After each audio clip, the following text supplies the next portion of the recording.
Yeah. Y'all seen the thumbnail, right? Hold on, I'm getting my battle rag on. I know y'all seen the thumbnail, right? It's gonna be crazy work. The Muslim. All right, let me come on screen. Let me make myself. There we go. Now let me put my thumbnail up and let my brothers and sisters in the building and get my life together. Hold on, I'll get myself together in a minute. Let me put the thumbnail up for the people to know we live. Please give a like to the video so everybody can find out we live. About 50 of us here on the live so far. So please like so others can know we live. All right. And the serial killer, the Muslim serial unalive. I guess I cannot say that word. Kill. All right. Hold on. Let me do this. Go to share screen. Right. Window. Bang. Share. There we go. That's what I want. So when people come in the live, they see, all right, they know they're in the right place. All right. Let me do my invite. All right. So my brothers and sisters can join me on the screen. Invite guests. Copy. Right. Tonight gonna be crazy. It's gonna be dope. So y'all, I hope y'all ready to it's gonna be some things revealed. Y'all already know how it is. Gonna be trouble. We're gonna expose some things. They got a Muslim serial unaliver. Oh yeah. All right. Shout out to Latanya in the building, Sister Phyllis Richards. All right. They got the link so my brothers and sisters could join me on the screen. All right. Yeah. The Muslim serial unaliver on the loose. Uh-huh. Yeah. It's gonna get more crazy before it get better. It's gonna get darker before it get lighter. All right. So we finishing the series. We still on the series, all right, about the Muslims and some of the Muslim culture. Shout out to those Americans in the Nation of Islam, right? This ain't to y'all. It's mostly to the Sunni Shia, Arabic, Sharia law Muslims, right? Because it's different religious orders or sections of the Islam faith, right? Then you got the American Nation of Islam under Elijah Muhammad in them, right? And that ain't Sharia law, right? So where we're really speaking about is the Muslims who follow Sharia law, and they're trying to institute Sharia law worldwide. In America, Sharia, their law in America and all countries. And they have a lot of extremists, like you have extremists of every culture, right? So you ain't got to get in your feelings, right?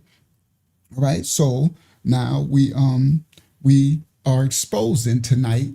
There is a Syria. Oh, hold on, my brother just came in. Shalom Tamaya. Shalom, young elder. All right. So yeah. So again, we're trying to rightly divide that there are different sections of the Islamic faith. So shout out to the Islamic Muslim brothers and sisters who are striving to be righteous, right? That they believe in their God and everything. But you know people by their fruit. If the people are righteous and meek and humble and respectful and kind and moral and those things, then I can see the image of my creator in them. And that Bible, my Bible says that that's to be my brother or sister. So again, we're not broad stroking because we know that in every culture, religion, and belief system, there are extremists and then there are, so this section of the Islamic culture, right, who is trying to institute a law called Sharia, a belief system, right, worldwide, they have like a jihadist mindset, and they have a mindset against what they call kafirs, right? And they call those who are kind of unbelievers kafirs, right? And now they got certain cultures that took the word kafir or kafir, and it's like a igga word. It's a derogatory slur. I know that some of the East Indians who went to Africa used that word against the African blacks as a derogatory slur, right? So now we speaking out against all that. I'm from America, been born and raised here, my country. and I ain't with no Sharia law. Now, the Nation of Islam in America, the Muslim brothers and sisters who don't practice Sharia law, America, there's a freedom of religion, and they can practice and worship their God. But you are not, is not, this country and other countries are like that. It is not where you can come and institute your religion on other people. And some of these Islamic, Muslim, Mohammedan, Sharia believers want to institute their belief on the whole world, and says, and if we don't, then they call us kafirs, right? Now let's do that, because I'm gonna do on Sharia. I think on Friday I got something coming, but I think I'm gonna do a full breakdown of the Sharia law, right? Because there's a growing conversation about Sharia law in America because of what they're trying to make us fall under their law. And I'm not with it. So the Bible says my people are destroyed for a lack of knowledge. So he has me doing a deep dive so that we can learn. Because if someone's our adversary, we need to learn the devices of adversarial opponent. That's like fighting. It's like spiritual warfare. You need to learn the devices of your adversary so that you can properly defend yourself. Okay? So we need to understand. So that's why he has me doing so much about this Muslim, pre-Islamic, Arabic, the 360 gods, the Kaaba stone, Sharia, all this, so that we can know, because this religion is coming after our freedoms all through the world, not just America. They all in the UK, Australia, Canada, Japan, China. They is not playing. Okay, now for the other Muslims who don't got nothing to do with it, it's a very unfortunate situation that the spotlight is on those extremists, and so you could get striped with a broad stroke. So you need to be careful what you're aligning yourself with. But anyway, to each his own, right? So I think on Friday I'm gonna go into a deep dive. I was gonna do it tonight, but I want to be more thorough on Sharia breakdown, right? So, but right now because we about to bring out the serial unaliver, a Muslim serial unaliver, okay? And they call anyone who don't believe kafirs, right? But I'm gonna bring you a more understanding of the kafir, and then we're gonna get to the first video clip, and then y'all gonna see the serial unaliver. Hakiyama, let me know when we get closer to 100. I think when we get about 70, 80, I'm gonna start to show the serial unaliver. I don't know how much they're gonna let us do the shadow ban. Hopefully they let us get at least over 100 on the live stream. And then, but once we get closer to the 100 number, I'm gonna start that video of the serial unaliver, right? K-I-L-L-A, right?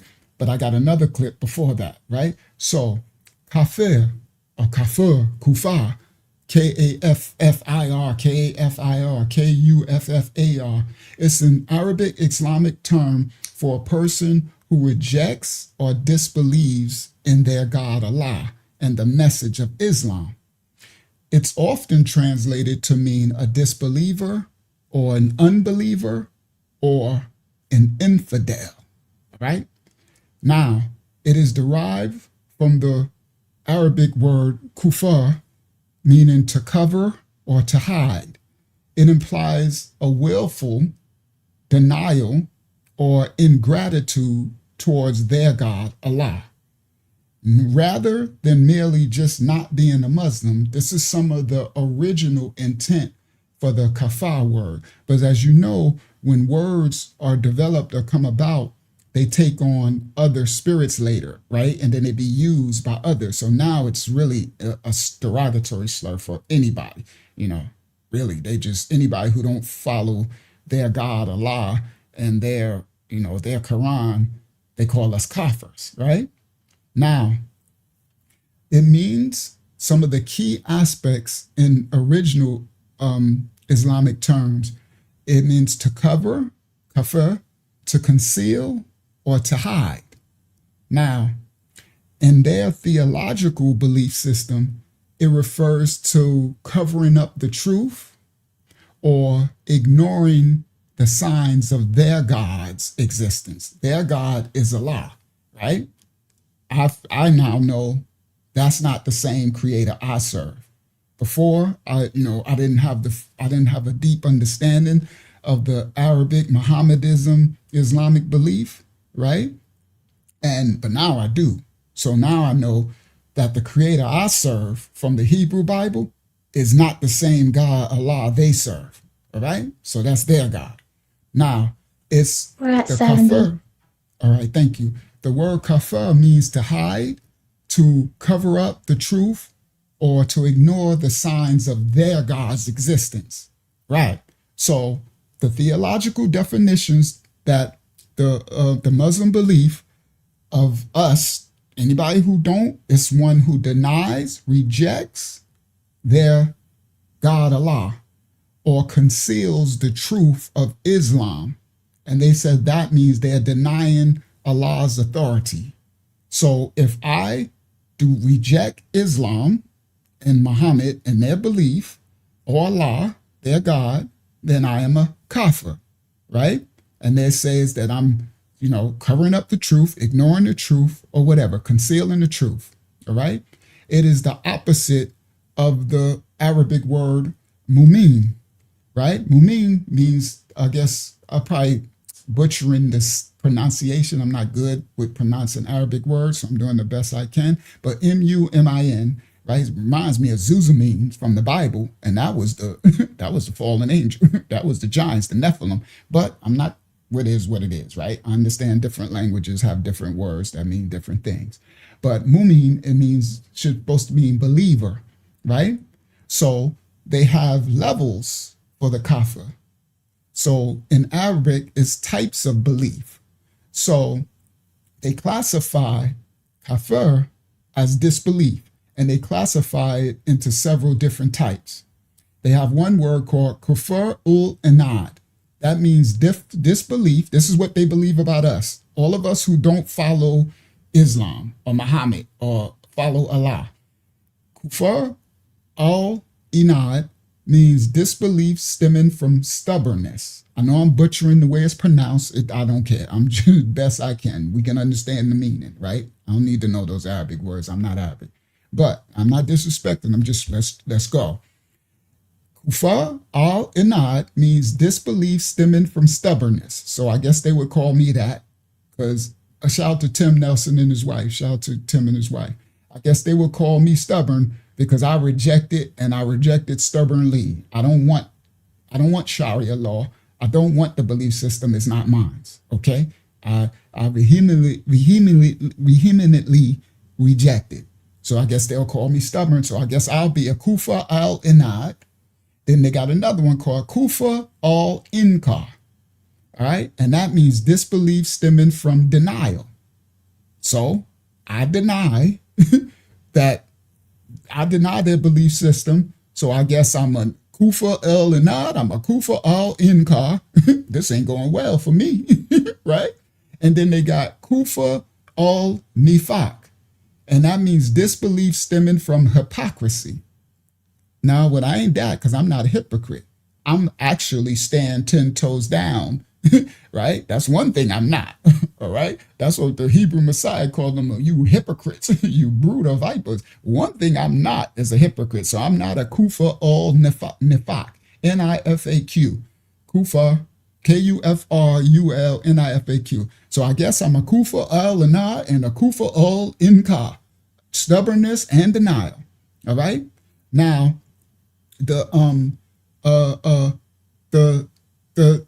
some historians and scholars interpret that kafir specifically refers to those who knowingly reject the message rather than those who have not received it correctly. That's why you'll hear them saying to us, we don't know the Bible, right? And they got the correct version and we've been taught it incorrectly, right? Shout out to Kelly Goodman, right? So shout out to Unbothered Movement, right? So, and they I guess they got the word, and it's interesting that it's a Hebrew Bible, but whatever. They want to take someone else's culture and say they got it correct. So some of the scholars said that the more original use of the word was not to those who knowingly reject, but rather those who have not received it correctly. All right. Then the it later became, which it kind of probably always was, a racial slur, right? And it started to be used outside of a theological designation. All right.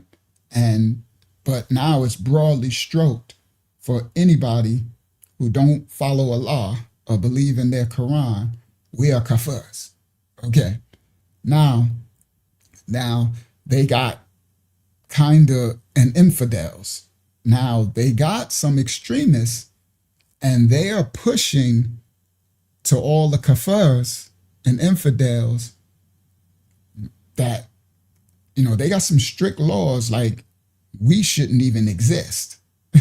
Like it's some extreme stuff, right? What they be saying, annihilate the kafirs, and they got prayers to Allah that he wipe us all out and do all this. I see, that's also why I could never receive the culture, because it's so, what happened to praying for those who don't receive your God, and for their grace, and that they might receive your God through your righteous actions and works, your love and kindness, that they might come to know that your God is a good God, right? Your Allah. See, but with these extremists, this Muslim culture, right? It's so extreme. So that's definitely why I will reject it. All right. So now I wanted to do the kafir because they call us all kafirs, of us who don't believe. Now, they got a plan, as I showed on prior lessons, to spread the Sharia, their law and their belief, to everyone worldwide. That's why they everywhere now. They in every country. They are not content staying in Arabic lands. They in America. They always been in Africa. They in all type of Canada, China, Japan, Australia. They all over the world, right? Now, there are some places that are 100% Muslim, right? The places on the earth right now that are 100% Muslim is a place called Maldives. Maldives is a country with 100% Muslim population. And they have a law in Maldives that all the citizens must be Muslim. It's a requirement for citizenship, all right? And the nation's Maldives legal system is influenced by Islamic law, all right? So Maldives is one country, is 100% Muslim population, and you got Mauritania, got 99.9% Muslim population. Somalia is 99.8% Muslim population. Afghanistan is 99.7% Muslim population. Now, my thing is that, well, why don't all of the Muslims just go there?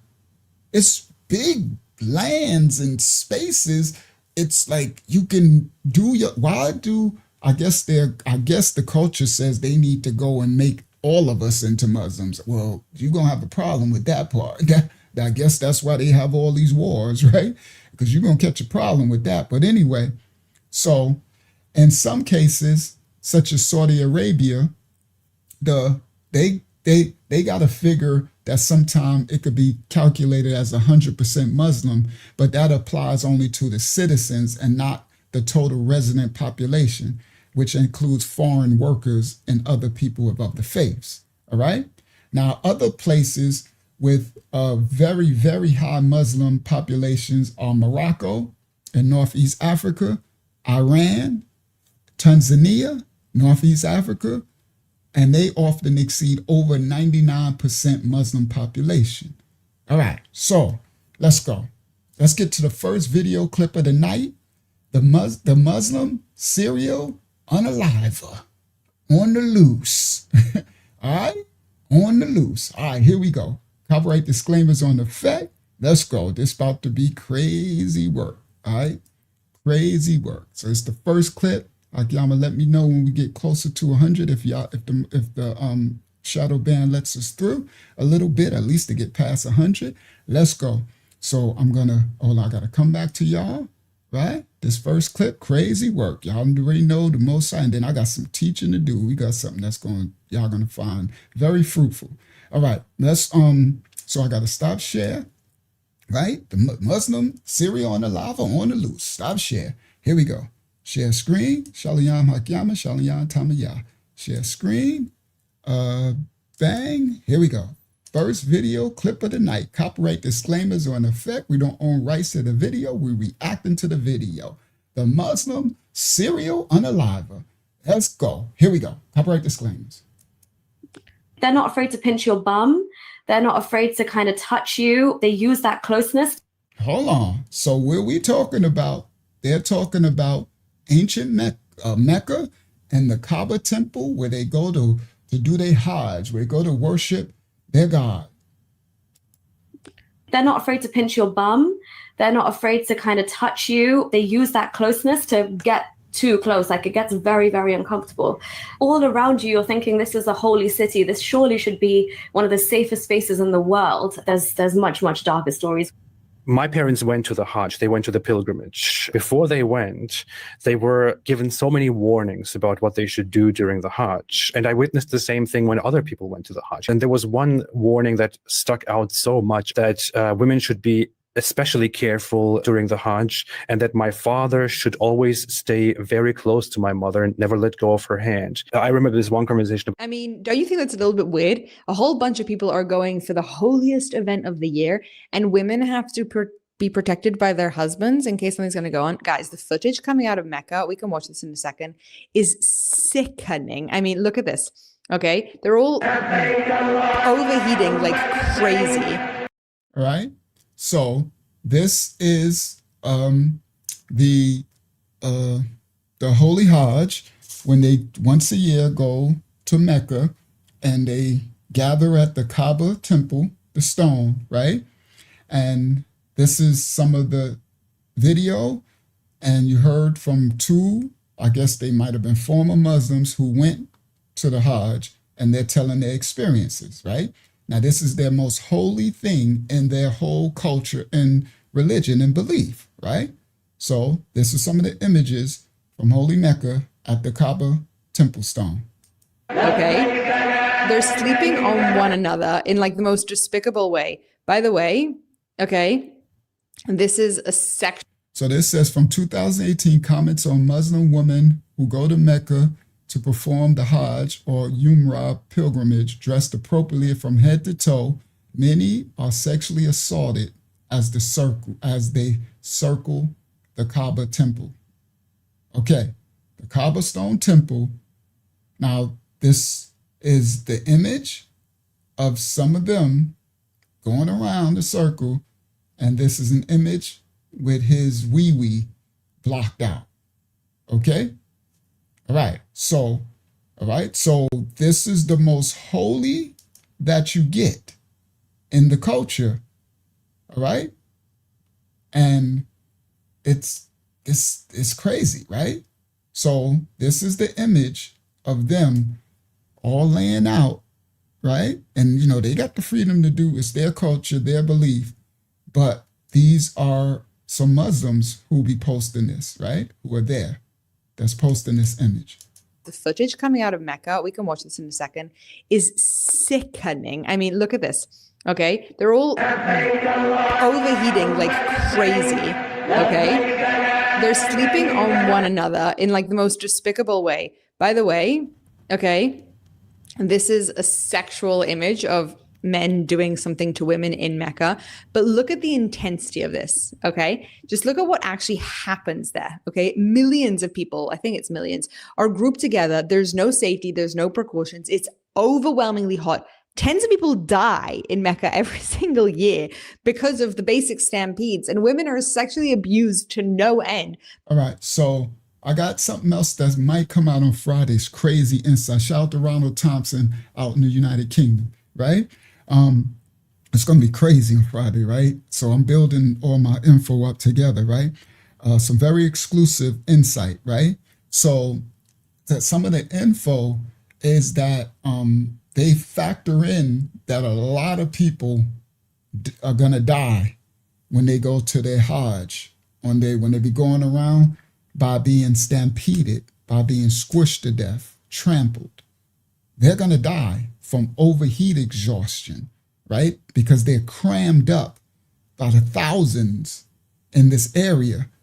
And it's kind of, I don't know, I guess, every, cultures have their belief systems, but it's kind of crazy. You know what I mean? That you're like, you could die. And the guy at the beginning said, they told him the warning was make sure that the father don't leave your wife, to keep her close to you. And I'm like, but ain't I'm going to a holy pilgrimage?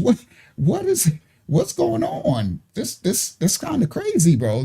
All right. So anyway, so let's continue. By men who can basically use the fact that they're rubbing up against these people to no end because of the basics really hot. Tens of people, it's millions, are grouped together. There's no safety. There's no precautions. It's overwhelmingly hot. Tens of people die in Mecca every single year because of the basic stampedes, and women are sexually abused to no end by men who can basically use the fact that they're rubbing up against these people in a stampede to do whatever the heck they want. I mean, watch this.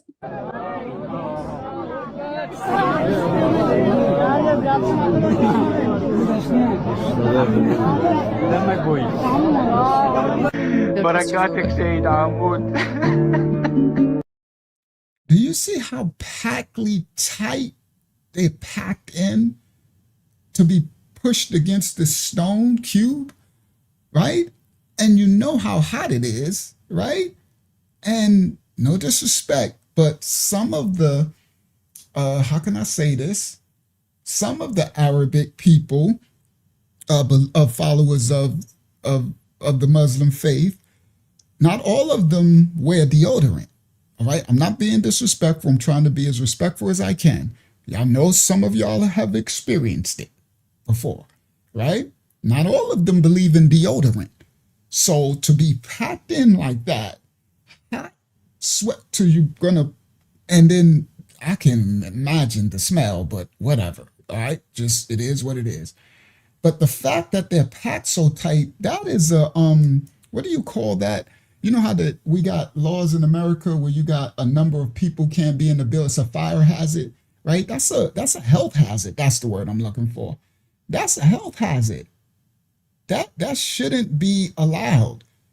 I mean, what culture to worship this God has you in these conditions, and then some of the perverted men would be doing perverted acts to the women who are crammed in and can't get away. It's just very dark, bro. It's very, very dangerous. Very dangerous. All right, let's continue. Right? Again, we're doing this discourse as respectfully as we can to understand the cultures. All right, let's continue. And then after we get through this, we get into the serial on the live. Go ahead, Hakim. We do have a donation and a comment I would like to read if that's okay. Go ahead. First of all, thank you so much for the donation. I humbly receive. Who was the donation from? I can't see the screen. From Sharia. Thank you, Sharia. I humbly receive your donation, daughter of Yah. And go ahead. What was the comment? It's from, it's from Swag the Box. They say, guys, that cube stone is holy, so people are desperate to touch it because it is from the original Cabal. The deodorant comment is highly inappropriate because our religion teaches cleanliness.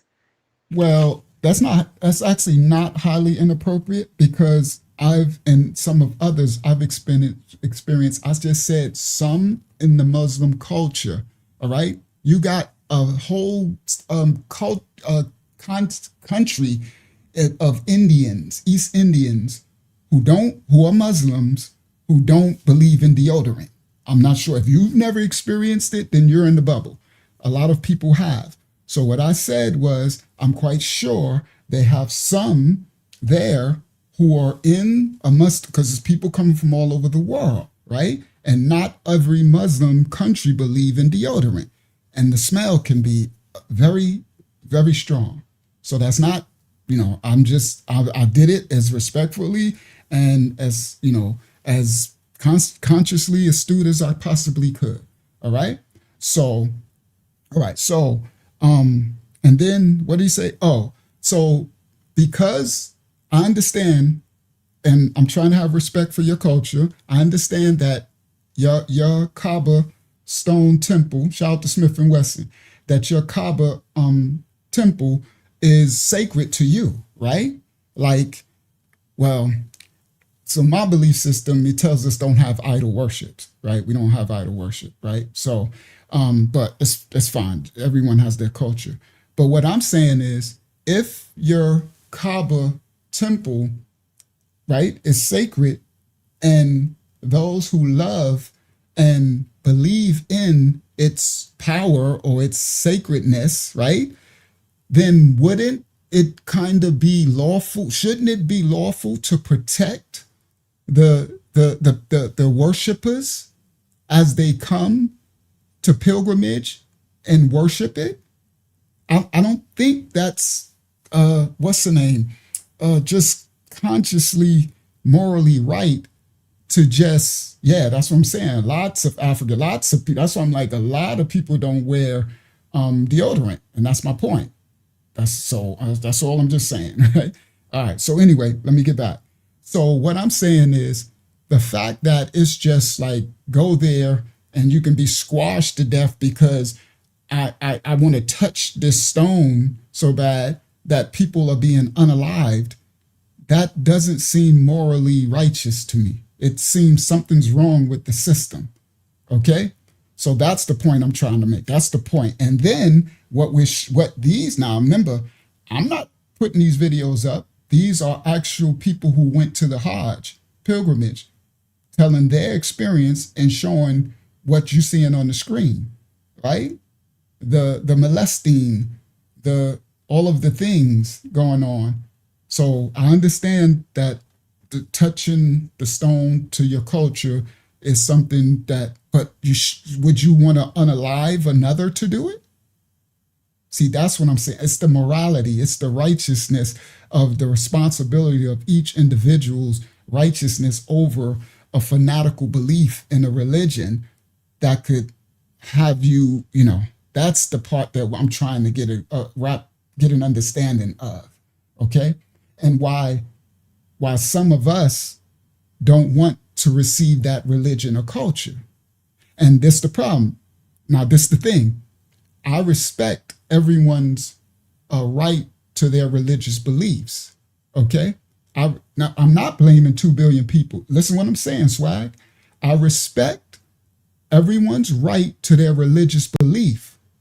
But there are those in the culture that are saying they are going to take over my country, my rights, and they're saying that by unaliving, they will spread. And if they get in power, their duty is to spread that law and that culture. I have no problem with you, doing your culture and your law. That's your culture, your law, and those who follow it. That's what, y'all got to deal with that. But that ain't the issue. The issue is that some of the leaders, some of the imams are saying that if we have, this right here. If we have enough authority and we have enough power, we are obliged as Muslims to take the authority away from the people who have it and implement the Sharia. If we have enough authority and we have enough power, we are obliged to take the power away from the people who have it and implement the Sharia. See, that's where I got a problem. So y'all can make in all excuses you want with the, saying about 2 billion and blaming. No. What we're talking about is there's the part of your culture who is saying they're going to take over. Okay. So, I'm what you say, I'm strapped here. I'm ready. So when you come with the everything is just peaceful and everything is this and stuff, oh, I got plenty clips that speak otherwise, okay, of some of the leaders who are spreading this doctrine, okay, of taking over, okay, not assimilating, not assimilation, but taking over, okay. And I have the right, okay, I could play some more of the video. Listen what he said. Let's go. I got plenty videos of it. I If mean, we have enough authority and we have enough power, we are obliged as Muslims to take the authority away from the people who have it and implement the Sharia. Now, I hope that can come in a very peaceful way. I hope that we can do that in a way, where there's no bloodshed. he said we have the right, the authority to take away the power and implement the Sharia, and he hoped they can do it without bloodshed. All right? So you get in context, all right? So you can't get, I'm not no punk, so I'm sorry. You can try to smooth over whatever it is. But if you coming for mines, then I'm going to defend mines. I don't give a crap what you say. You heard?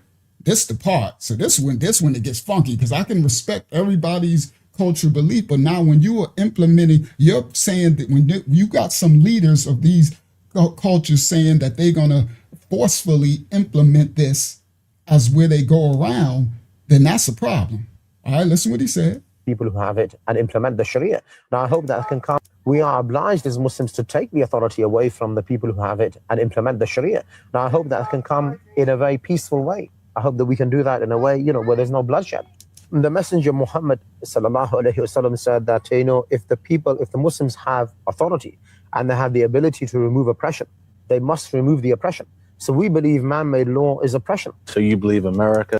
He said if they have the ability to remove oppression by their law, by their God, they must relieve the oppression, and they believe man-made law is oppression. See? It's clear as day. You got the context. We got, where I'm from, we have man-made laws. So then what he just said, they're going to relieve that and bring in their Sharia law. Okay? Listen. Great Britain, all of Europe, all of America, Great Britain. So you believe America, Great Britain, all of Europe will be Islamic states living under Sharia eventually? Inevitably. This will happen. This is the promise of God. So this is the promise of their God, that America, Great Britain, everything will come under Sharia law. The devil's a lie. All right, now enough of that. So, I just have to do that because, you have new people that'll come and they defend this and act like, I'm saying something, we're doing something unjust. And all we're doing is that we're trying to understand what these people are trying to implement worldwide, their plans. You heard? And I got plenty video clips of other scholars, imams, all of them saying it's even worse. Okay? Even worse than this. All right? All right. Now, and they talking about how many numbers, how much percentages they are in Canada, how much percentages they are in Norway, how much, and they need their numbers up in America so that when they get in power, they can take over. So this way, you're going to miss us with your little, we're nothing to see here. And, we hating on nothing. No, we're trying to defend ourselves against this invasion, this infiltration. All right. You got the context. Okay. All right. Now let's continue. All right.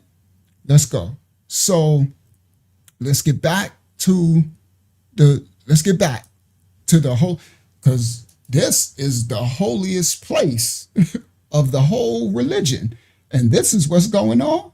So let's explain this. Let's stay with the topic. Explain this part. This is what I want to know. What's your explanation for this? All right, let's continue.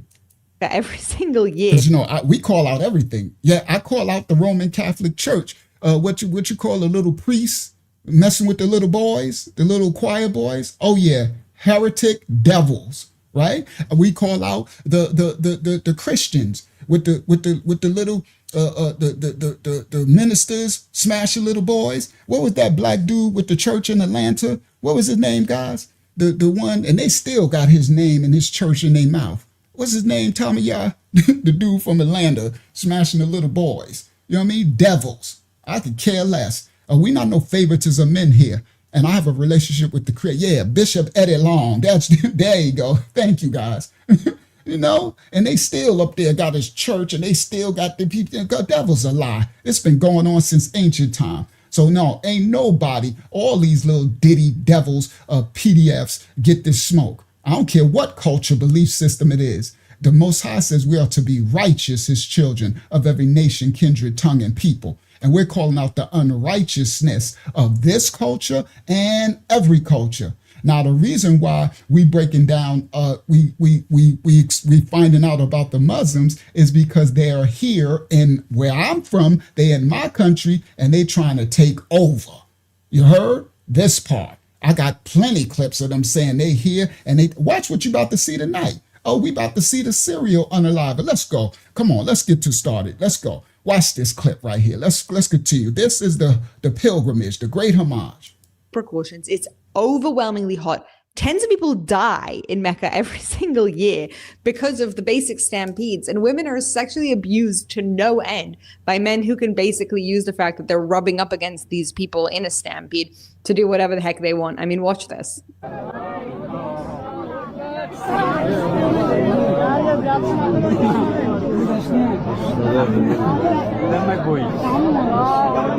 بركاتك سيد عمود سيد عمود ارزقني وطيني بيت وسيارة وسفرني. Are you guys seeing this footage? Oh, I feel claustrophobic just watching this. I'm not going to show this to you, but I want you to know that this is images of dead bodies. I'll show just the beginning, okay? People who have died of stampedes. So this person wrote, Mecca, the holiest place in Islam, is littered with bodies of people who've died of heat stroke, stampedes, and other reasons. Seems a bit unholy if you ask me. Again, so that's my point. It's like, and this is every year. This is not nothing new. This has been going on for centuries. So again, everybody can have their own culture, do what you like. Again, our problem is they're saying they're going to come here and institute their belief and law here. That I'm not having, and others shouldn't be having. All right, let's continue. It's heat strokes and other reasons, okay? Their bodies are littered over the streets of Mecca. I mean, somebody should be saying something about this. I mean, of course, you've got the fact that it's left looking literally like a cesspit. What the heck is this, guys? Look at the mess. Ugh, disgusting. This is your holiest site. Imagine that this is how you treat the holiest place to you on earth, like this. Can't be that holy, can it? To me, it doesn't seem like holiness anyway. All right. So you see all the pilgrims, all right, the pilgrimage, you see them all. And this is not nothing new. I got some other stuff that's crazy. So, but again, to each his own, right? Again, to each his own. We're just discoursing this part of the live stream. We're going to get to the serial on the live in a second. Let's continue. Who wants to push back because you've had enough? But again, can you imagine? Imagine that this is how you treat the holiest place to you on earth, like this.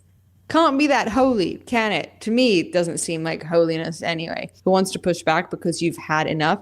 But again, can you imagine being here? Tens of thousands, if not hundreds of thousands, if not millions of people all pushing up against. Watch at this. No safety measures except for this one guy who's what's he going to do? So that's what the brother here was trying to explain. He said this temple, the stone temple, they see it as so holy that they all just want to touch it. So my point is that to me, that's psychotic. It doesn't seem like that's morally righteous. It might be religious, right? That you have an obsession with a temple so much that you would risk squashing, unaliving yourself and others to touch it. I don't know, bro. It's just, that's what religion is just so, it's come out of religion, guys. Get a relationship with your father.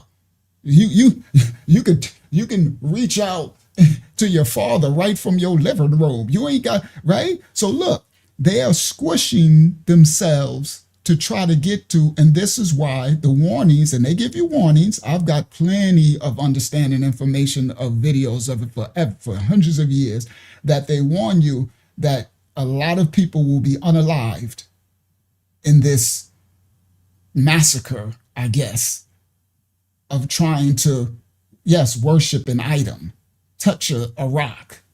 You know, now the crazy thing is, yes, it changed.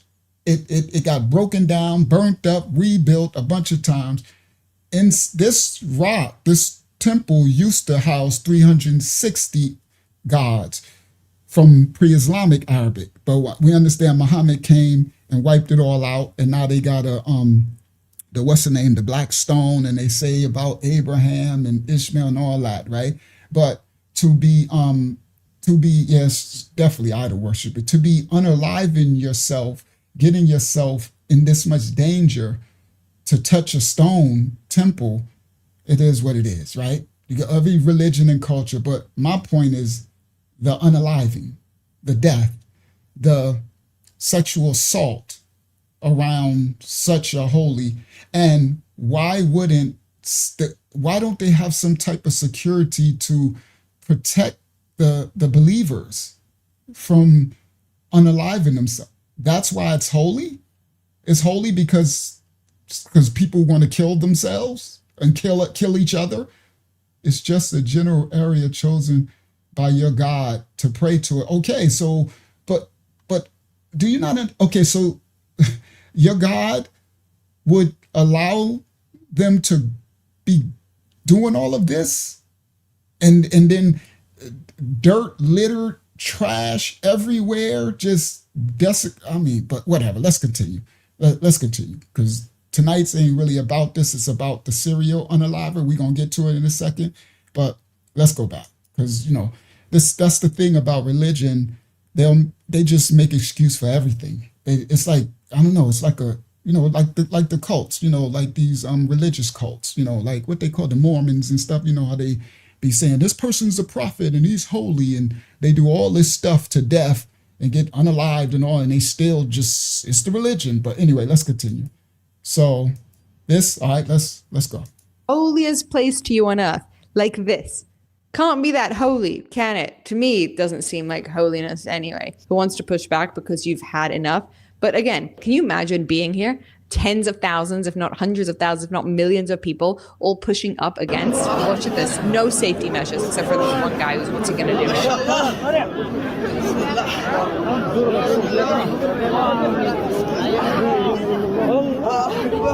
Do you see this dude? All right, y'all look clearly. You see this dude screaming? I'm going to go back a little. Watch his face. He looks up in the air and go, ah. And the dude is climbing on top because he's trying not to get killed, squashed. Now, I guess this dude standing against it, I guess he's like a security or something. I don't know. He just sitting there chilling. I guess he up on the step. He like, y'all can kill each other to death.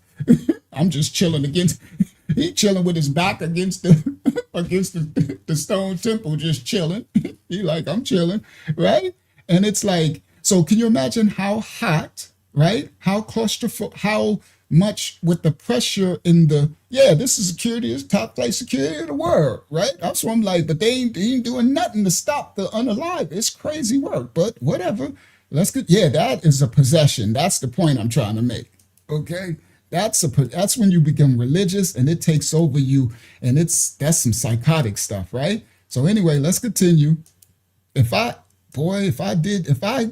ever went to this, right? I wouldn't have never, because I don't know. I just always seen differently. I never allowed myself to be in no cults and stuff. But if I ever had gotten to this and went to this and made it and survived this, I would never go back. I guarantee you that.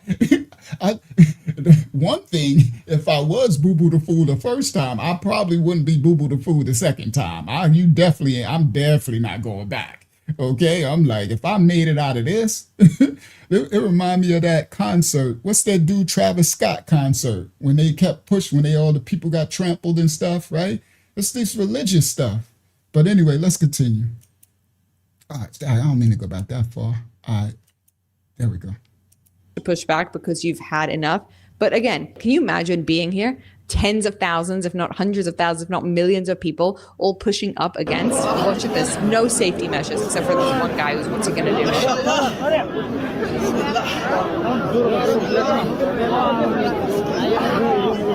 Look, see his face? Look at his face. You see the other dude's face? They're trying to get out. They're in pain.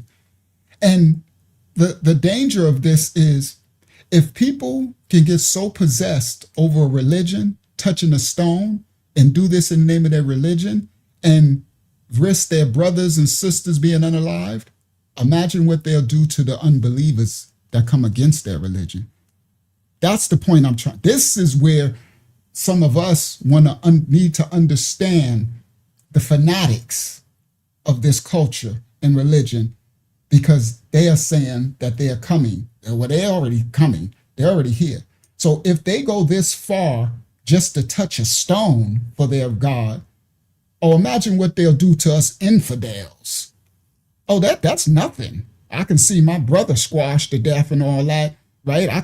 Come on, bro. There's some dangerous stuff. It is what it is. Y'all can you can pull your little wool over your eyes because you're obsessed with this belief system all you want. I wouldn't do this for no Christianity, for no Hebrew Israelitism, Israelites. I wouldn't do this for Catholicism. I wouldn't do this for Islam. I ain't never been Buddha before. I just won't be a believer in nothing. If I got to my common sense and my moral righteous, my intuitive instinct of self survival and morality is in a herd mentality for some culture religion. Okay, no, that's psychotic to me.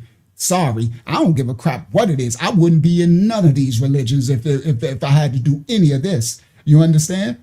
So I follow my cultural belief, and my Bible speaks of individual responsibility, circumcise myself and get my relationship with my Father. You understand? And don't harm nobody. Don't put yourself in harm's way. And woe to those who do the least unto these, and protect one another. Love you. Nah. I won't be following no culture, religion, belief system, or nothing if this is what the belief was about. The God said to worship. Nah, y'all, there's some cult stuff. It's a cult. I'm sorry. That's just what it is. All right. I know cult behavior when I see it. It's psychotic. It's what they call it's manic. It's manic. All right. You go into a maniac state to do something like this. This is all right. This is crazy. All right. No disrespect to nobody. It's just calling out. We calling truth to power. We call a spade a spade. Call it what it is. Okay. Call my stuff out, calling everything out. All right. So again, the danger for us infidels or coppers who won't receive this is there's millions of them that are saying that to annihilate us who don't believe and follow this belief. So for the others, if you're not, the other Muslim brothers and sisters, if that's not your belief, then cool. We ain't talking about you. Nothing to see here. But there's millions of them that believe that they are coming and they are going to take over. Okay? Right?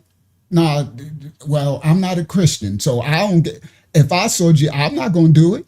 Who? See, to a swag box, that's because you're so obsessed with a culture, a religion. All of us are not. I guess you're right. There could be some Christians, if they saw Jesus come or Moses come, they would kill themselves and squash each other to touch him. I wouldn't. See, our belief system, swag, is a remnant. There's a small amount who are not psychotic, who won't become religious zealots, okay, for belief system, who understands that the temple of the Most High is within you, and we are to be in the image of the Most High's righteousness. So I'm not, okay? Just like when the Antichrist come, I ain't gonna be one that's gonna be, oh, the Antichrist. Just like those people, swag, who that dude from, I think he's from Africa somewhere, who said this was a couple of months ago. What did he say, guys? He said what's that Christian theology? The rapture. He said the rapture is coming, and all these people sold all their stuff. See, these are religious, and they're in every culture. But this is the difference. They wasn't saying go take over nobody's country. They wasn't saying annihilate those who don't believe in our stuff. Some of your belief system, millions of them, are saying that. That's the problem. If y'all wasn't saying that, I would still probably do a video on this, because this is psychotic, right? But it wouldn't be no warnings to us, because y'all got the right to squash. If y'all want to squash each other for some cube, and unallow, that's fine. That's your country. You want to litter it. You want to do whatever you want. The woman, that's your belief. But that ain't what we talking about. It's because they're trying to come into others' lands and institute that belief here. And there's a culture that says to annihilate. Okay, there's extremists, and there's millions of them. And that's a problem, that part. So this is what we are speaking about in America, in Australia, in Canada, in United Kingdom, in China, all over the world. Those who don't believe, we are not. I don't know what makes this culture think it's your God, your Allah God is the one that says we all got to follow him. The devil's a lie. I don't believe in him, don't like none of his belief systems, and I reject it. Okay? So again, that's what this is about. All right? That's what this is about. What was his last message, Hakama? All right, and then let's continue on, because we're going to get to the serial killer in a second. It was what you read. It was if Christians saw Jesus, or if well, who cares? Who cares if what's his name? Creflo Dollar, and what's the other dude? The dude with Puff Daddy with the old man. What's his name? TD Snakes. I don't care what TD Snakes and Joel Dopeland.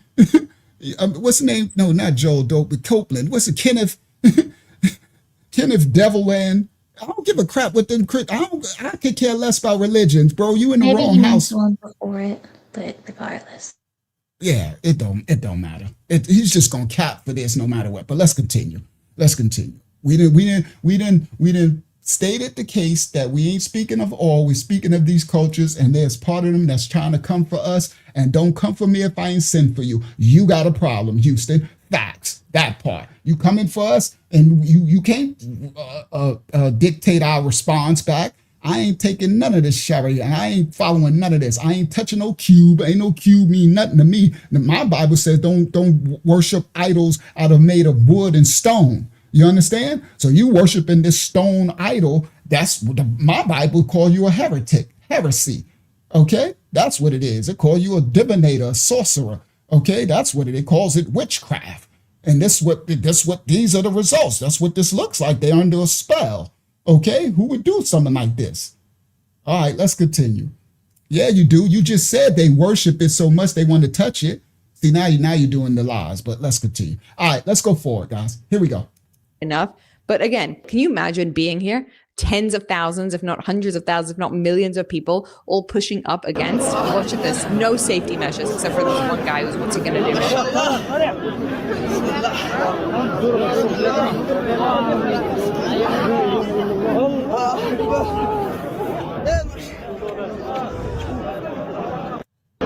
So, just to be clear, this is the definition of the holiest thing that you can do. You can go to this place to basically be stampeded to death and to have to suffer immeasurably, and where you get to abuse women as much as you would like. You get to make it filthy and dirty. Look at this. Oh, it's disgusting. Okay. And that's a dead body. Okay. And people are just eating as if literally nothing's going on, because this is what this death cult believes in. Oh my goodness, bro. Bro, they literally got dead bodies around. And they're literally trying to help the people who are almost dead on the ground. That's crazy, bro. That's crazy. So, Swag, you can justify all the ridiculousness you want, right? You can't lie to my eyes. That's what we do here. We show receipts of what we're saying. You understand? So you can make up whatever you want to justify this nastiness and this mess, right? But this part, let's continue.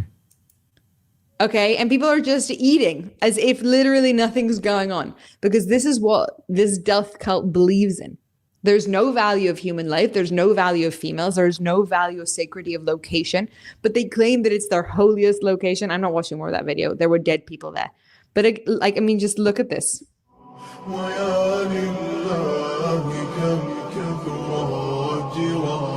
don't want to listen to their music. It makes me mad. Look at that poor girl, okay? She's literally being crushed. I mean, I don't know why she's stupid enough to try and go up at this time. How's she going to get out? What are these men going to do to her? And of course, they're like, yeah, I can get away with pinching her or putting my finger somewhere where I shouldn't be, because who's going to stop me? So my point, Swag, is this is holy to you? This is right? I won't understand it. I'm not under no, I won't understand it, but let's continue. This just doesn't look smart. It doesn't look intelligent. It doesn't look moral. It doesn't look righteous. It looks sick. All to touch a stone cube? All right, let's continue. I'll listen to their music. It makes me mad. I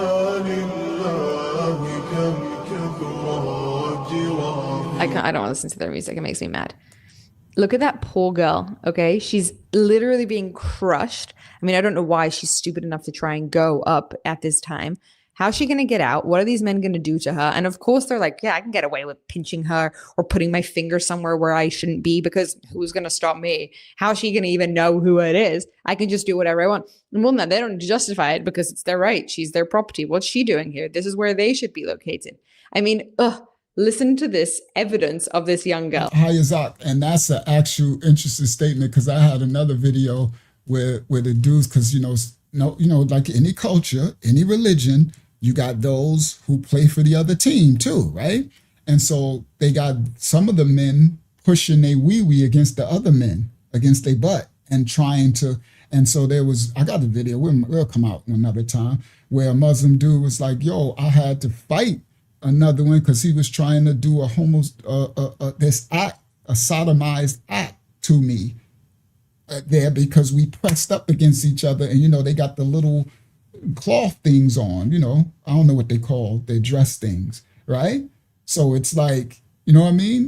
This dude was trying to penetrate me, and I'm here to worship this stone, or or whatever you call it. I don't know what the brothers getting upset because I said they don't worship this. I don't know. It's just all mixed up to me. Shit. I don't worship no idols. I don't do none of that stuff. But anyway, let's continue. That's a whole nother thing. But so this Muslim girl, right? Now remember, these are Muslims taking the videos and speaking out.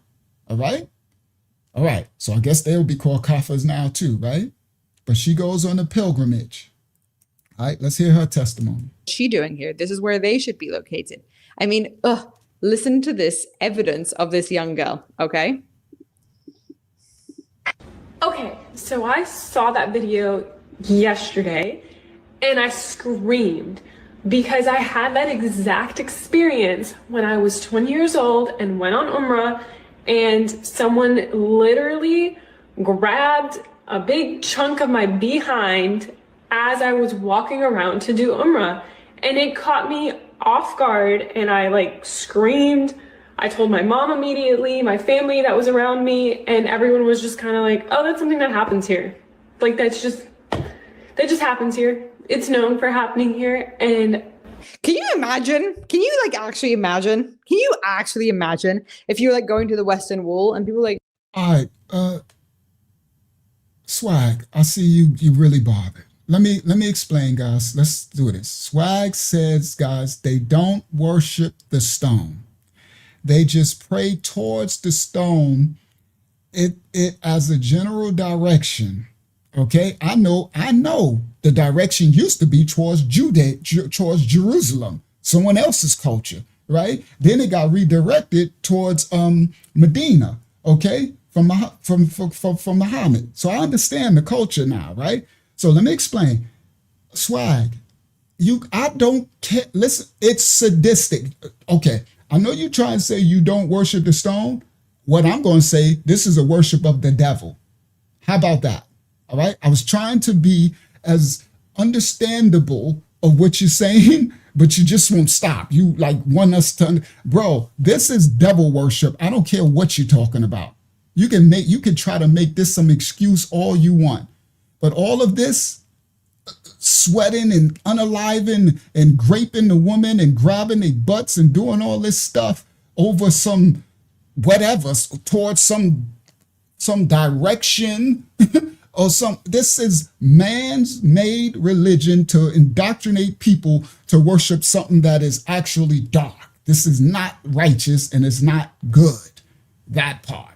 So, all right, so you just wouldn't stop. I was trying to just play the video and be as, you understand? But, because I don't care what you there for to touch some doggone stone, all right? And if you believe that some stone came from heaven and turned black because of the sins and transgression, and Abraham, my ancestors, ain't nothing to do with this religion. He ain't built no Kaaba temple. Sorry, not sorry. And Ishmael was not the son of the promise and none of that. So that part, but let's continue. I ain't mean to go there, but y'all just don't stop, bro. Right? It's like, bro, nobody's trying to, we trying to decipher, explain this. You know what's crazy, guys? He keeps trying to explain about the tone. I mean, the stone. We don't worship it. Did y'all hear him explain the dead bodies? Did y'all hear him explain the filth? Right? You don't hear no explanation of this. That's what I'm trying to say about his worship of the devil. Do you understand? Because you got no explanation of all of this, but only we're not there to worship. I don't care what you're there to worship. I wouldn't be there to worship nothing if this is going on. This ain't righteous or nothing to me or holy. This is desecration. So how is the place holy? Look at this. Does this look righteous or holy to you? All right, let's continue. Yeah, you get crickets for that part, but they just want to keep, But anyway, let's continue. I wasn't even going to go there, do none of that. They just won't stop, bro. All right, so let's listen to this sister. Now listen to her testimony. She's a Muslim sister, born into it with her family. She went to Mecca to do her Hajj or whatever y'all call it, sorry, right? And look at what somebody grab a handful of her booty, okay? A little girl. Listen to this evidence of this young girl, okay? Okay, so I saw that video yesterday and I screamed because I had that exact experience when I was 20 years old and went on Umrah and someone literally... Well, she wasn't a little girl, she was 20, so that's an adult, but she just made adulthood, but let's continue. She went to the pilgrimage and somebody... grabbed a big chunk of my behind as I was walking around to do Umrah. And it caught me off guard and I screamed. I told my mom immediately, my family that was around me, and everyone was just kind of like, oh, that's something that happens here. That just happens here. It's known for happening here. And can you imagine? Can you actually imagine? Can you actually imagine if you're going to the Western Wall and people are like, yeah, it's totally normal. This is what just happens to you. I'm sorry. Excuse me? I was in shock. Honestly, my biggest takeaway from that moment was just, I'm someone that's not a hijabi. I don't wear hijab and I don't wear baggy clothes out. I wear my workout pants if I want. I wear my tight skinny jeans if I want. And in that moment, I just realized that, it's all about someone's intentions if they want to look at you that way, if they want to do that to you, they will do those things and they will view you that way, even if you have a hijab on, even if you have loose clothes. Because doing Umrah was the first time in my life that I was in a full burqa, covered from head to toe, arms covered, hands covered. I'm going to tell you one even more than that. Well, I'm going to tell her, you still need to cover your butt. Sorry. And I don't give a crap. Y'all don't like that. That's whore clothes. Yeah, it is. Sorry, not sorry. All right. Now, she's making a great point. She said basically she wear what she want, tight clothes, but all whatever. That's whore stuff. It is what it is. The Bible calls it a whore. Come out of her. It's whoredom. Okay. If I run around with some tight things with my bulge showing and all that, I'm dressed like a man whore. It is what it is. Now, let me explain this part. All right, because we that's why I said we expose everything, right? Just the truth, the power, right? You got the free will, you can wear what you want, right? Now, the point she's making is she actually dressed in loose clothing and she dressed all that and she went to the holiest place of the Islamic culture and it didn't matter. They still treated her like she was a whore. Now that says a lot.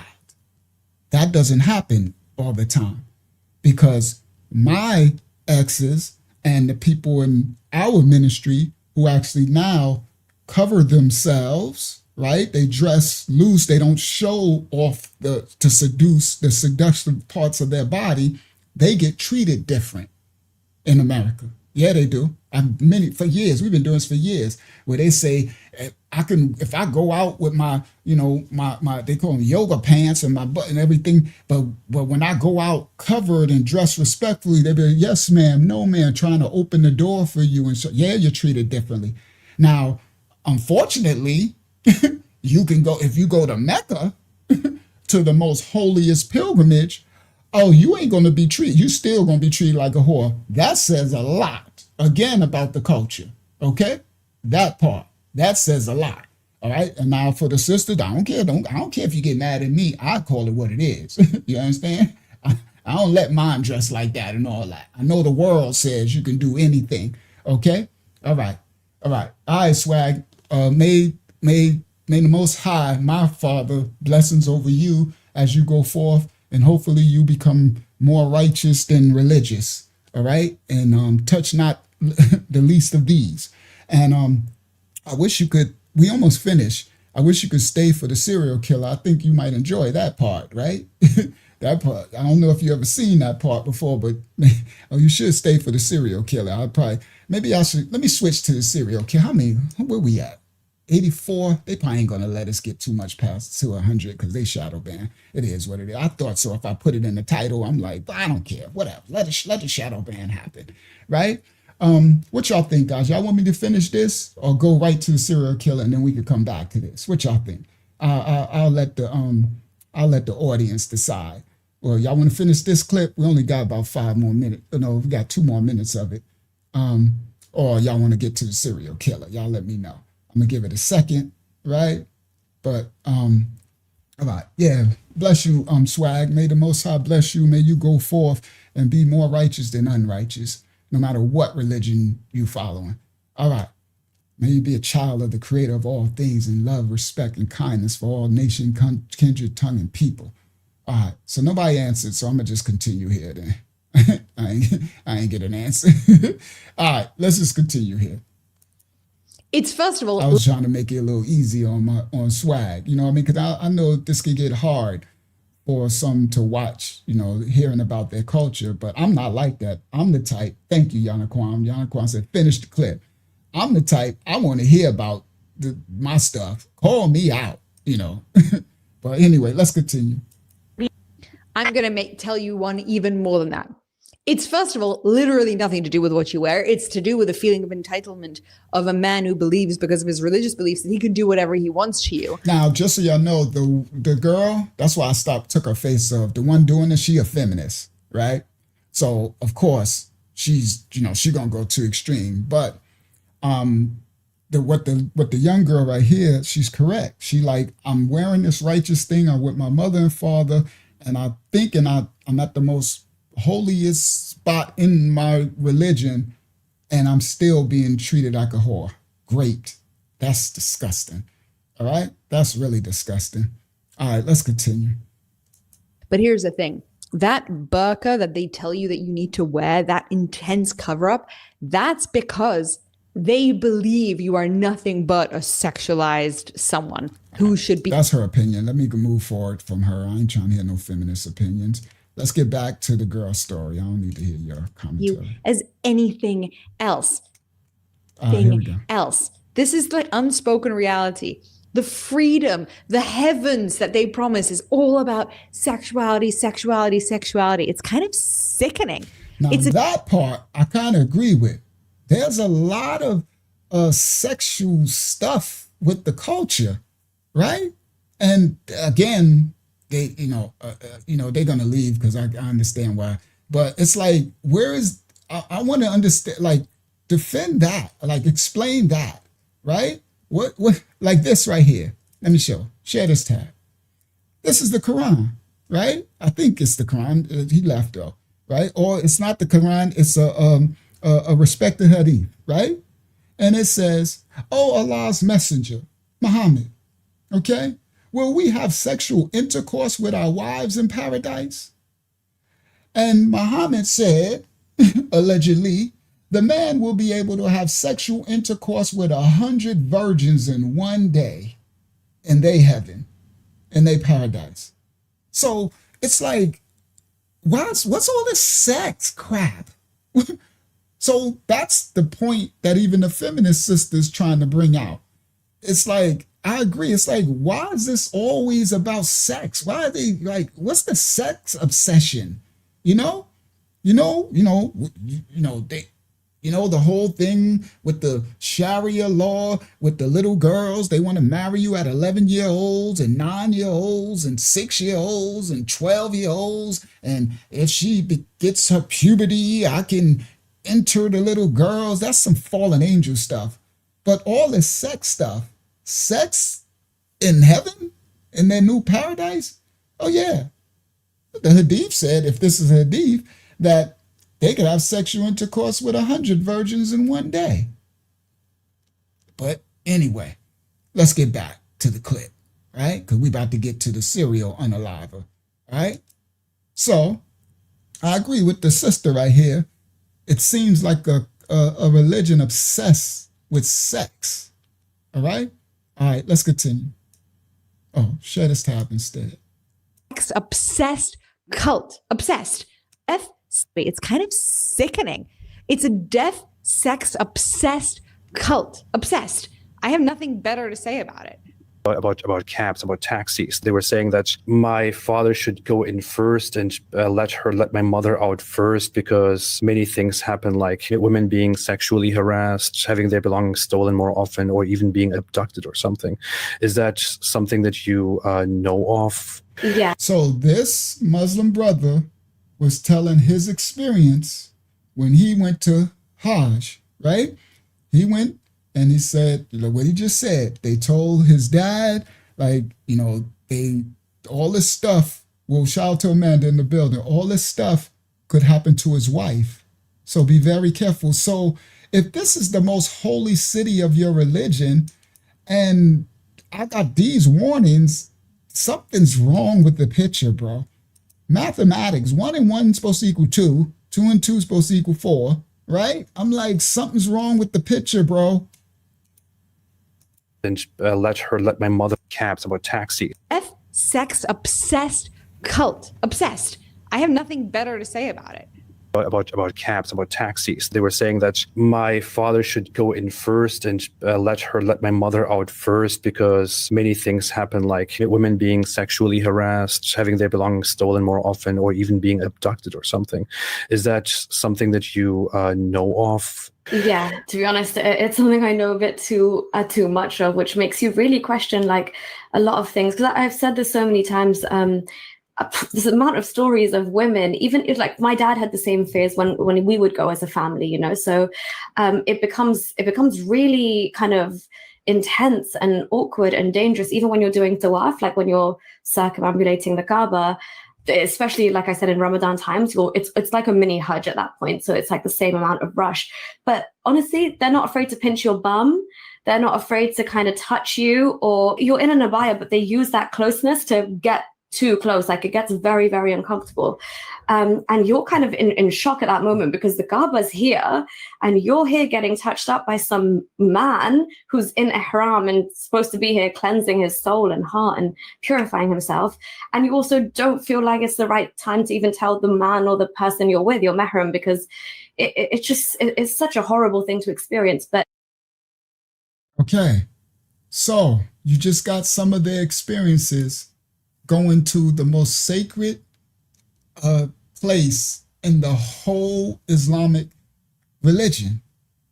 And you got the actual images of dead bodies laying around, right?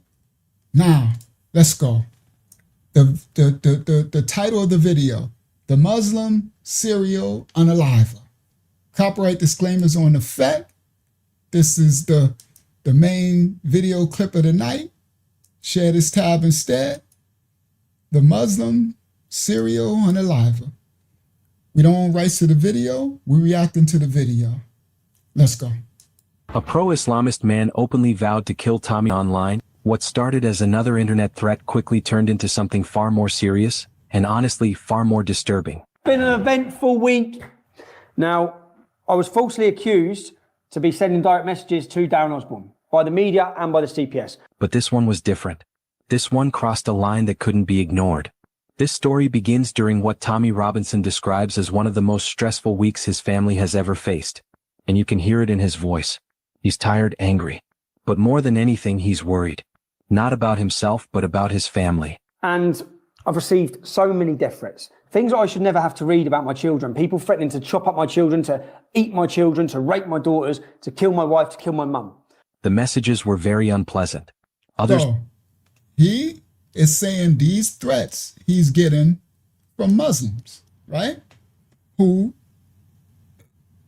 the misunderstanding I get is the culture. It's because he's speaking out against their ideology, their belief. He's a kafir, right? But they're threatening, you know, to do all of this to his family and his loved ones. So again, this is the thing where us as citizens of the world, because they're spreading this belief system all over, right? And want their law to be everyone's law. Okay, and we're called infidels, right? And kafirs, non-believers or whatever, right? This is what we are speaking out against. We don't want this, and we ain't having it, actually. So that's what this is about, all right? So if it's such a peaceful culture, then what's gonna make, how could I say it? The millions of extremists is going to paint the whole culture in a bad light. That's why I'm you know, for the Nation of Islam Americans and for the Shia or the Sunni, you know, whatever y'all saying y'all not, I'm sorry, but the millions who are doing this, thank you, will paint all of y'all in a bad light, because they're saying they're going to go and institute this worldwide, and they're threatening people. All right, let's continue. Many death threats. Things that I should never have to read about my children. People threatening to chop up my children, to eat my children, to rape my daughters, to kill my wife, to kill my mum. The messages were very unpleasant. Others were plain disturbing. And a few, in his view, crossed a line that made them impossible to ignore. What worried him most wasn't criticism aimed at him personally. It was the way his family was being mentioned. When messages stop being about ideas and start naming people who have nothing to do with public debate, everything changes. And one man in particular stood out. One of these threats this week was this guy. This is for you, Tommy. In the name of Allah, the death angel doesn't care if you're big. I will cut your mother. I'll rip. Now, this guy, this is the dude. He said, in the name of Allah, everybody. You see? This dude, he said, what? Listen what he said. One of these threats this week was this guy. This is for you, Tommy. In the name of Allah, the death angel doesn't care if you're big. In the name of Allah, the death angel don't care if you big. All right, now I'm gonna let it play. Listen what the Muslim brother got to say. Man in particular stood out. One of these threats this week was this guy. This is for you, Tommy. In the name of Allah, the death angel doesn't care if you're big. I will cut your mother. I'll rip, you will eat your mother. I'm telling you, I will kill you and take your merchandise. You better pray 2 rakats, you bloody kuffar. Pray to your Lord. because I will kill you and take merchandise. You see, he called him a bloody kafar. All right, let's continue. To your mother, I'm telling you, I will kill you and take merchandise. You better pray 2 rakats, you bloody kuffar. Pray to your Lord, because I will kill you and take merchandise. If it was me, you'd kill people because you're big. I will stab his tooth and snatch his soul, chew it, and his death will come with my hand. This person wasn't just leaving comments. He was sending repeated messages and videos, using intense language and framing everything in religious terms. The tone was emotional, erratic, and increasingly alarming. From Tommy's perspective, it no longer felt like online posturing. It felt unstable. At the same time, something else was happening that added to the tension. Lots of people have been trying to find out where I live. Lots of people want to kill me. I have family. Now, Ali Dawah, who's a Muslim YouTuber, has been going to the wrong address, highlighting the wrong property, saying it's mine. That's resulting in an innocent family being scared in their home and having to have police protection. Now, this Muslim, he has millions of subscribers, right? This Ali Dawah. They all against this this United Kingdom. They all against that dude Tommy, right? The white dude Tommy, right? The Muslims. They hate him. He's an infidel and he speaks out against Sharia. He speaks out against it. He got the freedom to speak out against it, right? He's not saying he's going to unalive their parents and their mama and eat them, right? But, right? So this Muslim brother with millions of subscribers, he's going and they're trying to find his house so they can, this is the danger part. When religion is so, how can I say it, cultic, that it would have people do this. See? Dead bodies in their holy site, right? Pack themselves till they almost unalived, right? And annihilate the infidels. See, this is an inciting, and people become obsessed with the religion. See, that's the point I'm trying to make. It's so dangerous that they want to touch some doggone cube that they willing to get themselves unalived. So everybody ain't mentally stable. You understand? So if this is what is being preached in the extremes of it, right, to millions, and then that YouTuber who got millions of subscribers is trying to dox the other Tommy dude, and he's calling out on his YouTube the house. What he did was he was going and thinking Tommy lived in his house, but he didn't live there. And so the people in the house was getting harassed by the Muslims. Now, what does it take for one of them to get unalived, thinking that Tommy lives there, and they throw a Molotov cocktail, but he doesn't live there. It's an innocence, right?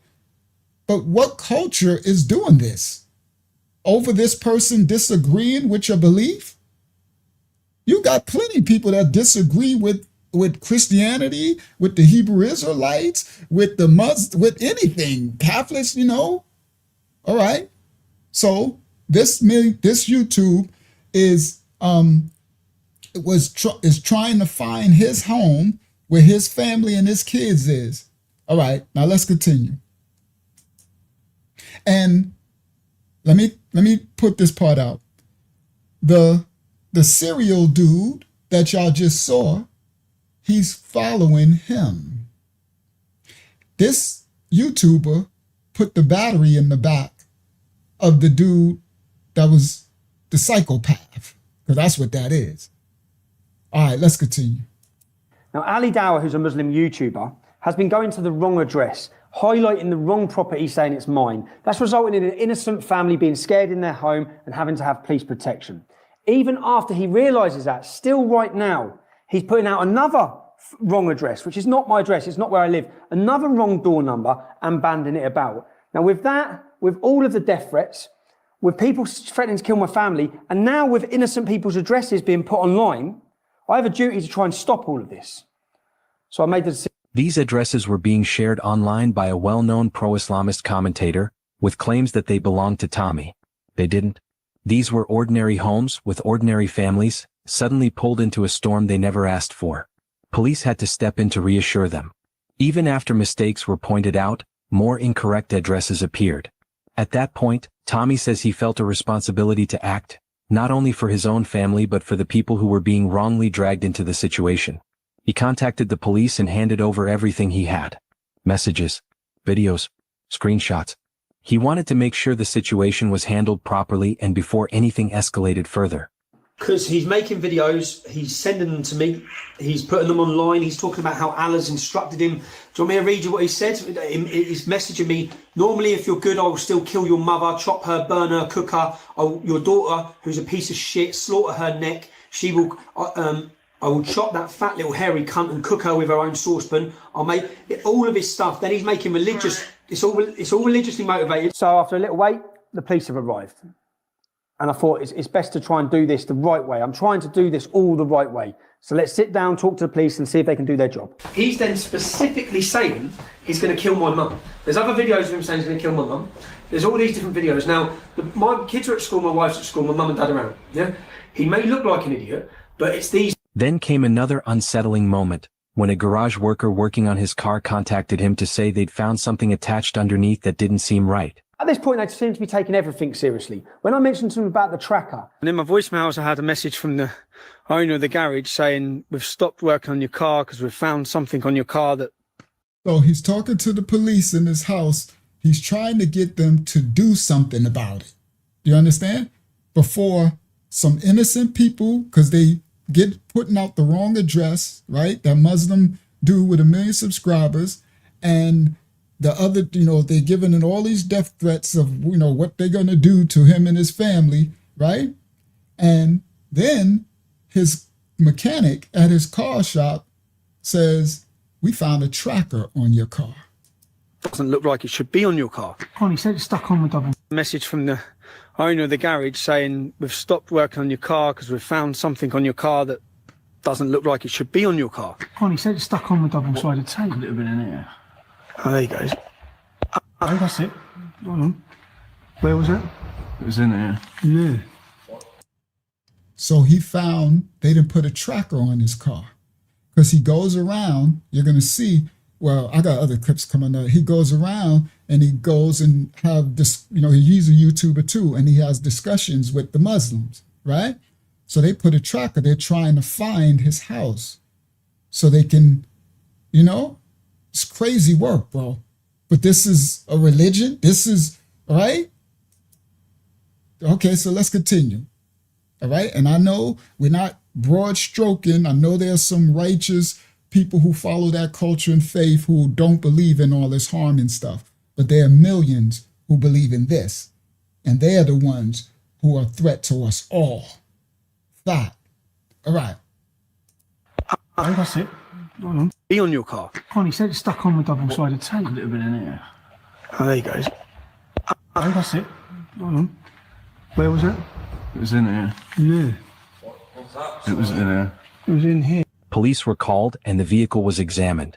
For Tommy, this added to a growing sense that things were moving far beyond online chatter. Despite all the fear and frustration, he makes an important point. They sent officers straight away to seize the car, forensics, and to seize the tracker. It looks like we're getting somewhere. I know there is a lot of other things going on behind the scenes that you're not even aware of right now, okay? So don't think that me just sitting here is the only person that's got any involvement with this. Okay, that's fine. Yeah, I've got inspectors, I've got sergeants all on this as well, I've got the Intelligence Bureau on it, etc, etc. So there's a lot of other things going on other than me just sitting here right now. Yeah? That's all on there, thank you. He believed the man sending the messages might be dealing with serious mental health issues. And he's clear about this. Mental illness doesn't excuse harmful behavior, but it does change how you understand risk. Someone who is unwell can be more easily influenced and less aware of consequences. Of watching the videos. That's because they're in the United Kingdom, Laria. They ain't in America. So in the United Kingdom, they treated it a lot different. So the extremism that's going on there is much worse than America. And they're threatening that that's coming to America. That's what people are speaking. They're trying to, Australia, they're everywhere, but United Kingdom, they kind of ran them raggedy. And so they got a lot of the police are really lax in the United Kingdom and lets this go on. So the the people in the United Kingdom have been doing this for years. They really complaining about what's happening. Okay, so the police actually allow all of it to happen. All right, let's continue. Less aware of consequences. Of watching the videos of this man. Yeah, the FBI is only for America. They can't. The only way the FBI can do something in another country is if it was an American who did a crime here and went there, and then that country got to be willing to cooperate for extraditing and stuff like that. So yeah, so they got their own KJB. I think what they got. They got the M16 or something, MI6. That's. I think I seen it on TV, right? They got James Bond and stuff over there in the United Kingdom. They got the MI6, if I'm correct. That's they kind of like FBI. But anyway, they police system is letting them do whatever they're like, because the Muslim community over there is so strong and with money and power, like that other Muslim dude said, when we get the power, right? Like they're trying to do in America to get in positions in the government and stuff like that. All right, so let's continue. Of watching the videos of this man threatening my family, I had the inkling that he may be suffering from mental illness. That doesn't make it less dangerous. Sometimes it can make it more dangerous. He's unpredictable. He's being used, he's being manipulated. This is what I believed at the time. He's being used, he's being manipulated, he's being wound up to go on a killing spree. Right now, Ali Dawah's banding innocent people's addresses around with this individual who wants to go and kill everybody. Okay? Massive concern for me. Huge concern. Now, if we look at previous cases over the last 12 to 18 months, we had an 85-year-old grandmother beheaded in her garden by a Muslim suffering from mental health issues, screaming Allah Akbar. We've seen the Leytonstone tube attack, where a man come out stabbing everyone, trying to kill them, while shouting Allah Akbar. Apparently he was suffering from mental illness. We've seen in Russell Square in London, you wouldn't have heard of many of these instances. Russell Square in London, where a Somalian Muslim had gone on a rampage, stabbing 7 random people in the park, murdering an American tourist while shouting Allah Akbar. That actual individual had gone to the mosque in the morning, hearing all these voices to kill people, and rather than ring mental health or ring the police, they said prayers for him to Allah. He then went on a... These are all past incidents where warning signs were visible. Now, what the point that the brother Tommy is making is a very good point, because in any culture, right, religion and belief, everyone's not mentally stable. But when you have a culture that's pushing so much extreme religion, right, it becomes like a cultic brainwash, right? That's why I showed the clip at the beginning of what they're doing in Mecca, which is supposed to be the holiest place. And that's why I tried to explain to the swag dude. I'm like, bro, that's psychotic, bro. You really need to repent and come out. You need to step back from this religion and gain your clarity. You understand? Gain your clarity of mind as an individual. Form a relationship with your creator. Not a religion, a relationship, okay? So that he can and repent and ask him to make you see clearly, because you don't need no stone, you don't need no temple, you don't need no cross or wood or stone. You don't need none of that to have a relationship with your creator. You understand? That's well, it's supposed to see, they don't believe that's their father. So again, once we talk into their belief system, is different. So that's not their father. You understand? That's, it's a different belief. But so the point is that this is when it gets really dangerous, because when the belief is so extreme, right, and so religiously hardwired, those who might not have all the mental faculties there, they will hear and they will like, oh, this is the enemy, infidel, a kafir. So I will, that's when he's talking about he's going to eat your children and do us Allah this, right? And that's why he's pointing out so much of this stuff, because everybody's not mentally stable. And that's dangerous. These are all past incidents where warning signs were visible but not acted on quickly enough, leading to tragic outcomes that everyone later said could have been prevented. And Tommy was clear he didn't want this to become another one of those stories. So while police continued their investigation, Tommy gathered information about the individual and passed it on. Bearing in mind I know all of this, I then see what I believe is possibly a mentally disturbed individual who's quoting scripture and text from Islamic scripture. He's quoting, all the things he's quoting is to do with his religion. I then look in and find things out about him, and I find out that he goes to the mosque every single day, Mitcham Mosque. I then pay a reward, and I find out where he lives and his real name, all of which I give to the police right here, right now, in that meeting. No, thank you. No. And his name there is... So he paid for somebody to find the dude, the serial unaliver, right? Because that's what I'm going to call it. Somebody tell me I'm going to eat your children and I'm going to do this and I'm going to do that's a serial unaliver, right? Psychopath. So he paid somebody to find him, find out he goes to the mosque every day, find out where he lived, and he told the police. And what do you think they did, guys? Nothing. Nothing. Now, you see the video clip. You see the threats. But that's how much power that they hold over there in the United Kingdom. Okay? Let's continue. That meeting. No, thank you. No. And his name there is... This is another Facebook. But then I found... So these are different Facebook profiles. That's the one he's using to threaten me. Now, when I've looked through, he went to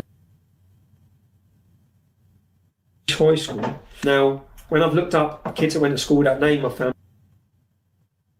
So they block him. So before his name, which makes sense with the card. They block him because he's saying names and stuff. So he's telling the police all this because he wants them to go get him.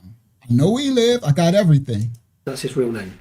I done all of their job for them. Prior to sitting down and meeting with them, I found out and paid a reward to find out who the man was, where he lived, his real identity. They've got the evidence, as you can see. It's clear as day. He's threatening to murder and kill. That's a serious crime. All they have to do is go and pick him up. And then, rather than waiting, he made the decision to meet the person in public. Not to confront him aggressively, not to provoke him, but to see who he really was. In London, and I had to do the police's job, which is what we done yesterday for them. So, yesterday morning, I gave the police the man's name, his address, where he lives. That's where he lives over there. So a day's gone by. I then have a duty. So I then decide to do whatever I need to do to protect my family and make sure that this man is taken off of our streets. That's smart. So he gave it to the police. They did nothing. He decided, I'm going to handle this myself, which is smart to me because he could come to your house. Remember, they're trying to find his house. So if you don't, sometimes you got to go on offense, especially when people are coming, right? Right? So I think that was smart of him to go on offense. Right? I need to go meet you before you come and catch my family when I'm not home and you talk what you're going to do to my kids and my wife and stuff, right? So he went and he found him. To protect my family and make sure that this man is taken off of our streets. Have you got mental health issues? Yeah. Right, so you're talking about killing my kids. How have I found you before the police have found you? How have I got you here before the police have found you? Where are you running to? I'm not going to hurt you. I'm not going to hurt you. You're threatening to murder my children, bruv. I'm not going to hurt you, okay? If I wanted to hurt you, I'd already hurt you. Okay. I'm not going to hurt you. You're threatening to murder my children. How do you think, bruv, if you've got mental health issues, you need help, bruv. If that's the case, if you're standing in front of me now, yeah? Are you going to come to my house and hurt my family? No. So why are you saying it, kid? Someone keep brainwashing. The contrast was striking. The person behind the messages didn't match the image created online.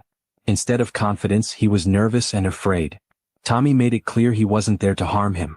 He simply wanted answers. Who's brainwashed you? Ali Dawa. Ali Dawa's brainwashed you to kill my kids. I got that from YouTube, actually. Someone said he'll kill someone and take his merchandise. Y'all see this, guys? This is actually one of the saddest things in the world because he's mentally challenged. And he said, Ali Dawa, that's the YouTuber, the one that they showed earlier with the 1 million subscribers. I went to his channel. He's still up there making these Muslim videos, right? They kill me like this. I'm sorry, bro. This culture is, bro, this stuff is of the devil, bro. That you can influence. Now this man goes to that mosque every day, his whole life, and he got them. They pump this fear, right? They pump this jihadism, this religious, right, extremism, and everybody's not mentally there.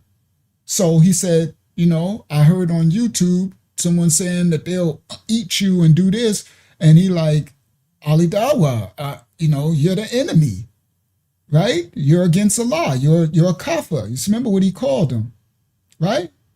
But he's mentally slow. He got scared. He ran. Look. Let me put it back. It's actually pretty The contrast was striking. The person behind the messages didn't match the... To protect my off of our streets. Down. Get out. Yeah. Have you got mental health issues? Yeah. Right, so you're talking about killing my kids. How have I found you before the police have found you? How have I got you here before the police have found you? Where are you running to? I'm not going to hurt you. I'm not going to hurt you. You're threatening to murder my children, bruv. I'm not going to hurt you, okay? If I want to hurt you, I'd already hurt you. Okay. I'm not going to hurt you. You're threatening to murder my children. I could hear clearly the way he said, okay. He said, okay. Like someone mentally challenged. He's slow. All right, let's continue. How do you think, bruv, if you've got mental health issues, you need help, bruv. If that's the case, if you're standing in front of me now, yeah? Are you going to come to my house and hurt my family? No. So why are you saying it, kid? Someone keep brainwashing. The contrast was striking. The person behind the messages didn't match the image created online. Instead of confidence, he was nervous and afraid. Tommy made it clear he wasn't there to harm him. He simply wanted answers. Who's brainwashed you? Ali Dawa. Ali Dawa's brainwashed you to kill my kids. I got that from YouTube, actually. Someone said he'll kill someone and take his money. Take merchandise, like some Islamic. Have arm wrestle. Can you have an arm wrestle? See, mate. Look, listen, bro. Friendly one. Friendly one. Look. Oh my God. Look. Look, son, I can see. Yeah. See, I'm meeting you now, and I'm. You see, guys? No, he's mentally ill, Tammy. He's actually mentally ill. It's proven. He said, can we have an arm wrestle? He said, a friendly one. He likes to arm wrestle. And I bet he's strong as all outdoors. Because, you know, some of the mentally challenged, you know what I mean?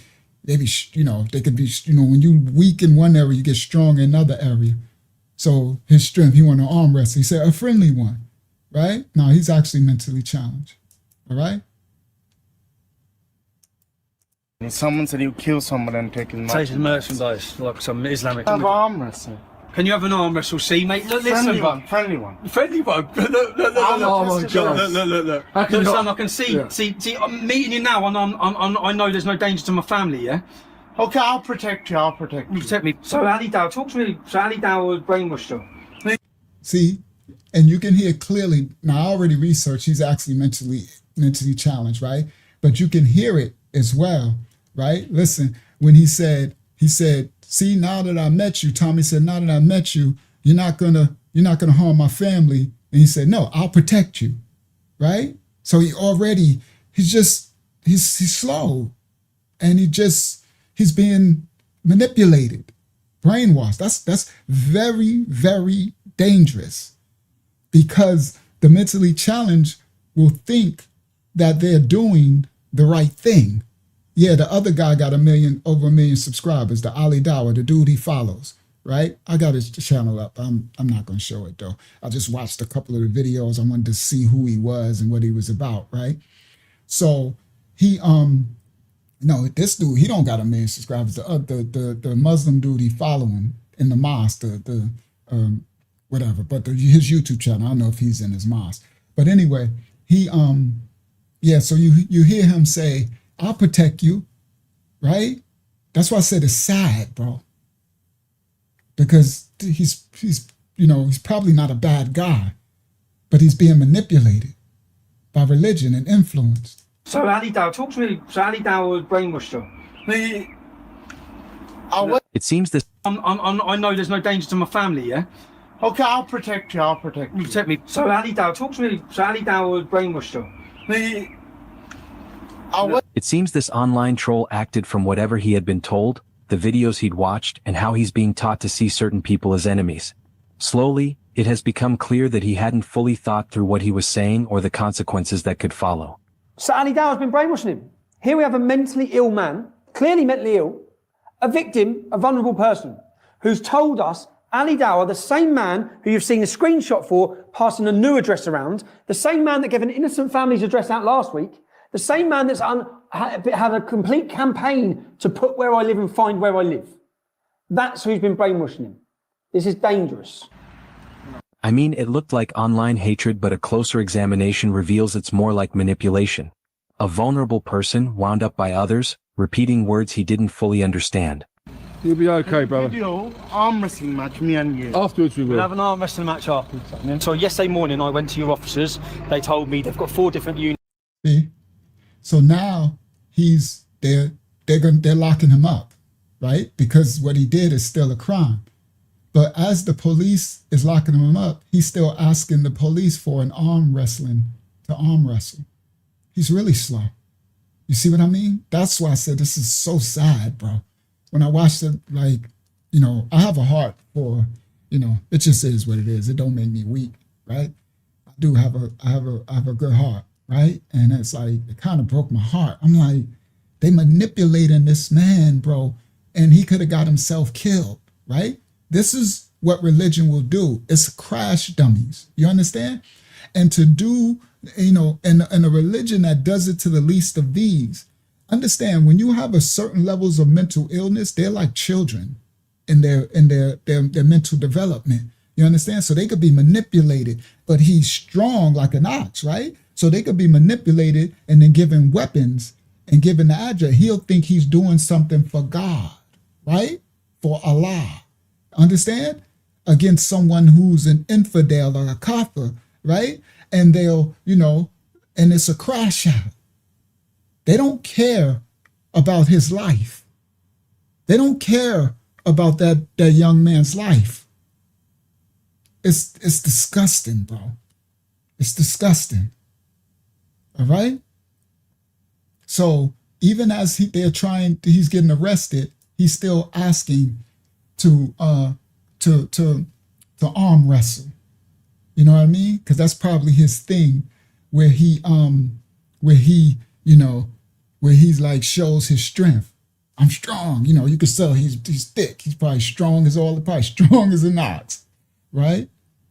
So he said, no, a friendly arm wrestle. And I love that he said he made a friend with Tommy. He said, I'll protect you. Tommy said, so you're not gonna come and harm my wife and my children. He said, no, I'll protect you. Let's continue. Fully understand. You'll be okay, brother. Video arm wrestling match, me and you. Afterwards we will. We'll have an arm wrestling match afterwards. So yesterday morning I went to your officers. They told me they've got 4 different units on this. They've got cyber, they've got intel, they've got CID, they've got all these groups. They're all operating to make sure my family is safe. I've come to find him because I don't trust this. Protect my family. You've come to find I've come to find him. So I've waited outside his house. I've seen him come out for his first prayers, and I've come over to assess myself if he's a danger to my kids, because I've got, as I said, all the evidence is there. He's been making videos, putting videos online saying, I'm going to kill you, Tommy Roberts, I'm going to kill your wife, I'm going to kill your kids. And I can't believe that I'm standing here. I've had to come to London to find him, that no one's arrested him. And he doesn't need arresting, he needs sectioning. He's mentally unwell. 21. Male. And he said, I can't believe that I had to do the work. I done told the cops all this, and I had to come find him. And he said he don't need arresting, he actually need mental help, right? So Tommy can clearly see, right? Your officers, what I would have thought by now, after how profile this is, it's all been online, it's all everyone's watching it, and how profile it is. I've come here and assessed him myself. The minute he tried to run off, but the minute I've met him, I can see, look, he needs help. He's got mental health issues. I've had attack after attack after attack. You've never arrested anyone, done anyone. You've never prosecuted anyone. I get continually. I'm fed up of sitting and reading comments from Muslims. Now, just so y'all know, and I'm about to show something, they attack Tommy all the time. I got a clip I'm gonna show now that I got something else. I should have grabbed that one. It's okay. I'll do it on another one. The Muslims, Islam, just peaceful, they attack them physically all the time. Punch him, beat him, hit him with stuff. Because he's speaking against their ideology. So he's telling the cop, and it's online, I'm gonna show one now, right? And he's like, they never arrest them. These are literal crimes done online, and they do nothing about it, right? So with that one, the serial killer dude threatening him like that, that was smart for him to go find him, okay? And I'm sure he didn't go unarmed. I'm sure he but that was smart for him to go find him before that dude got charged up enough to actually go, go harm his family or whatever.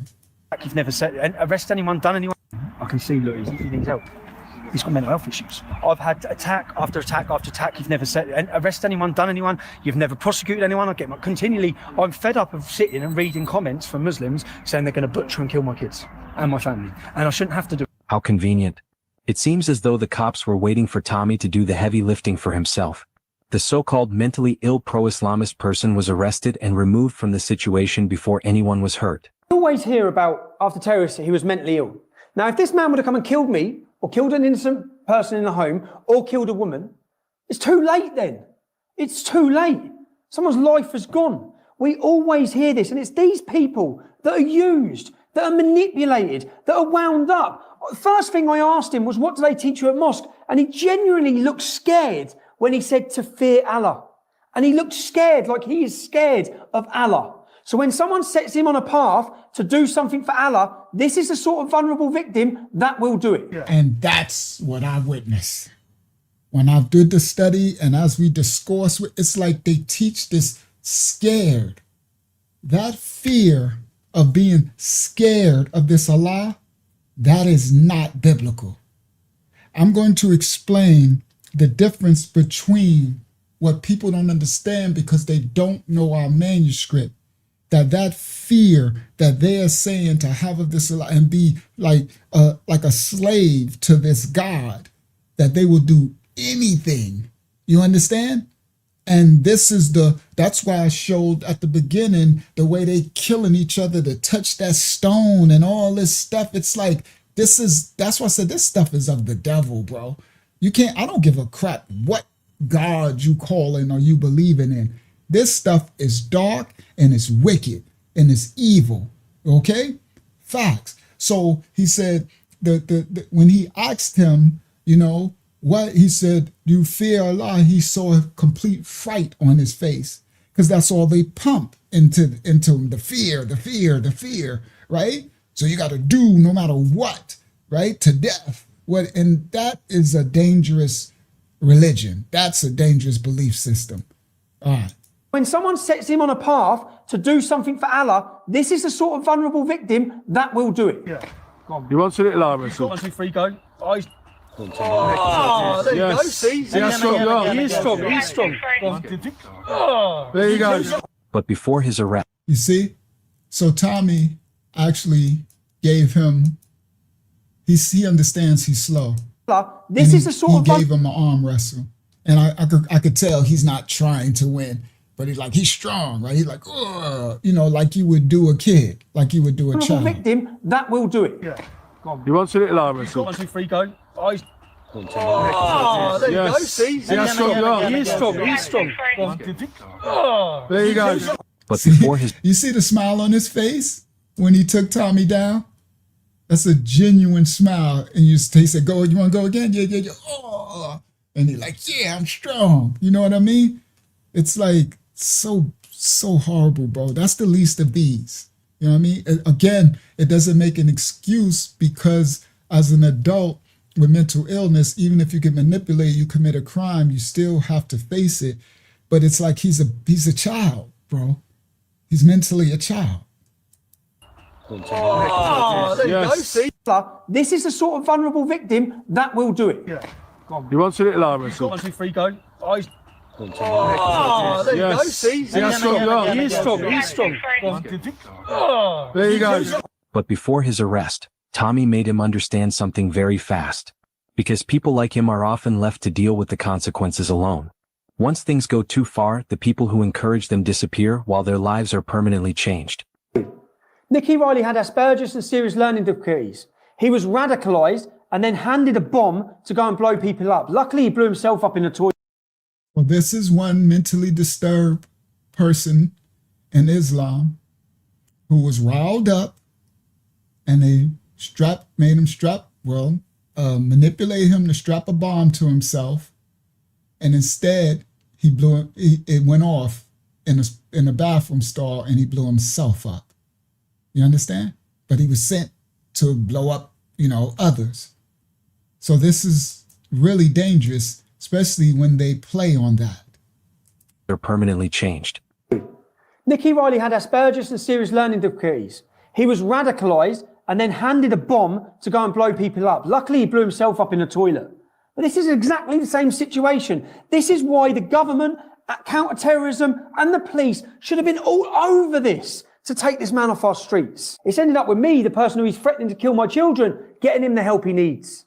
Now you can see the difference in what he's been told about me after his brainwashing by Ali Dawah, what he expected of me after all he's been sent to kill my family on a mission to kill us all, and the reality after I've met with him. Why does people show hatred in you? Because first I didn't know you, that's why I was doing it. Okay. When I knew you, you're a good person, you're not a bad person. No, it's all right, man. But you, as I said, just get the help you need, because you need help. You need medical help. So don't. And you see those sort of Ali Dawahs, they're going to use you. Be nice to the all police these officers. Creatures, they're going to use you. You don't want to be used, yeah? Because they'll wind you up and make you do something like you do it, right? Sam. So you hear it, guys? He said, why do people not like you? I just met you and you're a good person.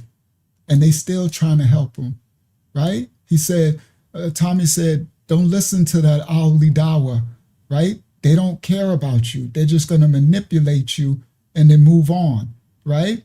And they still told him, they said, make sure you respect the police. So him and his photographer and stuff, they still trying to make sure he's okay, because they understand that he was he's just used. He was a victim. After I've met with him. Why does people show hatred in you? Because first I didn't know you, that's why I was doing it. Okay. When I knew you, you're a good person, you're not a bad person. No, it's all right, man. But you, as I said, just get the help you need, because you need help. And that's the point for that young brother. The religion will make him think that I'm a bad person because I'm speaking out. I don't believe in that ideology, right? And they'll say, I'm a kafir, I'm an infidel, right? I'm to be annihilated. I don't believe in their Allah, right? But if you got a chance to know me, you would know I'm a good person, like he's saying. So he got to see Tommy and he like, you're a good person. Why would they make me think? You see, guys? That's what religion does. You understand? It's not okay, bro. It's just not okay. And as the numbers of them grow, they have a Muslim Brotherhood, right? So they got factions that are like military-like. They also got something, I think it does come out, so I'm going to say, but on Friday, I got something else. We got another lesson, but I got something coming crazy. And they got something called, what's it called? Sharia, did I write it? Sharia, where is it? Sharia Patrol, right? And this is another like faction that they got. They call it this is United Kingdom, and they're saying they're coming to America, everybody. Sharia, they're saying from the United Kingdom, Sharia Patrol is on its way to America. This is why the Most High got us to be exposing all this stuff, okay? And Tommy said he caught him when he went out, shout out to Gabriel, when he caught the young man when he went out to go do one of his prayers, because they pray 5 times a day. You see? All right. Woe to those who do the least unto these. After I've met with him. Why does people show hatred in you? Because first I didn't know you, that's why I was doing it. Okay. When I knew you, you're a good person, you're not a bad person. No, it's all right, man. But you, as I said, just get the help you need, because you need help. You need medical help. So don't. And you see those sort of Ali Dawahs, they're going to use you. Be nice to the all police these officers. Creatures, they're going to use you. You don't want to be used, yeah? Because they'll wind you up and make you do something like you do it, right? Sam. We've got an ambulance coming down. An ambulance is coming, yeah? I think everyone knows what would happen if a non-Muslim had said any of these things. Completely different situation. I completely feel, and you can probably rewind to this once it happens, that the police and the government are allowing me to be targeted and eventually be killed. You know what he said? He said, Imagine what would have happened if a non-Muslim would have said all those things, right? I'm gonna eat your parents. They would have came and arrested them right away. I believe he's correct. And you see this happening wherever they have power in numbers. Some of these extremist Muslim communities. And the government are allowing me to be targeted and eventually be killed. That encounter wasn't just about one man or one online troll. It points to how quickly words can escalate, how vulnerable people can be influenced, and how important it is to take warning signs. They should be hung for treason. All right. Now, you hear the comments, right? Let's go. They talking about Tommy should be hung for treason. Okay? Take warning signs. What did the first lady say? And how important it is to take warning signs. Oh, okay. I see. They should be hung for treason. Oh God. Oh God. No. What are you doing it? Say that in there. Go on. Yeah, I know, man. I'm lucky to stop from that, Rob.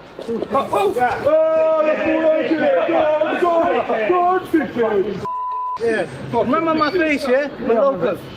This not-so-recent clip just resurfaced of an incident where Tommy Robinson... See, I got clips. They attack him. Even imams. I got a clip where the actual imam who runs the mosque actually attacks him physically. Okay?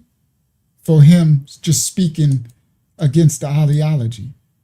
Well, he should speak against it if this is what this, see? And look, he think he all jacked up, right? And they're like jumping him. Okay? And how important it is to take warning signs. They should be hung for treason. Oh God. Oh God. No. What are you doing it? Say that in there.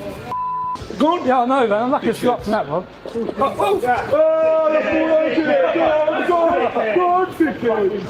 Yeah. Remember my face, yeah? This not-so-recent clip just resurfaced of an incident where Tommy Robinson was attacked on the streets of Luton by a bunch of Muslims who take Tommy as a mortal enemy. What the assailants didn't realize is that right on the spot, Tommy had called in law enforcement without their knowledge. Definitely feel there's more tension in the air now that we're walking through here. Yeah, of course. Luton's a very divided town. So this is Tommy walking through his hometown where he was born in. And it's so much Muslims now, they took over, and he's being interviewed, right? All right, let's go. Right? Look how they looking at him. Realizes that right on the spot, Tommy had called in law enforcement without their knowledge. Definitely feel there's more tension in the air now that we're walking through here. Yeah, of course. Luton's a very divided town. You were here when you walked through. I was the leader, mate, I was. That's racist. No, it's not, Bob, no. Why do you think it's racist? Shout out to Nikoro in the building. Shout out to everybody new that's finding coming into the building. Sister Hayazak. No, what I think it's more of that whenever, because I've seen a bunch of stuff, right? Because I'll see something else. Whenever he goes out, like he's being threatened. So before he even probably saw them, it was probably others out there threatening him. So he probably called the police for backup, just, So yeah, so anyway, so yeah, look how they're looking at him, right? And yeah, it just looks to me, it looks like a religion of thugs and criminals, honestly.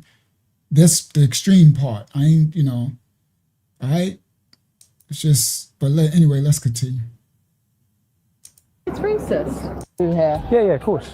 Remember my face, yeah? For treason. No. What are you doing it? Say that in there. Go. Yeah, I know, man. I'm lucky to stop from that, bro.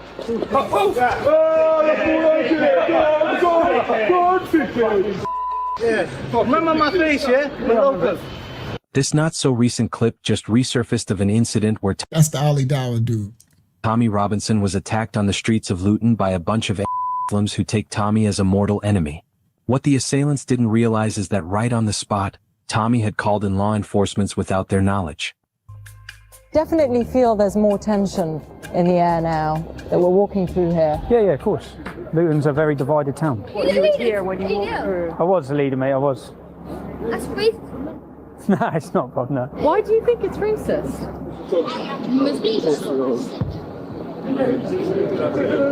Oh dear, what was that? What did they just say to you? Oh God, I don't know if this is a good idea. The attack looks chaotic on the surface, but So while he was sitting there, those dudes came past, those Muslims, and he called them a PUSSY. And I know the reporter lady scared.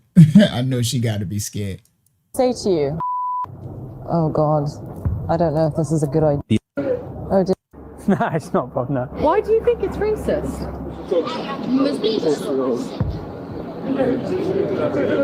Oh dear, what was that? What did they just say to you? Oh God, I don't know if this is a good idea. the attack looks chaotic on the surface, but when you slow it down, it tells a deeper story about modern Britain. This was not a planned protest or a political rally. Tommy Robinson was simply walking through his hometown with a journalist, talking on camera. And that is what makes what happens next so unnerving. Don't point your camera at me, I'll break your camera, I'm telling you. Go on, man, you got something to say? What do you got something to say? What you got to say? Huh? Oh God. Oh God. No. What do you mean? Say something then. Pussy. Go on. Yeah, I know, man. I'm lucky to stop from that, Bob.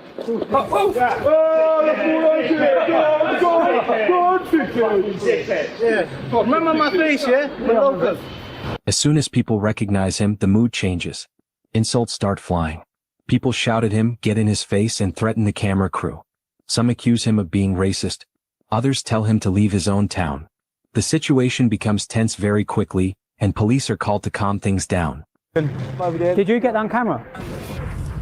Hi, I've just been attacked in Luton Town Centre. How we doing, all right? Yeah, good. Where'd they go? Tell me what's happened. It was very, very frightening. What stands out here is not who Tommy Robinson is, but what he represents in this moment. He is a man with controversial opinions, yes. Many people strongly disagree with him, and many of those criticisms are fair. But disagreement is supposed to be answered with words, not intimidation. Get on with your life, man. No point causing a commotion. It seemed like the whole town was surrounding us. Everyone had an opinion. Obviously, he's got all the people behind him, all the white people, yeah? And we're in a white man's world right now. He doesn't have a relevant point. I think he's made out to be 10 times worse than he actually is. What do you mean, get out? You're born here. Have you ever, do you think, incited any of this? Well, that's what they're saying. Well, you deserve it. You deserve it. What? Because I exercise my freedom of speech and I'm critical of an ideology. America's going to see firsthand what's going to happen. How their freedoms will be under attack. This is what's happening. This is coming your way. The message being sent is clear. Some opinions are no longer allowed to be spoken out loud in public. That should worry everyone, not just his supporters. Just got the finger. Come. Do you think we should go? Welcome to England.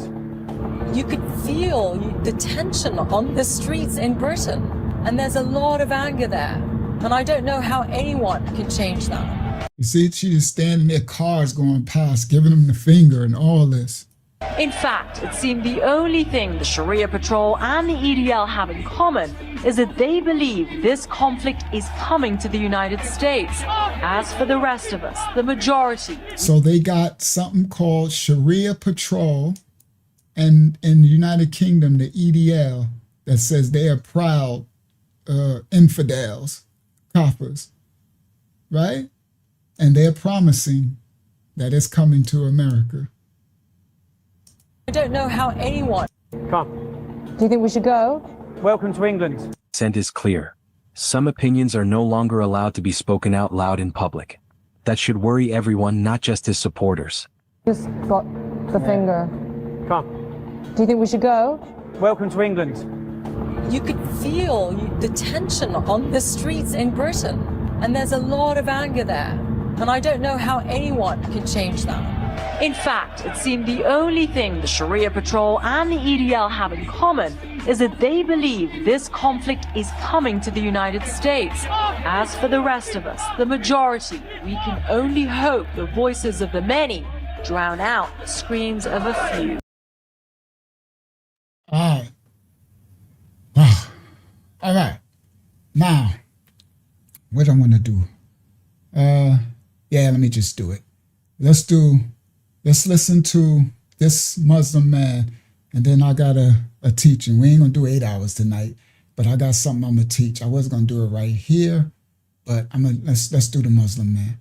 So this copyright disclaimers are in effect.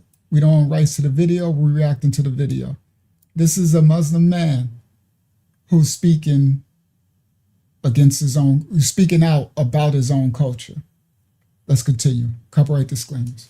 Muhammad claims to be a prophet around 40 years old, which is 610 AD. And then for the first 13 years, he's preaching a message of monotheism. He's preaching a message of taking care of widows and orphans. He himself was an orphan growing up. His father died before he was born. His mother died shortly thereafter. So he saw the conditions of the underprivileged, and he argued that we should support them and take care of them. That's what his ministry was like for the first 13 years. But when So he's speaking of the Prophet Muhammad in the 600s, when he first got his visitation in the cave and some spirit came and told him this stuff. He just spoke. That's what he was believing. You know, he was seeing, it's what he said. It was really peaceful for the first whatever years. First 13 years. But when he ultimately fled, support them and take care of them. That's what his ministry was like for the first 13 years. But when he ultimately fled to Medina, that is when he was able to start fighting. That is when he had an army at his control. And it was that very year that he started launching raids. And from that point till his death, we see a crescendo, an escalation of violence in his life. And when we talk about violence, you indicate, and I'm sorry if I'm pronouncing it wrong, Surah 9 as being one of the most violent books or part of the Quran. Exactly. So the Quran is not in chronological order. So chapter 1 is not the first. Chapter is actually in the 90s is the first one. The last chapter chronologically to have been composed is Surah 9. It is, bar none, the most violent. It's called Surat al-Bara, which means the chapter of disavowal. And it's basically disavowing all treaties with polytheists and also with Jews and Christians. And it tells Muslims to fight the unbelievers, to slay the infidels wherever you find them, take them captive and lay siege to them. So, of course, yeah, RIP to the brother. I know he converted. I was just trying to leave that empty for a second. But Surah 9, he said one of the last chapters, I think he said the last of the Quran is the most violent. And it says basically, unalive the infidel. You see? So when they talk about this peaceful stuff that they try to spew, I'm like, well, explain Surah 9, right? The infidels, wherever you find them, take them captive and lay Muslims to fight the unbelievers, to slay the infidels wherever you find them, take them captive and lay siege to them. That's chapter 9, verse 5. Fight the infidels, the unbelievers, take captive wherever you find them, siege them. When I played the other Muslim dude, what did he say? He said, wherever we get in power, we're going to take over the infidels, take over the power, okay? And the other clips I've showed on the other lives where they said we got to get our power and numbers up. That's why they building these cities, all in America and everywhere, okay? So this is a cancer, all right? Chapter 9, verse 29 says specifically, lay siege to them. That's chapter 9, verse 5. Chapter 9, verse 29 says specifically, Jews and Christians, fight them until they are subjugated and pay you money. Why? A few verses later, because Islam has been made to prevail over every other religion. Chapter 9, verse 33. Chapter 9, verse 100. And I agree, beloved brother. It's not going to go as smooth as it is in others, but it is happening, beloved brother, because look what they did in Minnesota. You understand? They already came and got us for billions, all right? And still ain't really saw no repercussion yet. You understand? So, you know, we keep hearing stuff, but I ain't seen, I don't see Ilhan still ain't locked up. You understand? So, and the point is that shout out to everybody who's calling it out. The Chaldeans, come on now, y'all. That's what you see. You got it now, y'all. And that's why they talking that Aramaic stuff.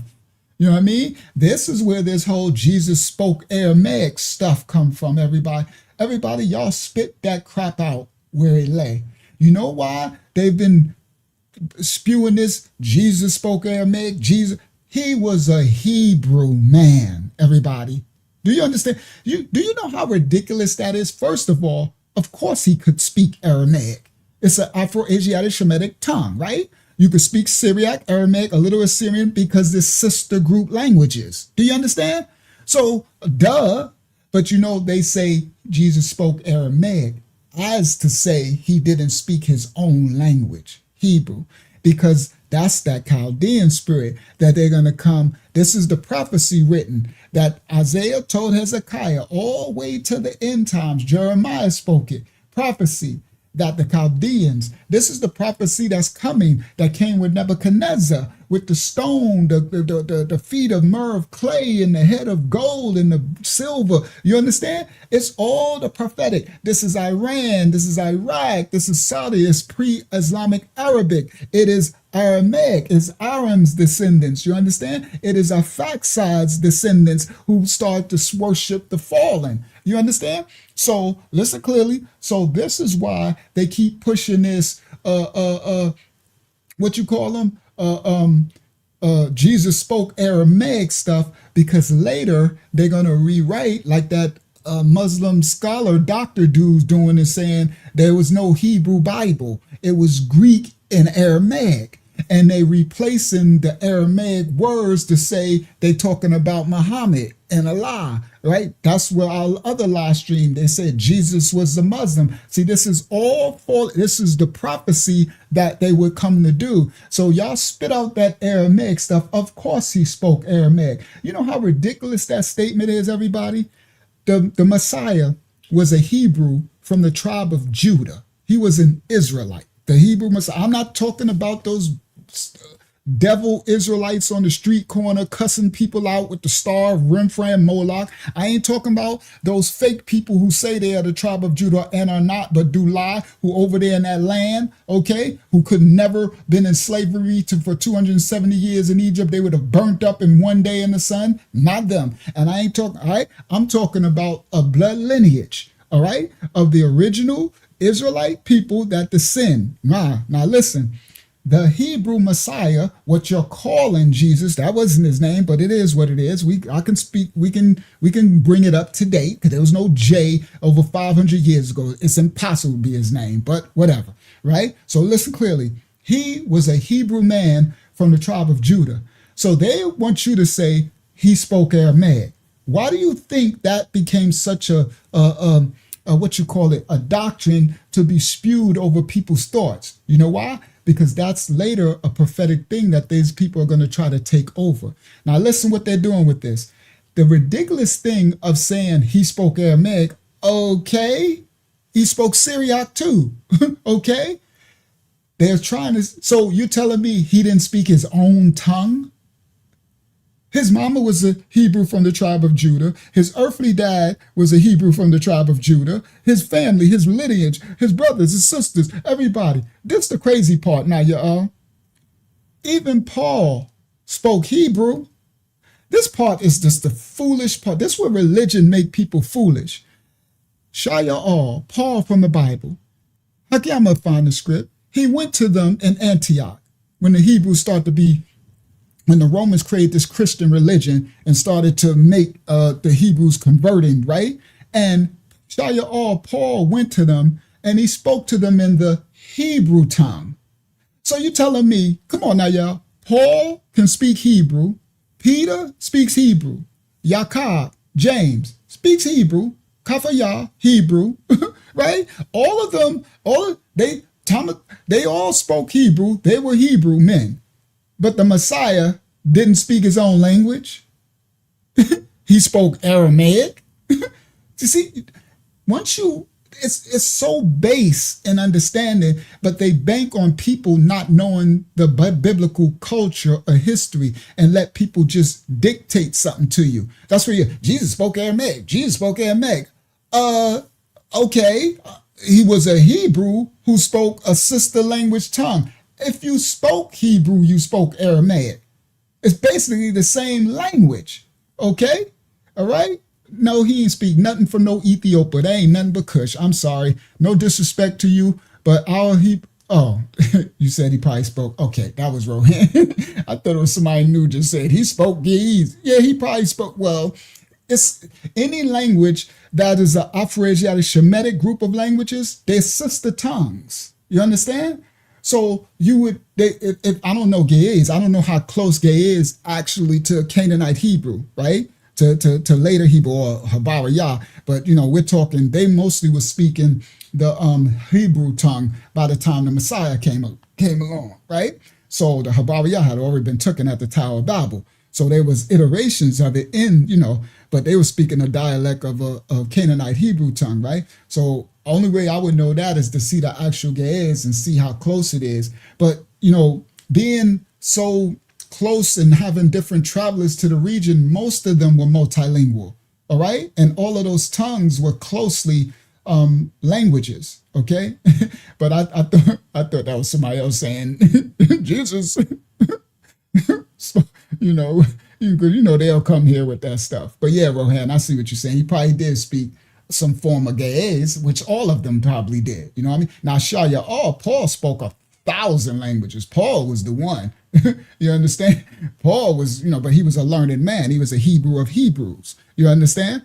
So, that's why Kafayah Peter said, be slow to try to understand Sharia. You have to be very learned, because Paul Sharia speak legalese. He's a very learned man.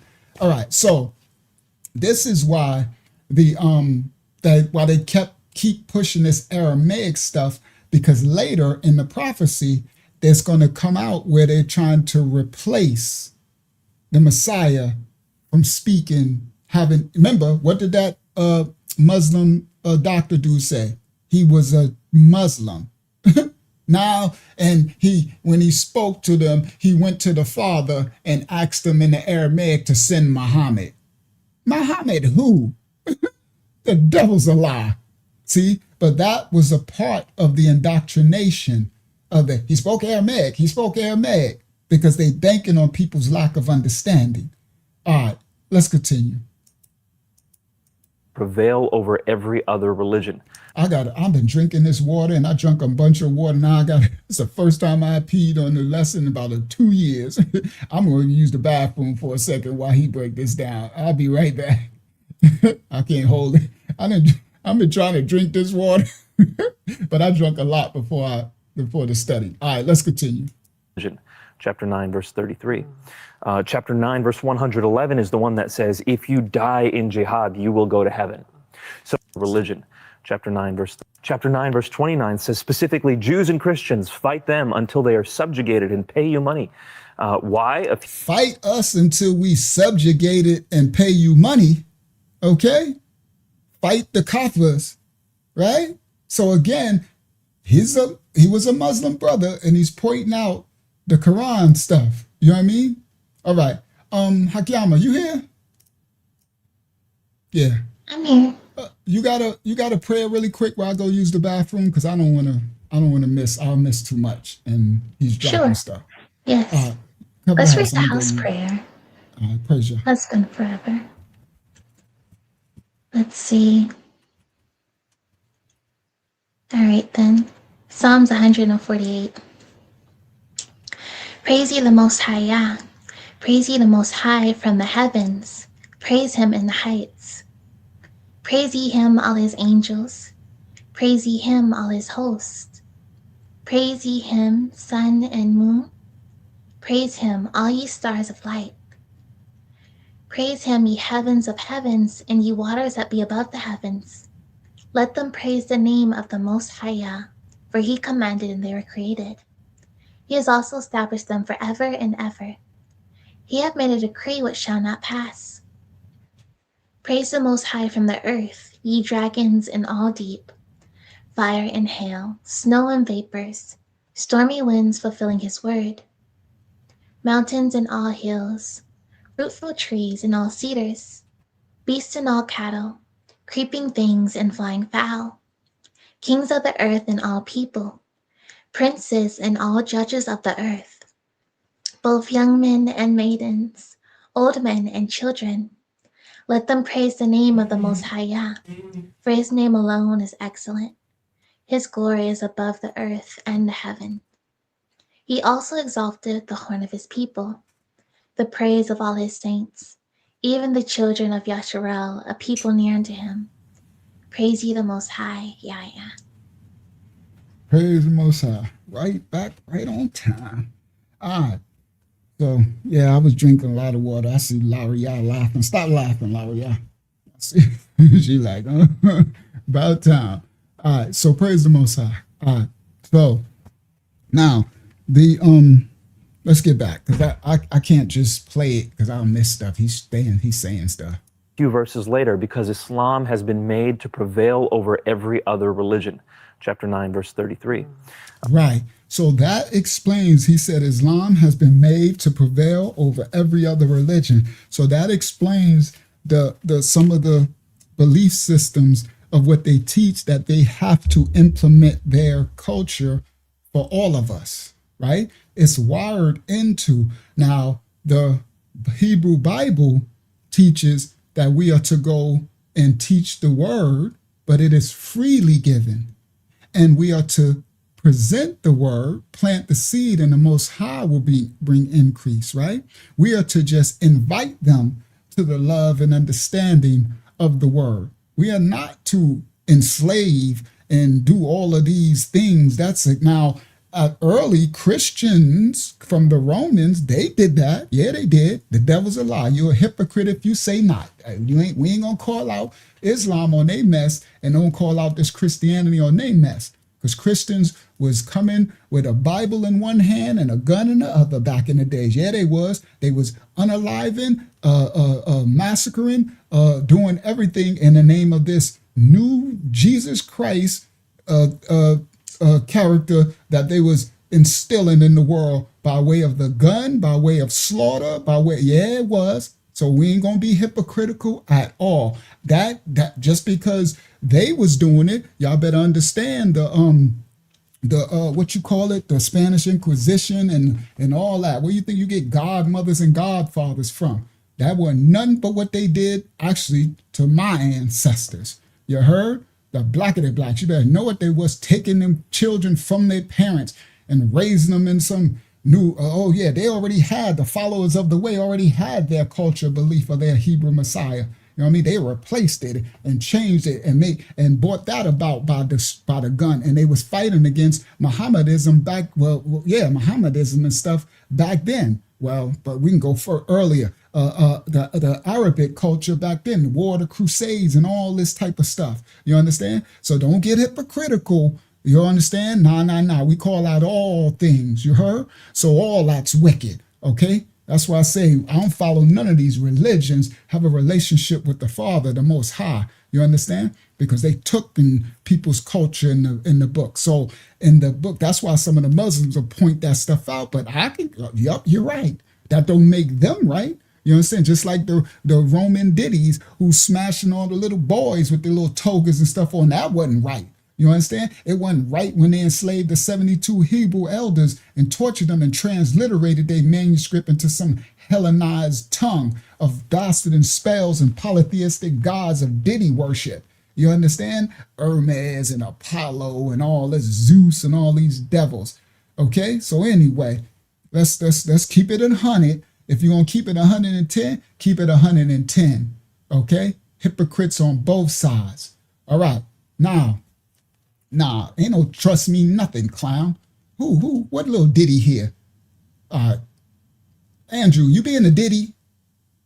My source is to trust me. That mean, I don't know. Hakim, before I slay him, is he being a ditty? Do y'all know? Did he just pop in? He just came in with that. So he came in as a ditty, right? Come in, don't know where he at. talking about somebody's sauce. Now you look real stupid. You look stupio just coming here talking about sauce when all we do is break down everything, ancient books, text, all on the screen. You little Epstein, get your butt out of here, Epstein. Sorry, not sorry. Get your little jelly belly here, away from here. Bye-bye. You heard? I'm sorry. I ain't got the tolerance for these jelly bellies tonight. All right? Yeah, Diddy Man did pop up here. Come on, get to the Diddy Man and popped up in here. You're jealous. Are you jelly belly? Somebody beat you up in school. All right, let's continue, guys. All right, let's go. Talking about some sources. You came to the house of receipts. That's how you know when somebody's a fool. You know, I ain't never, even when I didn't have an election, I wasn't boo-boo the fool. You know what I mean? I'm not just going to step into some house and don't go look at the catalog. Don't find out where I am, idiot juice. All right, but anyway, let's continue. 3. Chapter 9, verse 111 is the one that says, if you die in jihad, you will go to heaven. So it launches Muslims right before Muhammad dies into... See? So he said in the Quran, at the end, they got a charge that if you die in jihad, one-way ticket. See, that ain't biblical. But they don't care about biblical, right? Because they took someone else's culture, the Hebrew manuscript, right? And now they actually inserted some Arabic culture into someone else's culture, right? This is Muhammad dude, because he got visited in the cave by some jinn, that's what it was, some devil, right? But anyway, so now now this ties in to the title with the Muslim serial dude, right? The slow dude, right? They pump the fear into him and say, if you die doing this, religious, heroic act, you get an automatic ticket into heaven. Where that's at in the Bible? It ain't. I guess Muhammad or one of these people who wrote the Hadiths, they wrote that in there or something. But can you see how this extremism would have them? And remember, the infidels, you ought to take them over, do this, you ought to, everything is, and if you die in this act, then that's the greatest thing that you could do. This sound like a religion of the devil to me. It sounds like somebody just cocked I know Hasatan when I hear Hasatan. Sound like somebody done cocked up a devil plan to me. Right? I don't care that y'all, I supposed to say y'all following this crap. I'm sorry. It is what it is. I am the worst infidel. Y'all might as well sign me up. I'm a Kappa, Kufa. I'm a Igga. I'm an Israelite.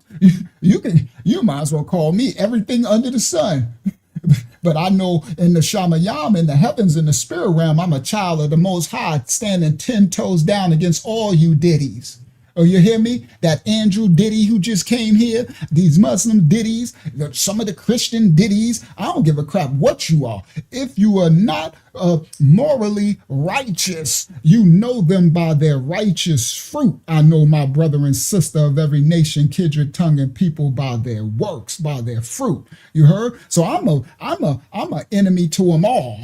Yeah. I'm whatever you want to. I don't give a crap. They didn't call me everything under the sun. You heard? You understand? I come from the people who've been called the Iggas, Jigaboos. We've been called Sambos. We've been called spear chuckers. We've been called Iggas, Israelites. We was Afro. We was Afro-American. We was colored. we was. I mean, I done been called everything. What the? Come on, Maddie. You sticks and stones. Those words, bro. I'm sorry, my skin too thick. I done been around the block too much. You understand? I know who and whose I am. You understand? The devil's a lie. I'm rubber, you glue. That part. All right, let's continue.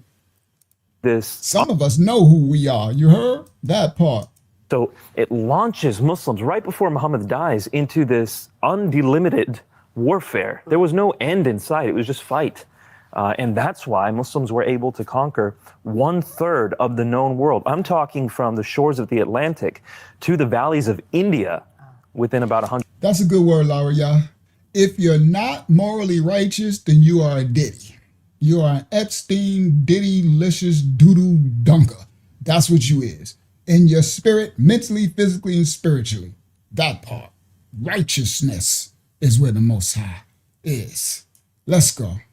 Who he is. World. I'm talking from the shores of the Atlantic to the valleys of India. So he says, within about a by the time Muhammad died, when he put all this in the last books, it ushered them into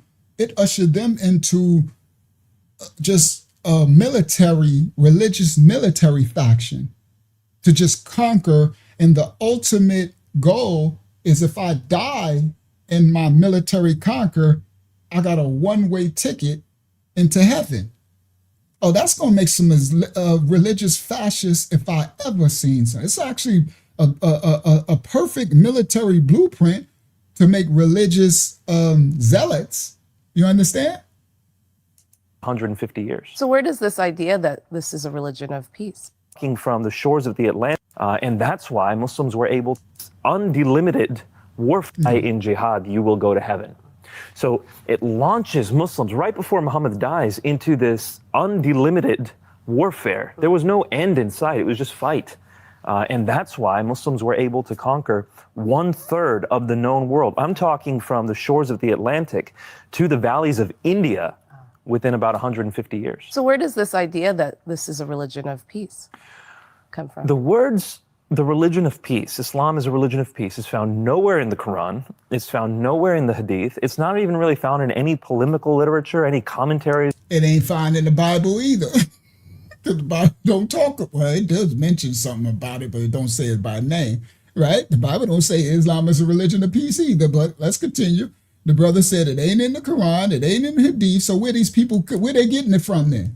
The religion of peace is found nowhere in the Quran. It's found nowhere in the Hadith. It's not even really found in any polemical literature, any commentaries until the 20th century. So this is a modern phrase. So it's a later edition. Well, then I know about those. We all know the later editions. That's where they add their likeness and image. You heard? I know all about the later editions, but let's continue. That was invented by people in India who were interacting with British folk. This was before India was reverted to its own control. And so that's where we see the phrase Islam is a religion of peace coming up in interactions between Western culture and Islam, usually when we're talking about polemics and apologetics. So is it accurate? Now, how do we mean the phrase Islam is a religion of peace? If we mean that there are peaceful Muslims, no one can argue with that. I would say the vast majority of Muslims in the world are peaceful, and I would say that without hesitation. But if we say Islam is a religion of peace, that's problematic because, again, shout out to all the righteous brothers and sisters that are Muslim that are of peace. Shout out to y'all.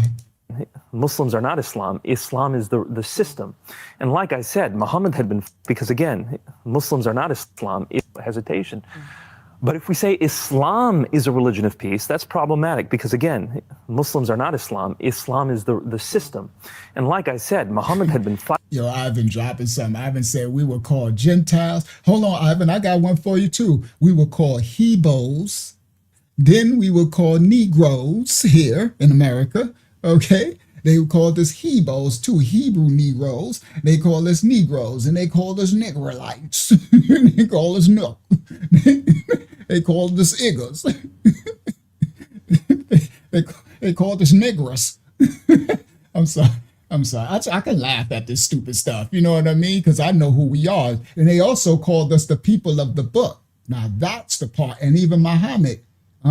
See, that's the part they want everybody to forget.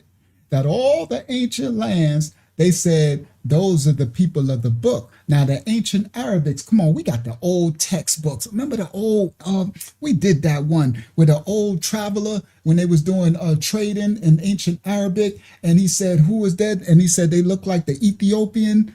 And he said, that's the people of the book. They was talking about because they were black. And they said, no, that's the people of the book. Yeah, you Negros. Right?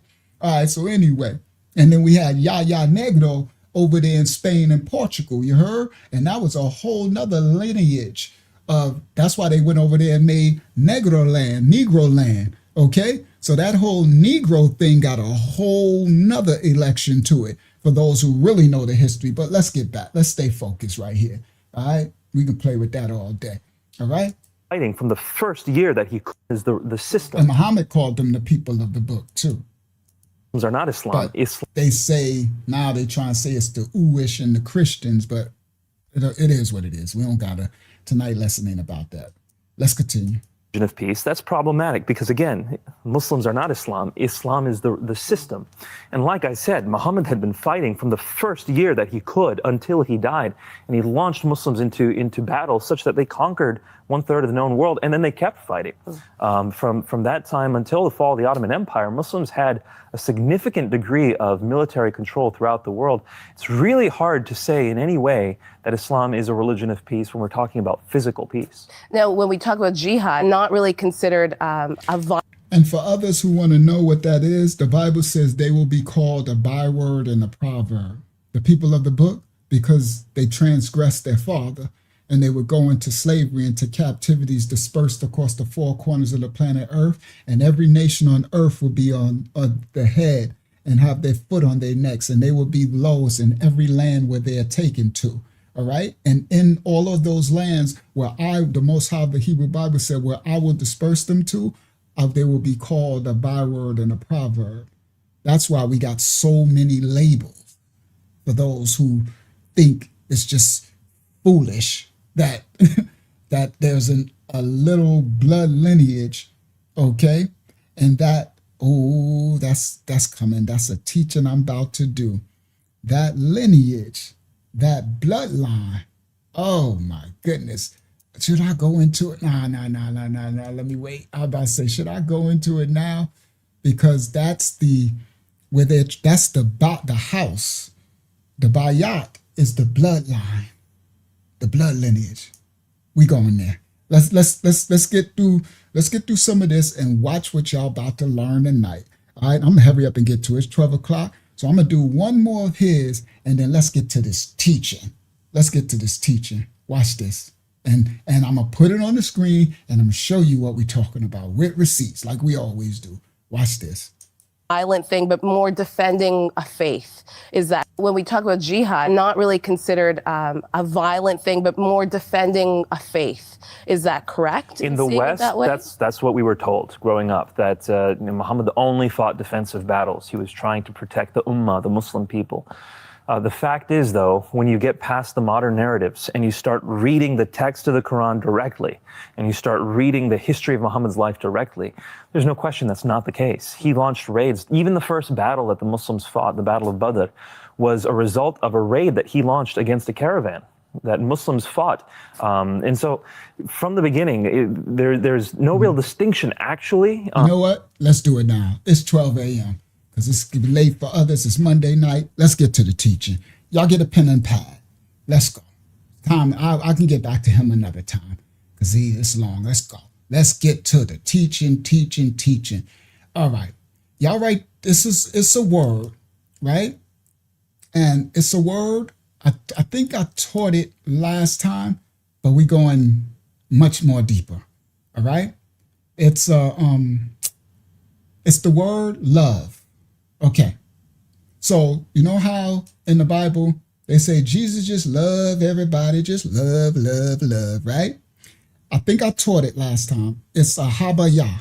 I'm not sure. So y'all write this down. Hakiyama will write it in the chats, both chats.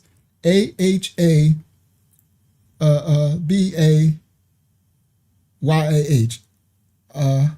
Habaya. All right. Now I'm about to show y'all something. Let's go. And I'm gonna do it in a way that I'm gonna show you how others, guys, how other cultures can take another person's culture and mistranslate and add things that ain't in the original culture. Okay. Now, this word love is very important. Ahabaya. All right. I know some who know a little bit of Hebrew, they will say, ain't it ahava? Ahava? Yeah, in the Canaanite Hebrew, it's ahava. In the original tongue, it's ahabaya. because before there was a V, there was no V at one time in the Hebrew tongue. It was a B. But watch this. Now, this is how another culture tries to teach another person's culture. Copyright disclaimers are in effect. We don't own rights to the video. We reacting to the video. Watch this. The four letters Aleph, He, Bet, He compose the amazing Hebrew word Ahava. Translated Ahava. Into English, Ahava means love. The first time the word love is used in the scripture is in Genesis 22:2. Listen to what it says. And he said, that's God, take now thy son, thine only son Isaac, whom thou lovest, and get thee into the land of Moriah, and offer him there for a burnt offering upon one of the mountains, which I will tell thee of.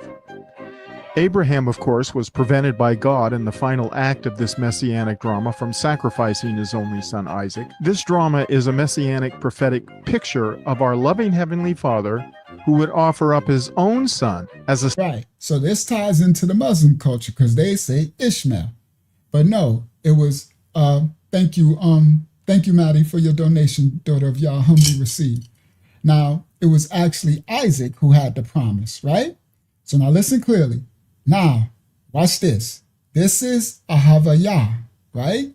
And you need to understand these words. And next time I'm going to get to that fear, because these things will confuse you because they will look like contradictions, right? You know, love your enemy as you love yourself and all this, right? And I broke down that Ahabaya, what it means, love, means understanding, reverence. It means it is a verb to do, right? And I broke that down, but now we're going somewhere, right? Because this is how they try to teach.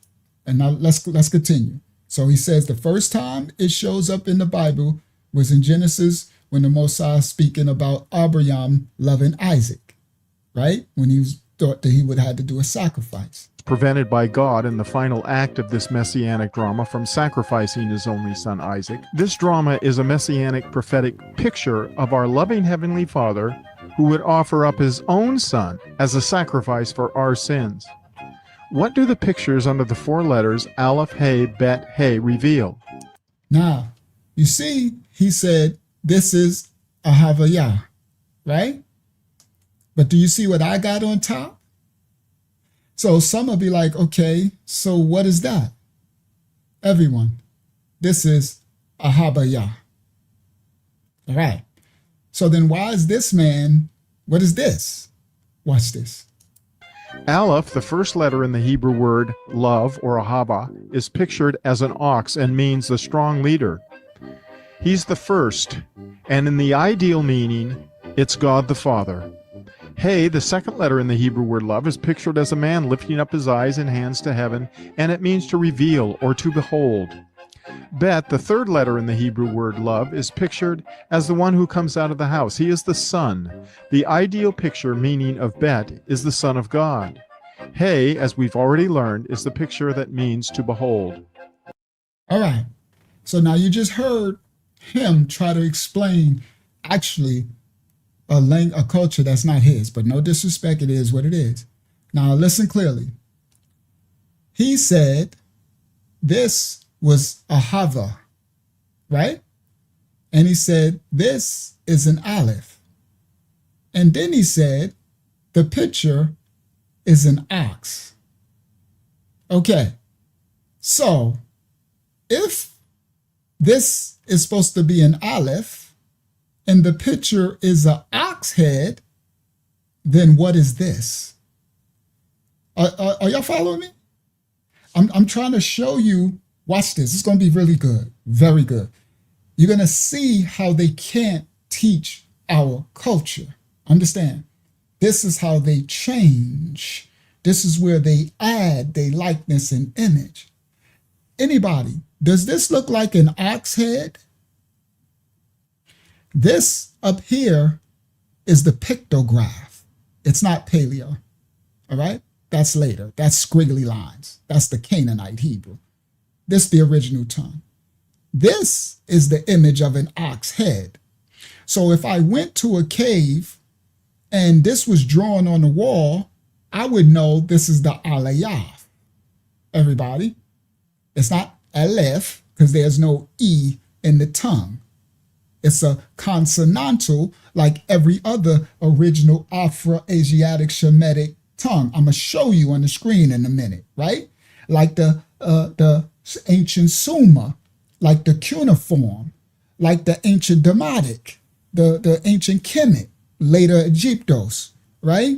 The ancient tongues were all consonantal, all right? Now, so this Aleph and this modern script is like the other brother just said in the Muslim text when he said, they said Islam was a peaceful, he said it's more modern. Okay, this is later.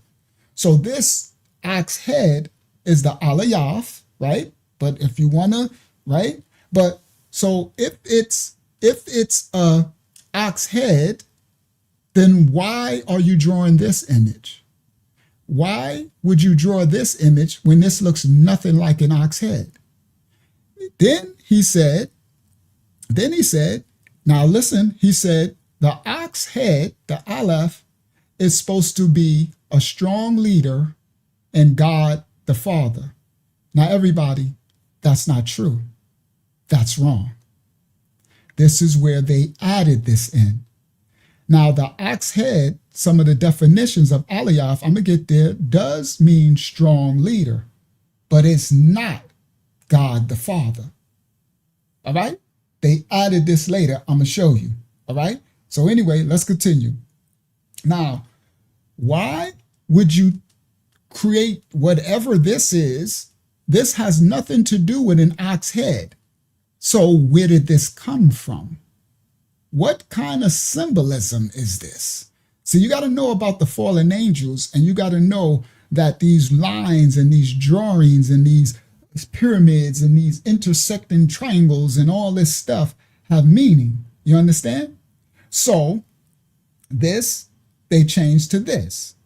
So then he said the next letter in Ahava, which means love, everybody, is supposed to be, he said, hey, right? Now, if he understood, it couldn't have been hey, because that's a vowel sound, a. Only sounds were the breath sound, the breathe. And that's what this letter, this Adiyat, actually has the sound of ha. That's what the sound comes from. This is the revealing. He said it's a man lifting up his eyes and hands to the heaven. Everybody. And then he drew next to it what? A man, come on guys, lifting up his hands, right? So then what is this? Everybody? See guys, see how simple this is? So then, okay, okay, with your religion, everybody got it right. So then this is not a man lifting. Everybody, does this look like a man lifting up his eyes to heaven? Or does it look like, I don't know, a box, a box head, look like 50 Cent head?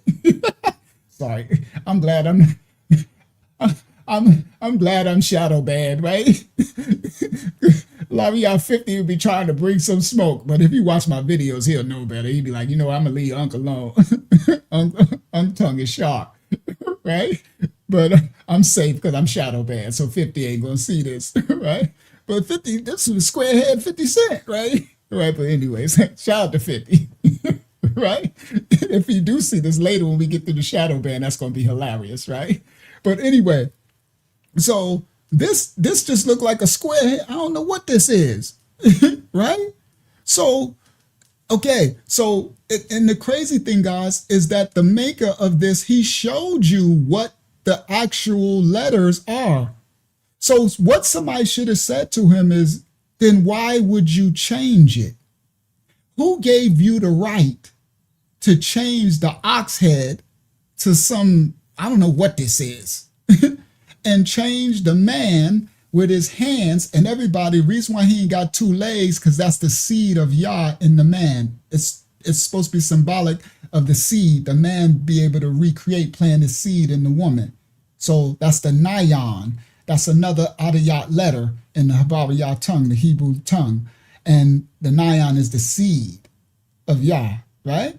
That's why it don't got two legs. Later, some made it a man with two legs, right? But this is the original Habariyah pictograph tongue that was taken at the Tower of Babel. So anyway, so then if my thing to him is, if you know that this is what the letter is, then why are you writing this and teaching this? Who taught you that? See, this is the witchcraft, everybody. So then he goes on and he says, this is the man lifting up his eyes and hands to heaven. And I'll say, what is? The one you drew on the side is, but I don't know what this is.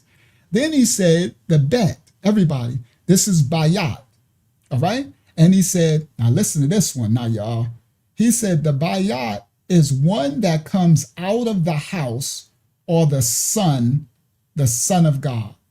Everybody, the bayat never meant the Son of God. It never meant one that comes out of the house.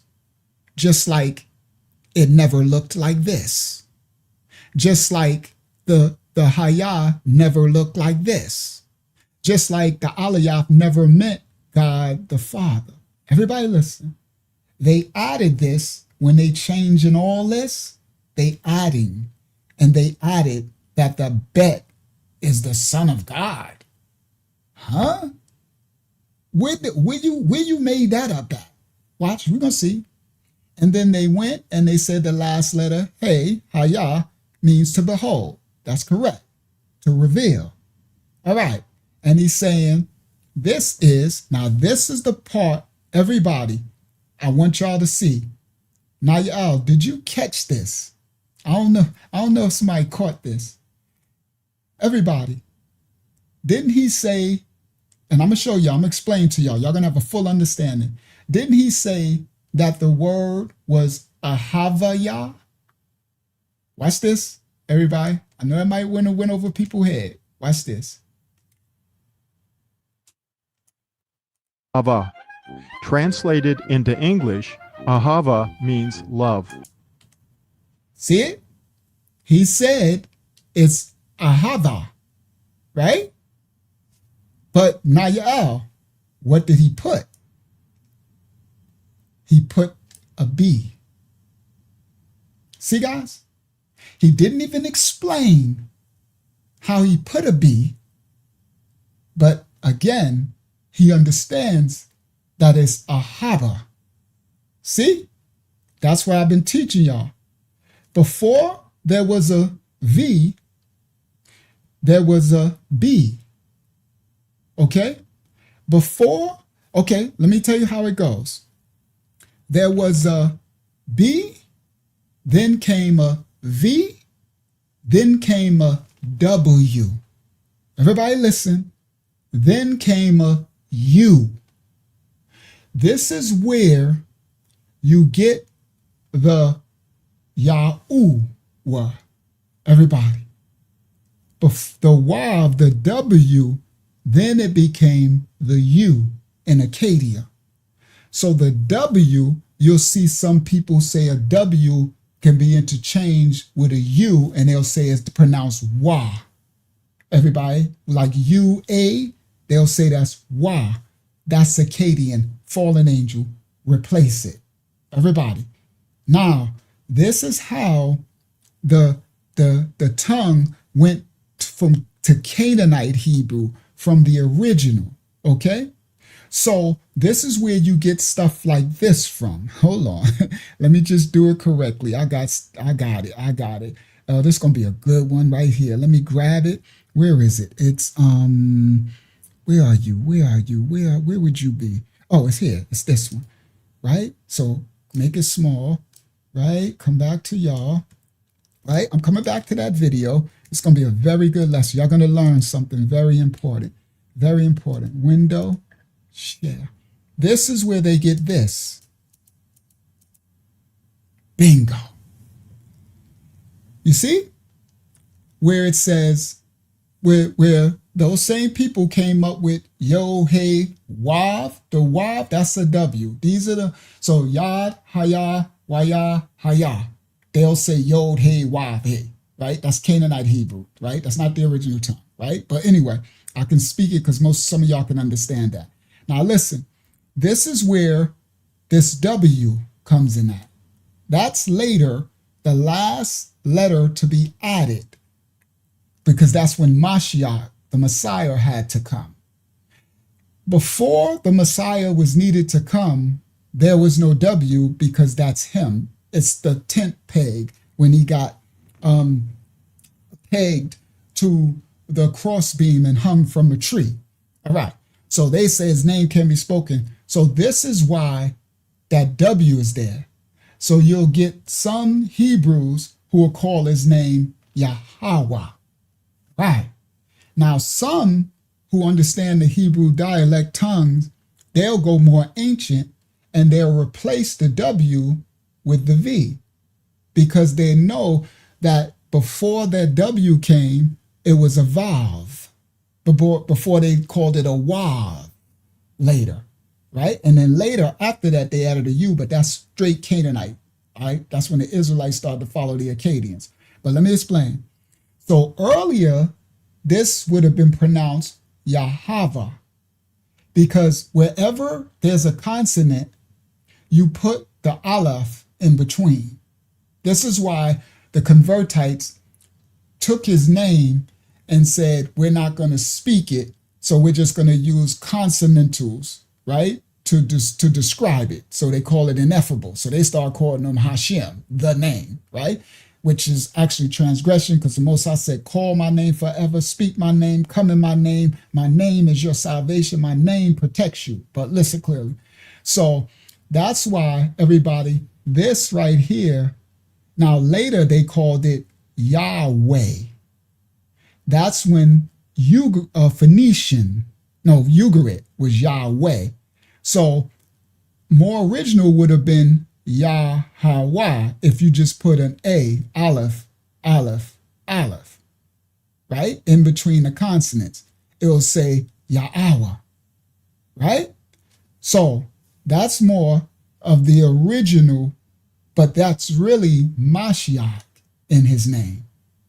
So when you say his name, when you put Yah and you put Awa, that's speaking of Mashiach's purpose coming, and you're putting this Wayav is the Messiah in the Hebrew letters. That's the Messiah coming for us, right? So that's putting the Messiah's image in the Father's name. Nothing wrong with that, but you need to understand where that comes from. But now, yeah, they can't speak it because it will burn you correct. It will crucify them. It will be a judgment against them. So now, yes, Yahweh is Canaanite.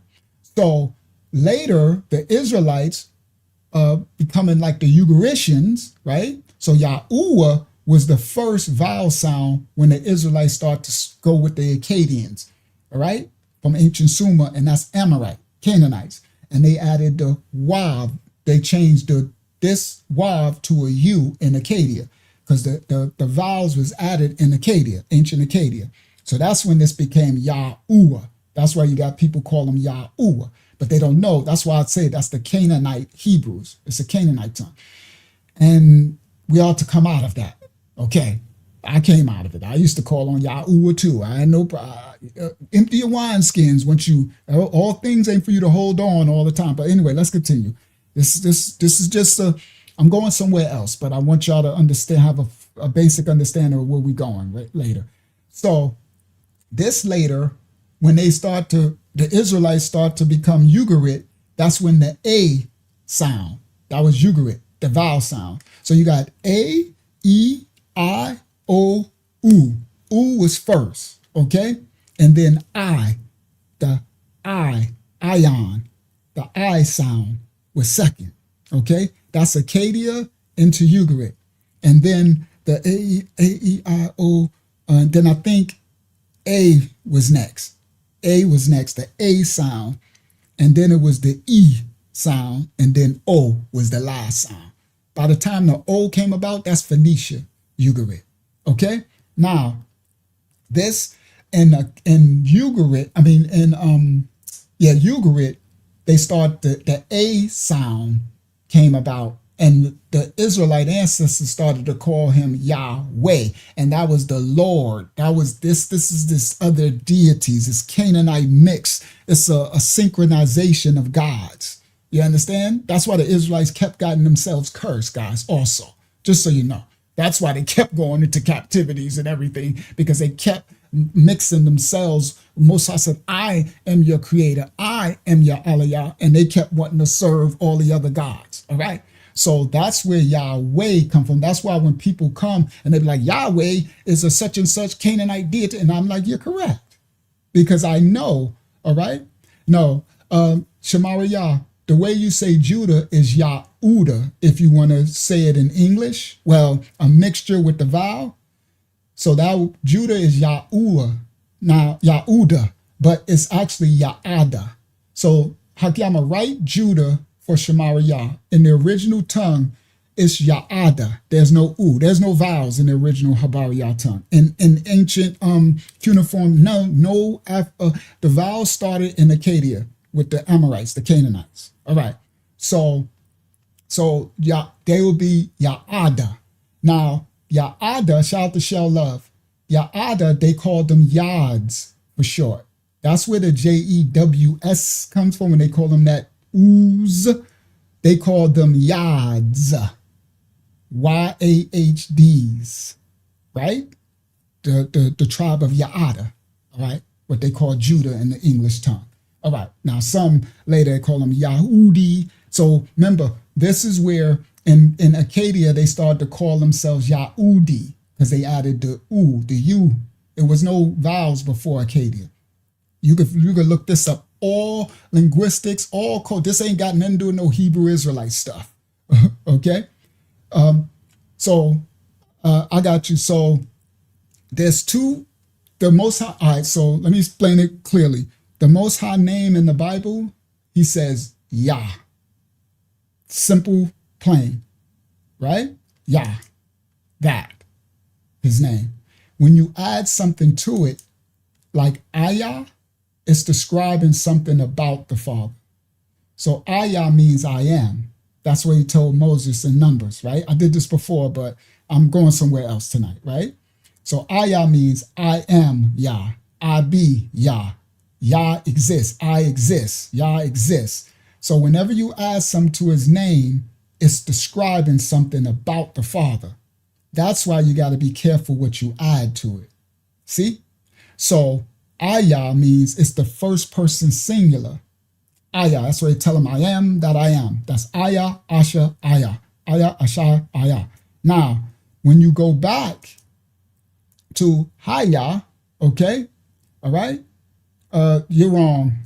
Eastern Mayas, I know that that's your belief and you got a right to believe that, but you're actually totally 100% wrong. There's a genetic lineage and they are in Israel, they are blood lineage and it was never stamped out. The Bible actually said that it will be restored. In your land of captivity, I shall restore you and you shall surname yourselves. But I know you get taught this from these haters who wants it to be anybody else, right? That's fine, right? When you thinking it's somebody, right, now you're going to say it's the Christian church, the devil's a lie. It ain't no Circe. There's a lineage, and their lineage is actually humbling themselves, and the Most High is revealing his original pure language that he said was taken at the Tower of Babel. So all the prophecies that's being played is being played out right in front of your face, but some will reject it, right? Because you get in your feelings, right? Nobody's disrespecting nothing, but exactly what I'm doing right now and what I'm breaking down is actually so ancient, right? That it goes all the way back to this. Let me just do it. See, that's where the adversaries come in, guys, and it makes it even better lesson. You know why? Because it makes me go to somewhere that I wasn't even going to go right now. But watch this. Watch this. Stop share, right? I got to come back to that, right? Give me a second, share screen, right? So the remnant at the end would be able to show you, right? The ancient script, right? The Egyptian hieroglyphs, the hieratic, the Phoenician, guys. This is paleo, guys. See? Aleph, Bet, Gimel, Dalet, Hey, right? So while he's talking about there will be no lineage, so then how we prophesy how, then the Bible says that he will awaken his remnant in their captivity. They shall remember themselves. But no, no, no. Oh, no, nobody's going to remember nothing, right? So look, this goes all the way back to that person on the screen. See, the modern equivalent. All right. And then, man, this goes deep, right? So the ancient, middle, late, modern, right? That's the Mayam. But anyway, let me continue. Let me get back because I got so much to bring out. This gonna go good in a second, right? I can't let the distractors take me off course, right? Because that's what they'll be sent to do, right? And the children of the Most High, they want to learn. The remnant who want to learn, who have ears to hear. Everybody don't have eyes to see and ears to hear. You understand? So they come with predisposed notions, and they try to drop off their stuff here, but not here. All right. So anyway, so again, his name is Yah. And whatever you add to it, right? So this right here, Ayah, means I am. That's in numbers. That's the first person singular. And this word Hayah, when you add it to Yah, it means he is Yah. Yah exists. Yah is. It's the second person, plural. Okay? So he said, tell him Hayah sent me. So when you speak the language in the Bible, you can understand what they're actually saying. That's where we're going to Havayah, love. Give me a second. Now let me go back. I'm still doing this, right? So now this right here, I'm going to explain how this became Jehovah and all this, right? So shout out to Benny, right? Yes, hallelujah, right? So it's hallelujah. Everything, there's no E, U. All you got to do is so simple. And if you was trying to do linguistics and study any Afroasiatic Shemitic tongue or any ancient language, right? Ancient Sumer, any of them, you would have to take all is consonantal, okay? It's an abjad tongue, not an abjagita, right? Abjad, no vowels. The consonants came much later. The vowels came later in Accadia, right? It's fallen angel. So any ancient linguistic tongue, you have to remove all the vowels, okay? So that's the first step when you're doing ancient liturgical linguistic study or exegeting. If you went to college and did this as a profession, that's like 101 that you would do to start to decipher the ancient tongues, all right? Now later in Accadia, then you start adding the E, O, I, right? So it's so simple. Everything that you just say, halalaya, is just everything is ah. It's the breath of the Father, it's ah. So this Yahweh, right? So this Awa, everybody, is actually this. Because, let me explain.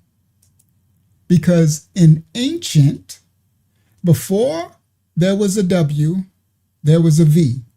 Before there was a V, there was a B. Okay? And the bayat is replaceable with the yad, with the wa, the yad. So this awa is a later transliteration of the more ancient word ayah. So this, when you're saying Yah awa, you would still be saying without knowing I am Yah, but that's the first person. See guys? Singular. So you're not Yah, so why would you say I am Yah? That's what he told Mashaya, Moses. Told him I am sent me, Ayah. So this is actually would be Ayah or Ava or Abba. Now listen, the language is so dope, bro, that when it goes all the way back to the Bayat, you can stop right there. Abba is the source. Abba is how you say father in Habarayah. He is our Abba, Yah. Everybody, Abba is the source. So this would say Yah is the source. Yah is the creator, the source of Yah, the creator, the father. That's what this would say. And Ayah is I am, he is Yah. He is the source, he is. So each of these would be correct when you understand. But the problem is that you needed to be taught how the definitions of the terms. So that's why I say, no, it's okay that you can still speak, right? Now, I need you to understand once you started adding vowels like this O, and when you put an E and make Yahweh, now you go in Canaanite. Okay, so any of these are really safe. And these is when our ancestors, but it's still wicked. They shouldn't have never went there, but the Israelite ancestors always started mixing with other nations, right? So Yahweh, that's correct. Some could say Yahweh. It's less ancient. Well, that's less ancient. Yahweh, Yahweh, Yah, Abba, Yah. Okay? Abba, Yah. That's the source is Yah. All right? Remember, right to left. All right? Now, later, it became Jehovah. The reason why it became Jehovah is because when they started in where was it? The E in Phoenicia, right? In Phoenicia, Ugarit Phoenicia, when they added the E for Yahweh, right? Now this E got added, right? And in Phoenicia, they added the O, right? That's why some say when they call the Messiah Yahusha, something they call it with this O, but they don't know where that comes from, right? So Yahusha, okay? Now, Eden, we about to get you out of here because I don't know, you just want to try to teach that nobody got a lineage from the Mashiach and all that. So you can go find you a Nobody Has a Lineage channel, okay? We're breaking down an election, and I'm about to put the ancient scripts on the text, okay? And we're showing something, and you're just being a distraction because you don't understand, right? So unfortunately, Eaton, because you don't have an understanding, you want everybody else to be dumbed down. And that's unfortunate for you, right? That you want to go into a classroom where the teacher is teaching that 1 and 1 equals 2, but because you didn't learn mathematics, you want to tell everybody 1 and 1, there's no such thing as 1 and 1, right? While the teacher's like, bro, what are you, like, so we're going to get you out of here if you don't simmer down and be quiet or add something to the lesson. You understand? So we ain't got no tolerance for it's, that's when the Bible says calling themselves wise, they become fools, right? Go find you a Hebrew Israelite channel because they don't know much, honestly. No disrespect to none of them, but you can go spit that stuff over there and they all wicked and evil. They can go back and forth with you, but we're not doing this here. Okay? Yeah, Yahoshua. Yeah, Yahoshua. Yeah, that's where that come up. But that's Phoenicians, right? That's really late. By the time the O and the E came, the O was the last vowel that was introduced. Okay? Because all right. You're not speaking no biblical facts. None of that is biblical facts, what you're talking about. Okay? So what you just said was your made up religion. Because the Bible says, in the land of their captivity, they shall remember themselves, and they shall surname themselves after Jacob. Do you know who Jacob is? All right, so you're not speaking no biblical facts. You're speaking whatever somebody done taught you, right? Some religious Christianity stuff, all right?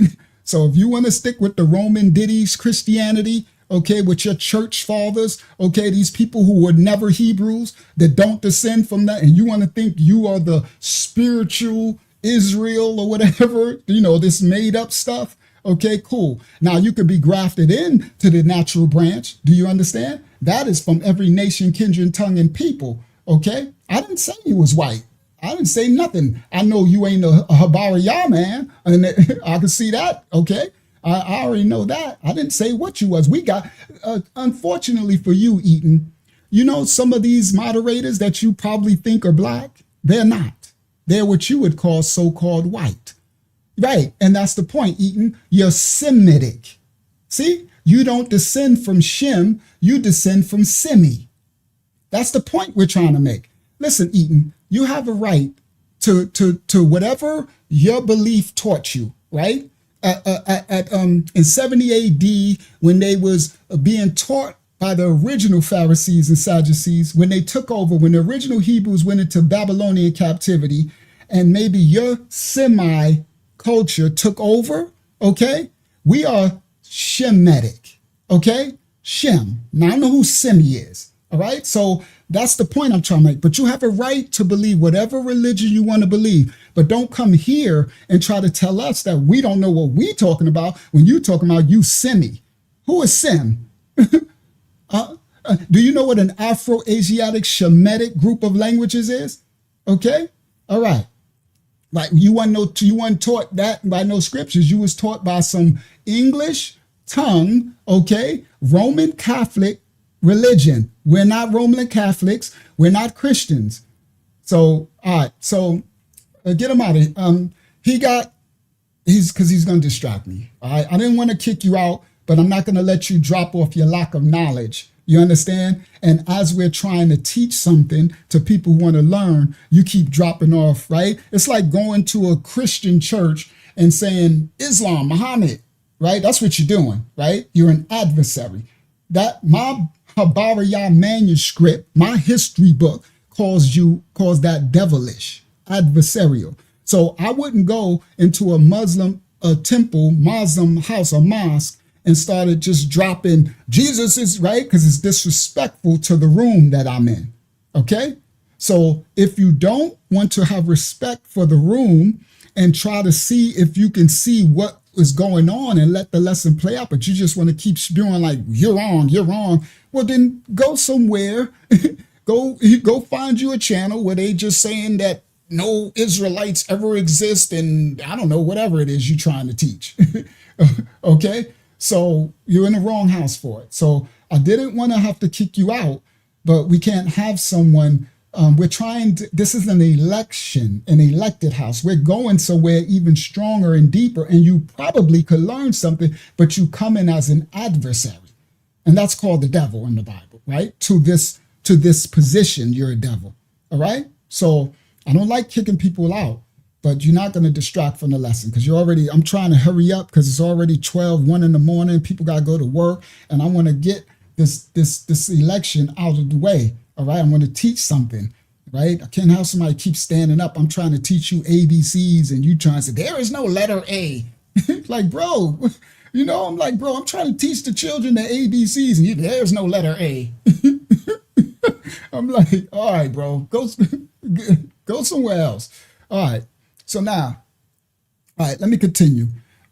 So later, the reason why it became from these other cultures when they became taught saying Jehovah from this, right? Because later, remember, there was no J in Hebrews, right? J is the last letter about 500-600 years ago it was created, right? So that's where you get Jesus stuff. And the E came about in Phoenicia, right? Ugarit Phoenicia, and that transition from Phoenician Ugarit, right? That's Yahweh. That's where the E come back up, and the O was Phoenicia.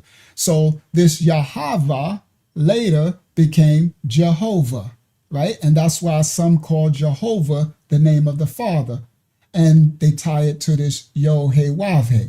Okay, all right. So now, anyway, that's just a little base understanding of that, right? So let me get back to the brother's his writing, right? His teaching of ahava. That's what it was, for love, the V and the B. So what I put, all right, there you go. Thank you, Father. So the reason why I pointed that out is because I told you that before there was a V, there was a B, right?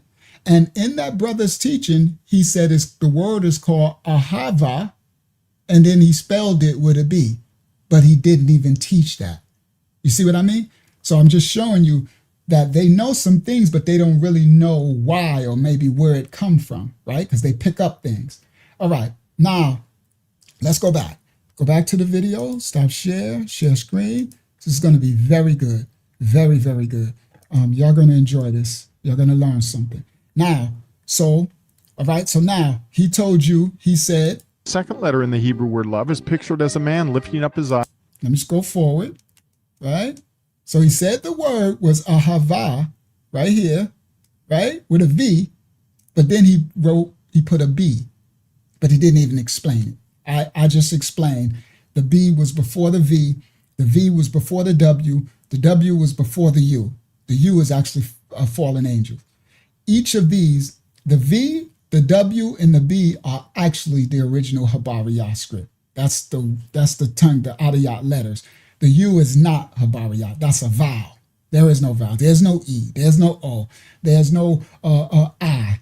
There's none of those. So anytime you see that, that's Canaanite, paleo, modern, fallen angel mixed with, that's our ancestors mixed with the fallen. All right. And the Most High told us to come out of that.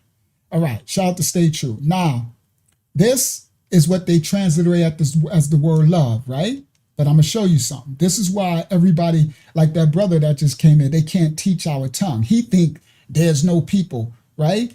But listen, the people of the book, the original genealogy seed, oh, they come to take their rightful position and humble themselves to teach every nation, kindred, and tongue to come back to the Father in spirit and in truth. I ain't talking about those wicked Israelites. They probably Esau. They probably descend from some Canaanite, whatever they descend from. Some of them could be original natural blood lineage to the original Israelites, right? Because they always go astray, right? Most of them. A remnant will get it right. And the remnant will be able to lower themselves to teach the remnant of every nation, kindred, tongue, and people to come back to the truth. All right.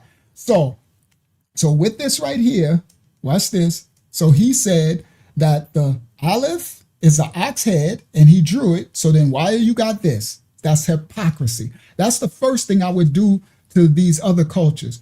I would say, if you know that the Aleph, which is actually Alayaf, but I'm going to just speak the vowels like they say, is an ox head, then why are you teaching this? And who made this up? You know who made this up? Babylonians. The Talmud. Sorry, the Amorite. They got it from Amorite, right? From the Akkadians. That's where these squiggly stuff come from, right? So why wouldn't you teach? Why would you have to write it on the side? Why wouldn't you just teach it? Reason why I'm doing that, because the same way that he would teach that this is an Aleph, the ox head, and it ain't an ox head, is the same way that he would be taught to teach that this means God the Father. It don't, guys, at all. All right? The Most High is not an ox, okay? And I'm explaining in a second, right? The same way that he said that this, now see how he changed? This is the original Abad. What this is supposed to be, guys, is the ancient pictograph drawing of the tent. The ancient Israelites were nomadic and they lived in, they slept in a tent, right? And then they had within the tent, right? So you can make this more elaborate, right? Because this letter also describes the architectural floor plans. These are attributable descriptors of these letters, adiyats, right? And that's the reason why they mean something. So he said it means ones that come out the Son of God. That's wrong. So that's when they adding stuff in to change. This is where they start to add this, what they call this Trinity, everybody. And this Trinity that this culture of people is adding in, this ain't the Trinity later with the Romans. This is the early Trinity from the Akkadians, from the Amorites, the three God. It was always a 3-in-1 gods, like Semiramis, like Isis, Horus, and Osiris, like Nimrod, Semiramis, and Tammuz, right?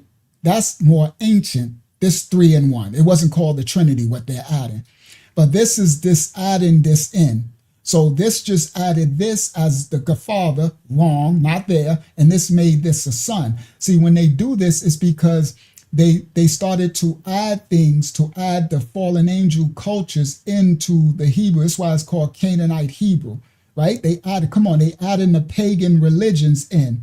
And this, you're going to see in a second, right? So anyway, and I'm going to show you what I'm talking about, right? I'm going to explain everything I'm talking about. Let me just break it down. So, shout out to Brother Warren. So this right here, and the reason why I'm showing you, because if a person will say that this is an Aleph and it's an ox head, but then have to draw the actual ox head over here, then why would you show me this?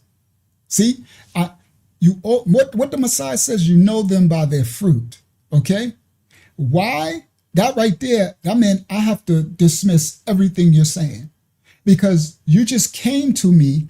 He did it 2 times. He said, this is called a hava, and he put a B here, and he didn't explain it. That's one mistake. That's one red flag. Then second, because we are to teach and explain all things for a baby to even understand. That's Bible. All right? Now listen clearly. Then he starts and he puts all this script on the screen, right? And he says, this is an ox head. No, it's not. And then he goes to draw an ox head on the side. Then he says, this is a man lifting his hands up to heaven, lifting up his eyes and hands to heaven, right? And I'm like, no, it's not. And then he draws on the side. I mean, so then what are you doing, bro? Why are you teaching me? What is this you teaching me? See, guys? That's what I'm saying. So once the Bible, this is Bible morality. This is in discernment. Once someone feeds you this, you throw the whole meal out. It's called a little leaven leavens the whole lump. Do you understand? That's Bible. You throw the whole meal out because it's leaven. Okay? Now, watch how I dismantle this leaven. All right? And teach you the truth. Now, I put this up here, the original Ahabaya on top, right? Because he has no reason. But anyway, so then he says, this is an ox, and it means God the Father. This is means hands lifting up. This means the Son of God, and this means behold. So with that, now I want to see where you going, because this is supposed to be the word love. Now watch this. God the Father reveals himself to. Oh, let me put it back a little bit. Of Bet is the Son of God. Love is pictured lifting up his eyes and hands to heaven, and it means to reveal or to behold.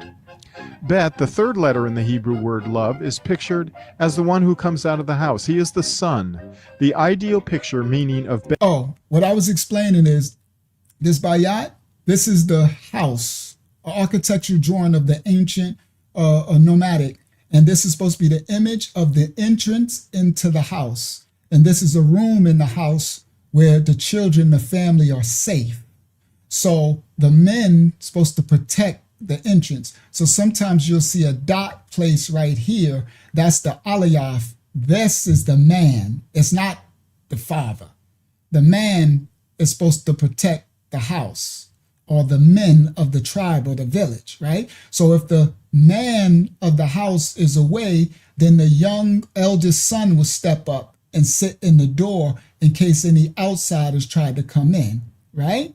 And this is the bayat, house. Okay, that's why it's the drawing like this, and it's supposed to be inside, right? Now a big schematic, it had walls because the women and the men, the boys and the girls were separate inside the house, right? So it'd be separate compartments. But anyway, this is the basic of the bayat, right? So So look what he did. He turned it into like a 9. See? So you see how you can't change it? Because when you change it, the function, it loses its function, right?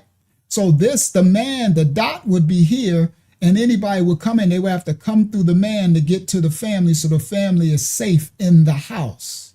And it's supposed to protect you from the outside elements, okay? The house, the protection. The bayat, right? So this number 9, that's what they did later. They start to change these and turn it, and then later it turned into this. Does this look like a house? I'm like, what? Right? Same way that this don't look like no ox head, and this don't look like no man with his hands praising the Father, right?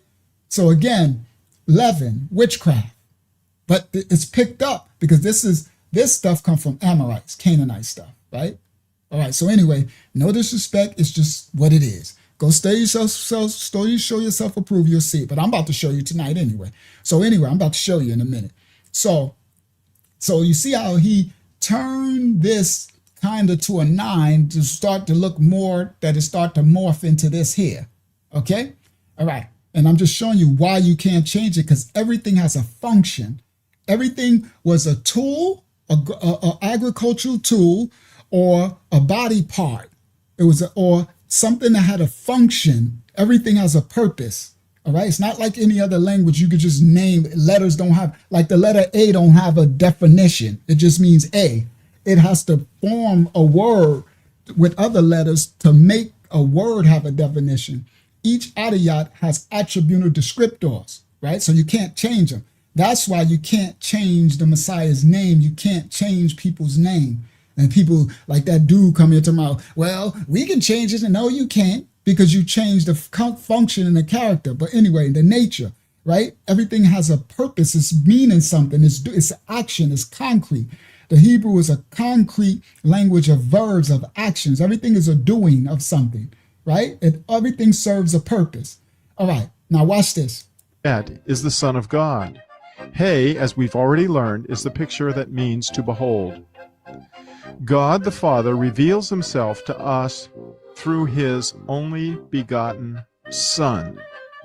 That is the picture meaning of ahava, or love. Now everybody, you see how that would sound so fluffy, right? This is how easy it is, like that brother who came here, to make him think there is no blood lineage of the original people and all that. And he talking about he learned it from where? Somebody ain't in the Bible. Somebody that taught you this spiritual children of the Father. Yeah, we are spiritually circumcised, but the remnant is never getting blotted out, because you got to go through one of the 12 gates to get into the kingdom. Do you understand? You have to come. So the remnant will going to awaken themselves, humble themselves, to lower themselves, to come serve you, to teach you the path back to the Father, the natural blood lineage. Now, everybody, the blood lineage is this. This, guys, everybody listen. This is where later these other people who stole their identity, this is where they put this Son of God in. Now, y'all listen clearly. This is where they got this Son of God from, because the bloodline is the Bayat. I'm going to explain it in a second. The bloodline. It ain't say nothing about Mashiach. Mashiach is not the Bayat. He is the Wayab. He's actually every Adiyat, from the Aliyah to the Tayyat. That's why he said, I am the beginning and the ending, from the Alpha and the Omega. That's this. The Messiah exists in all the Adiyats because he spoke it. He is the Bariyah. In the beginning was the Word, and the Bariyah spoke Habariyah in each Adiyat, and that's the language that created all things. So he exists in every last one of these. He is not the Bayat. He is the Word, the Bariyah. Now listen clearly. And he exists, all of these. Elder Tamiyah got a great breakdown of the Messiah. We're going to do that one day, Elder Tamiyah. I'm going to use your breakdown and we're going to show everybody of Mashiach. That's dope. I'm going to let you do it, Elder. I'm going to let you break it down. So get that together, Tamiyah. Get that together, that breakdown reading you do of Mashiach, him existing in his path. It's from this first letter to the last letter. I'm going to show you in a second. It denotes his coming to earth, his being manifested in his heaven and coming, taking on earthly form, the Word, and manifesting his completion to the Tayyah. So he said, I am the Alpha and Omega, the beginning and the ending, the Aleph to the Tayyah. That's what he said. Okay? He didn't say no Greek. There was no Greek when he spoke those words. Well, it was Helen's, but he wasn't speaking no Greek, and he didn't have to speak it in Aramaic. He spoke Hebrew. He said the Aliyah to the Tayyat. Okay, beginning and the ending. Now, the reason why they doing this is because they doing some 3-in-1 God thing, and this is remember, they always trying to replace the blood lineage, guys. All right, like that brother just came and tried to do. There is no blood lineage. Wrong. The Bayat. Now look what he just did, guys. He just said the word love, ahavayah, means God the Father reveals himself to us through his only begotten Son. Now, don't that sound nice and fluffy? See, this is how they'll get you, right? Because guess what? That's not true, guys. But it sounds, right? You know what I would say? Well, what's wrong with that? See, I'm trying to show y'all the devices, how it's called subtlety, right? Hasatan is wise in his devices, right? Because if you add a little twist here and a little twist there, right? A little leaven. Do you understand? You can twist up the whole thing. You get it? And you can add other doctrine in, right? But look, this right here, it would be easily digested, right? I would be like, well, God the Father reveals himself through his only begotten Son, and that's love. Yeah, right? You see me? I'm a little kid. I'm like, yeah, yeah, strawberries. Right? Strawberries. I know y'all like, what are strawberries? I'm sorry, I haven't did this in a while. Watch this. What do you want? A strawberry. A what? Strawberry. A what? Strawberry. Strawberry. A strawberry? Yes. A strawberry? Yes. Okay. Sorry, I love that clip. Because she's like, yes, yes. See, that's when you get excited, right? So when you hear that, you'd be like, strawberry, right?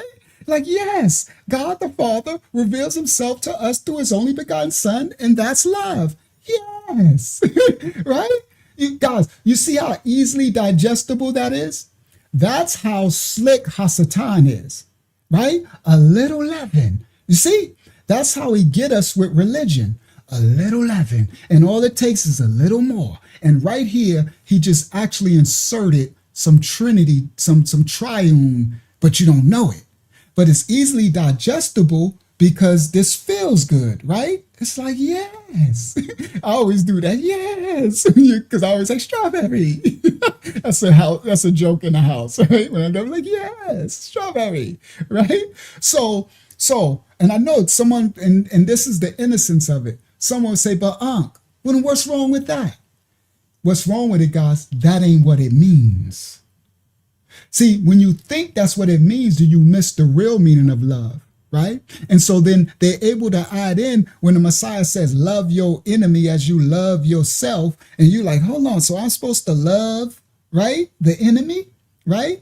I'm supposed to love the one who gonna attack the women and children and rape them and destroy them, and I'm supposed to love, right? Because you don't understand what ahavaya means. Ahavaya means to understand.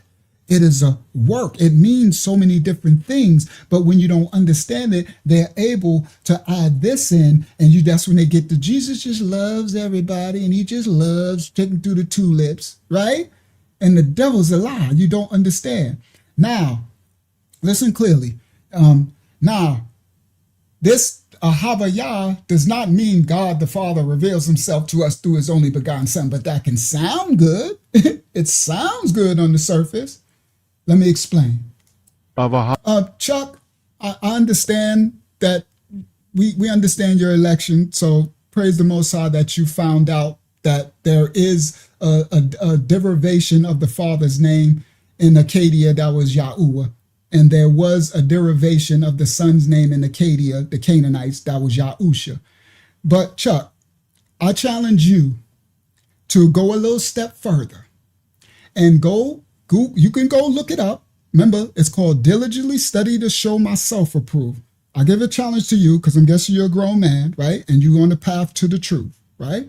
I challenge you to go a little further and look up the Afro-Asiatic Shemitic group of languages, and you're going to find out that there was no vowels before Acadia.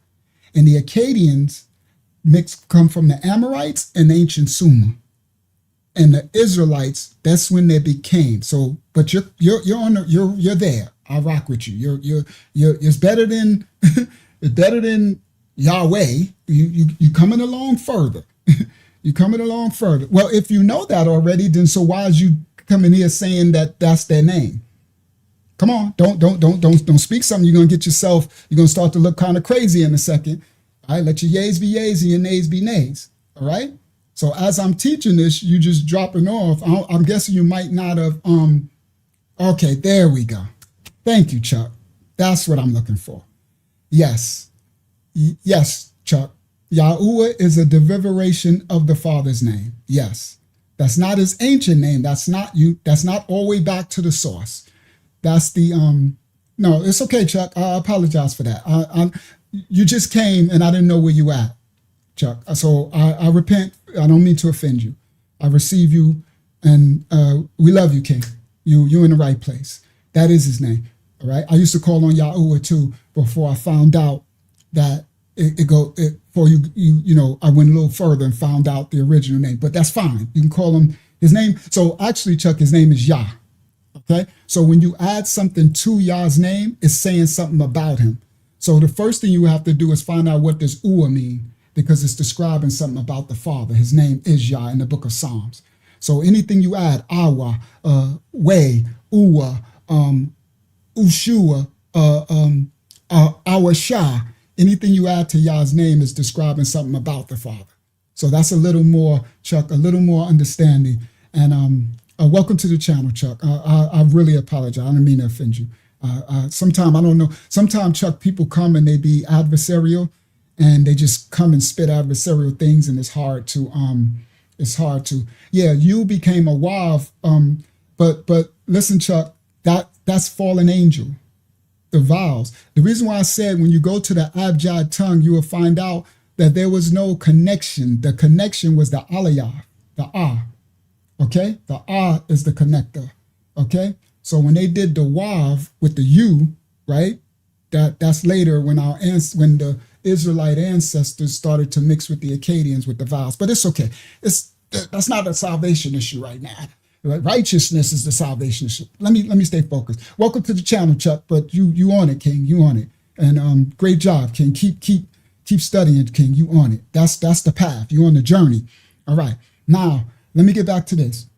Now, because we just broke that down, Chuck. I know you probably just got here, but I gotta learn to just, yeah. It's hard when people in the chat, I don't know when somebody being adversarial or verse they being, it's hard to discern. So anyway, let's continue. So now I'm going somewhere because I'm gonna show you with the Sahabiyah so you can have the understanding of what it really means, right? Because when they tell you that it means this, then you will miss what it really means, and what it really means will protect you. It's a shout out to Johnny. It's a spiritual a spiritual warfare. All the letters and the parent word groupings in the original Hebrew tongue, it is a action. It is something to do that will protect you against adversaries. Do you understand? So when he says this word just means God the Father reveals, that is not what Ahavaya means. Okay? So anyway, let me continue. Ava, or love. John 1:18 tells us that no man hath seen God at any time. The only begotten Son, which is in the bosom of the Father, he hath declared him. Notice that when you take the two Hebrew letters, hey, out of the word for love, you end up with the aleph and the bet. Aleph and bet is a picture of the Father. It is the picture of the Father and the Son. Now add hey, the Holy Spirit, and you have the complete picture of love, a word that declares the Father out. See, this is why I'm trying to show y'all this is witchcraft. Now, the person who's teaching it, I don't think he knows it. I don't think he's a wicked person. He's probably a good person, right? I'm not speaking out against him, but my people will be destroyed for a lack of knowledge. That ain't what this means. Come on now, y'all. You see this? He said, if you take the alayaf and the bayat from a habayah and put it means the Father and the Son. No, it don't. When you put the alayaf and the bayat, that means the Father. That is Abba. Of everybody, listen clear. That has nothing to do with the Son. That is the source. That's the Father in Habariyah.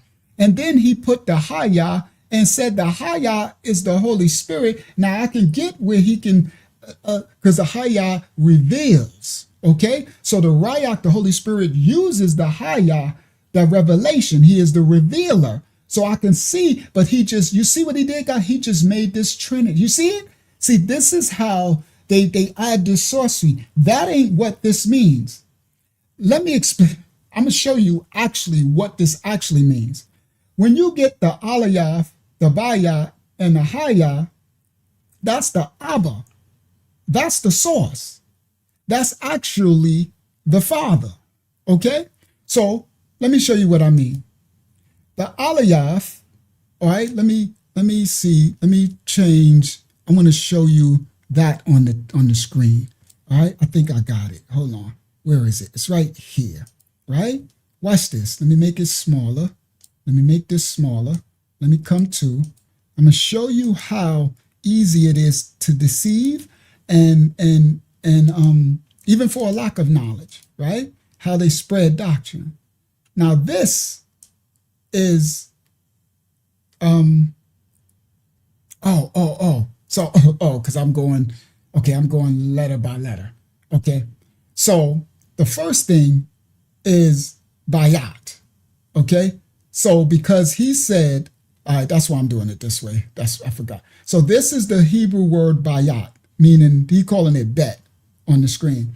This is the house. That's the B. Hold on. Let me show y'all. That's a B, a Y, a H, and a T. So these letters, adiyats, these is you will put in between each adiyat, you will put an A, an aleph. That's what the brother Chuck said is the joining letter, right? It's not the U, it's the aliyah, right? So it'll be B-A-Y-A-H-T, bayat. They call it bet or beat. That's Canaanite Hebrew, ain't no vowels. Bayat, it's the house, right? So and he said this means the son, the son, right? The son of the Most High. But that is not what bayat means, all right? So the first thing that you would have to do is understand that bayat is the word picture letter. It means a house. It means in. These are attributive descriptors of what this word means. It means in, inside, or something enclosed. It means inner chamber. Okay? It means to protect or protection. Let me show you. That's the bayat word, but let me put the bayat on the screen. Let me do this. Stop share, right? Let me do it this way, share, and I'm going to tie it up. It's going to make sense at the end, right? I know since you don't know, it can look a little disjointed. Now, these are the letters. The original Habariya, not the Paleo, pictograph Hebrew, from the Aleph to the Tayat. That's the T. When the Messiah said, I am from the Alpha and Omega, that's the Aleph, Tav, right? Alayaf, Tayat, right? The Father's name is in every Adayat. Okay, now this is the Aleph, Bat, Gamayal, Dalayat. This is the door, the way. Messiah said, I'm the door, the way, the truth, the life. This is the Waya, the Hey, Haya, right? Reveal. This is what some will say as the Holy Spirit uses the revelation of the Haya, the revealing. Behold, the reveal. This is the Wayaf. This is Mashiach. This is where the W come from. This is where the V come from. And then this is where the U. That's why the brother Chuck was saying the U were Yahuwah. But that came about very much later, right? With the Akkadians, all right? The U as a connector, right? But the U is not in here. This could be a W, a V, and before, this is the Messiah coming to the earth. Before he came, this wasn't a letter, it was the B. That's why the person who spelled it, remember, he said Ahava was spelled A-B. Ahava, A-H-B-A, but he said Ahava with a V, a Vav. But he put a B because he knows that this wasn't here. So most people don't understand that. So when you get to that U, now you really getting into Amorite. You're getting into fallen angel, but it is what it is. We had to come out. We was calling on all type of, we was calling on a whole bunch of devils and stuff before, but praise the Most High for everybody's growth on their path. All right. Just make sure you learn to empty your wineskins. But let me explain. So this B right here, this is the house. Okay. So it means protection. Inside, right? Inner chamber, okay? It means the family, because the family is supposed to be in the house. Let me explain. This ain't never meant the son of the Most High. And this Alayaf ain't never meant the Most High. We're going to go there, right? This Bayat, this means the inside. It means inner chamber. It means protection, right? It means it's a picture of the group of the floor plan, right? Of the tent. it's like the architect's design, if you will. The Most High's design, okay? The house. It means the architect is the father who builds his dwelling place. It is the body, the temple, where the Most High wants to dwell. It means within, okay? Okay? Within. It means it's the architect's floor plan or his design, a house for us to come into, to abide in him, to come in from the outside. All right? So the outside, he tells us to come out of her, to be set apart from the outside, protected in his house. The Bayat is the house of the Most High, his covering, like your house protects you from the outside elements, right? From the rain and the people when you lock your doors, right? And your dad is supposed to be what? The Aleph is supposed to be, that's why some put a dot in front of the door, right? And if the man goes away and he's hunting or something, then the eldest son will stand and protect. And if not, one of the others in the village will stand and protect the house, the women and children, okay? The Bayat, this is the body, and it means within, okay? The house of the Most High. This also means the bloodline, the lineage. Everybody listen. That's why they say the house of David in the Bible. That's why I told that brother if he would stay here, he could probably learn something. One talk about ain't no lineage. I said, oh, you on the right lesson for this. You know, don't the Most High do that all the time, right? When I got something to teach, he'll send somebody that'll be going against exactly what I'm about to teach tonight. He had no idea I'm about to teach the Bayat, and it is one of the attributed descriptors of the second letter, Aliyat, of the Habariyat tongue, is the Bayat, the house. And it's an attributed descriptor is the bloodline, meaning that's why they say the house of David, the house of Dayad. It's the blood lineage. That house is Bayat, the bloodline. When they're saying the house of David, when they connect you to the house, you understand? They're connecting you to the Bayat, the bloodline, okay? That is as in being, right? The house is the covering, the Bayat. It's like saying being in the name, everybody, the name. Now, everybody, the name of the Most High is a strong tower. Listen clearly. The name is a strong tower. The righteous run into it and run in where, guys?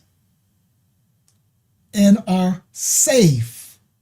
So the Bayat is the name of Yah, the bloodline. The righteous run into the name and are safe.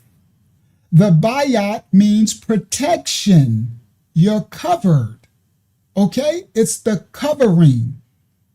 It can also denote the Most High's bosom. Okay?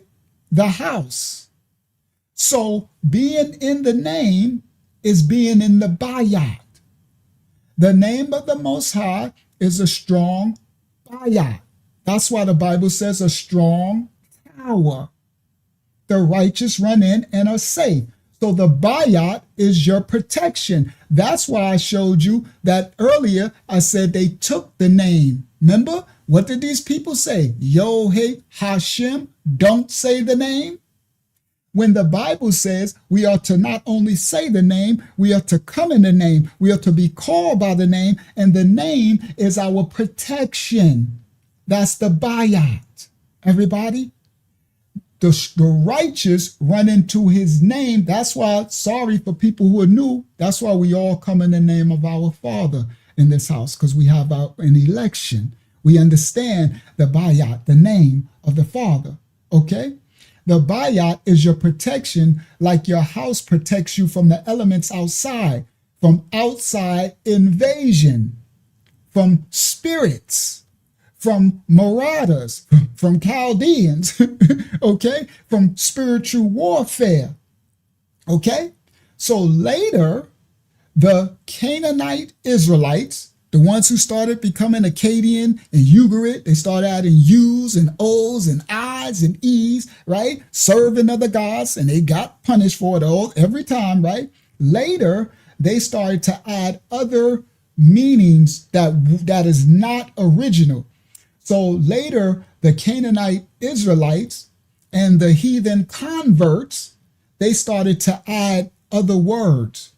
They added the word woman to this. The word woman does not exist. The family, the woman, is in the bayat and the children. The woman is called to nurture.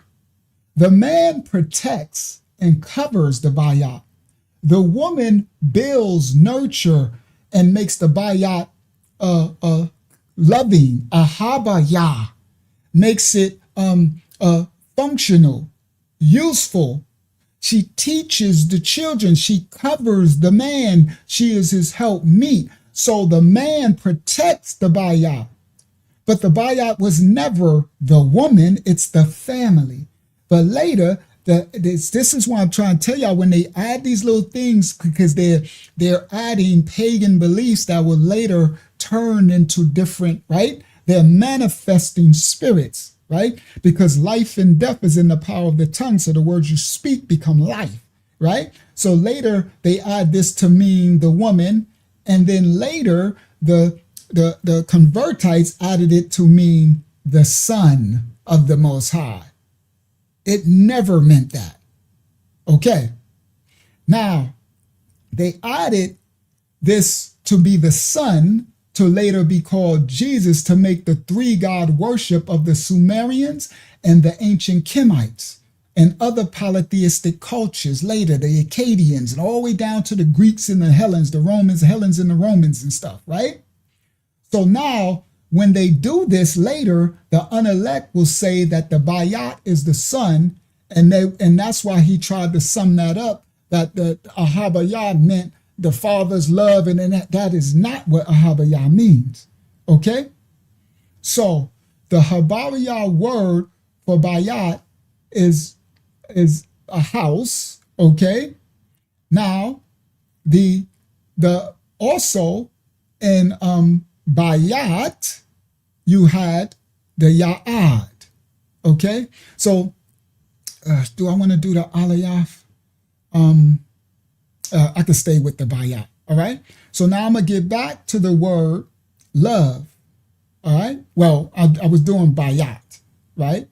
The house, because now that I just taught you what bayat means, now I'm going to explain how each letter, adayat, has its own descriptors. Now, each of what I just said has a positive and negative connotation depending on the spirit that you call on. It has a kalalaya, a completion to it all. So as well as it means the protected, it will also mean the opposite would be exploited or uncovered. Okay? So that's why these adayats, letters, are sabaoths, they're heavenly hosts. And you got to make sure that you're in the correct spirit lest you pronounce a judgment over yourself. Because you get what spirit you in, what you call on. Okay? So if you're in the wrong spirit and you call on bayat, the house covering, then you're going to get the opposite. You're going to get actual equal to what spirit you're in. That's what's going to come, right? So if you're in the wrong spirit and you try to call on bayat, instead of it protecting you from invasions, you're going to get invaded by spirits. You get what I'm saying? It's the kalaya completion. It's going to have the equal opposite reaction. That's why righteousness is your covering. That's why this says, what the scripture says, the name of the Most High is a strong bayat, tower. The righteous run into it and are safe. It don't say the unrighteous run into it. Because if you unrighteous and you try to run into it, you're not going to be safe. That's why I keep telling you, righteousness is what covers you. The righteousness. Those are salvation issues. Okay? That's why I said, call on the name and what you call, like, that's why I said, whatever. You want to call him Yahuwah, Yahweh, for those who want a high election to go back to the original, you want to be in the original tongue, then that's your calling. It's there for you, the information. But for those who just want to stay where you at and like, I'm calling them God and I'm good with God, well then, cool, work on righteousness. Because when you get to the judgment, they're not going to ask you, was his name Uwa? Was his name Awa? Was his name Away? Was his name, those things you added to his name? Was his name Yah? Was his name Jah? Was his name Lord? Was his name God? Well, no. You're gonna be judged on your righteous works versus your righteous, what you've done. So I had to learn that. That's an election. So I praise y'all for my grace now. So I got to understand that even when I'm teaching, that's why I apologize to the brother Chuck, right? Because I do want everybody to know the whole truth, but I understand that ain't everybody's calling, right? Some people, it might be where their election is just to stay right there with, Yah, whatever, Yahwehs. Some people like Yahweh, but I need to see your righteous fruit. Because that's not a salvation issue. You understand? All right. So I'm gonna start having a lot more patience with that. Go ahead, Hakama. Hamaya said that he found it and that I think he's gonna send it to you. Who? Hamaya. Oh, okay. All right. Well, yeah, he can read it if he wants. That's dope. He found it. So if he wanted to read tonight, he could read it. I might want him to do it at another. He said it's Friday. a video he found and let Oh, okay. you know. All right, so good. I'll save it for Friday, right? And I wanted him to do it, but it's okay. I might have him do it because I might want him to do it. But anyway, let me continue. Thank you, Hakima. Thank you, Tommy. Yeah. So this I'm gonna put Bayat on the screen because I'm gonna show you now. I just wanted to show you the letters, right? And it's the reason why I came up with it is because I watched that video and I said, he's teaching Ahavayah, and he said it's Ahavayah. He didn't explain why he put a B when it's a V, and then he just said it means the sun and the other. None of that is true. Okay? That is not true. All right, so let me come back, share screen. Watch this, share. Now this is the house. This is how you spell house in the original picto, right? That's the B, that's the mighty arm and hand. It's called Ya'ad. That's where they call tribe of Judah is Ya'ada. That's a Yad. They'll call it a Yod. So in Canaanite Hebrew, with the vowels, they call this beat, Yod, Hey, and Tet, I think, something. There's no I'ad. That's a Bayat, a Ya'ad. A mighty Yad, Ya'ad, arm and the hand of the Most High. That's the Hayah with the man hands up. And this is the Tayat, the last letter. Okay, this is the house, Bayat. You will put a aleph here, like the brother Chuck said, the connector. It's an A, an A, an A, and I'll be Bayathat, Bayat. It's not bet, it's not beat.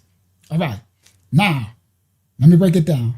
When you put the Bayat, okay, and the Ya'ad, and the Hayah, and the Tayah together, when that's written, it is the Bayat, it means the house, right? And the house, the body within, the temple, the bloodline, all of those things, right? I gave you all of it, the strong tower, when the Most High run into it, right? The safe to come in from the inside, right? Now, when you put these Hebrew letters together, right? The letter Ya'ad, right, so the Bayat has the sound of ba. That's why I try to tell y'all guys, no disrespect, but there's no oo, there's no o, there's a re. When I'm teaching you the original tongue, the sound, that's the breath of Yah. Hayah is the breath of the Father, the revealer. Everything is intentional. It's a purpose. So when they get you to go ooh, oh, ah, remember we did our Adiyat lesson? We did that a long time ago with the ancient linguistic, the ancient Afro-Asiatic Shemitic group of tongues. And we did the ahs. And then when you did, right, the reflex, when you go ah, ba, ya, and then you go e, and it just, right? That was a dope lesson. But anyway, so let me continue. So the ya'ad, it has the sound of ya, right? The bayat has the sound of ba. The hayat gives the sound of ha, and the tayat gives the sound of ta. Okay, all right. So now the ya'ah means now it means a lot of other things, but I'm giving you the basics, so to break down the simplicity, to break down bayat. Each adiyat that comes together to form a parent group word. So each adiyat has its own individual meanings, and then when you add each adiyat together, the collective word means something, right? That's why I said when the brother said that the Ahabayah love means the Most High love something in His Son, I'm like, that ain't what Ahabayah means. So you can't do that with our adiyats. It's actually witchcraft, honestly. And you take your protection away because these things have a function and a character, what they are supposed called to do. And you can't change Yah's word. Now, this Ya'ad, right? I already told you the Bayat means the body within, the temple, the house, the lineage, the bloodline, such as the house of David being in the name, right? Protection, to protect, to cover, okay? These are descriptors of the bayat. So now when I add that with the ya'ad, some of the picture group of the ya'ad means the mighty arm and hand, right? Or the strong work, or strong authority. Okay, these are some of the attributive descriptors of Ya'ad. All right, on our Patreon, we got, well, on our ministry lesson on Tuesday, it's on the Patreon too, but we got the whole complete for each of these, the breakdown individual adiyat, because we teach the tongue. All right, that's why when people come in, I'm like, bro, you have no idea. All right, we teach the language, right? So this is some of the attributive descriptors of Ya'ad, the mighty arm and hand of the Most High. It denotes strong work or strong authority. Then you got the next adiyat letter of the word bayat, haya. And this is some of the descriptors mean to reveal or to behold. And then the final letter of the Habariya word bayat, which means house, is the tayat.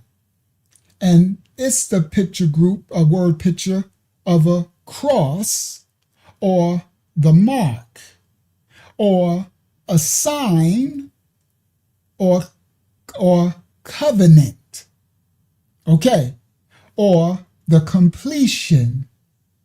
That's why Mashiach said, I am the Aleph, the first to the last, the completion. Mashiach is the sign. He is the mark. So they hung him, nailed him to a cross beam and hung him from a tree. This denotes the tree, and this denotes the cross beam, and Mashiach was hung. So they know the ancient Habariya, the Romans and all of them. These cultures knew. That's why I say, curse from he who hung from a tree. That's the Tayat. Right. So the Tayat, some of the attribute descriptors are the mark, or like X marks the spot, the cross, or a sign, like the signpost, the mark, or a covenant or completion. So when you take each attributal descriptors of the Adiyat letters of Bayat, which come together to mean a house, you get the word parent grouping of the Bayat, the house of Yah, shows a place of strong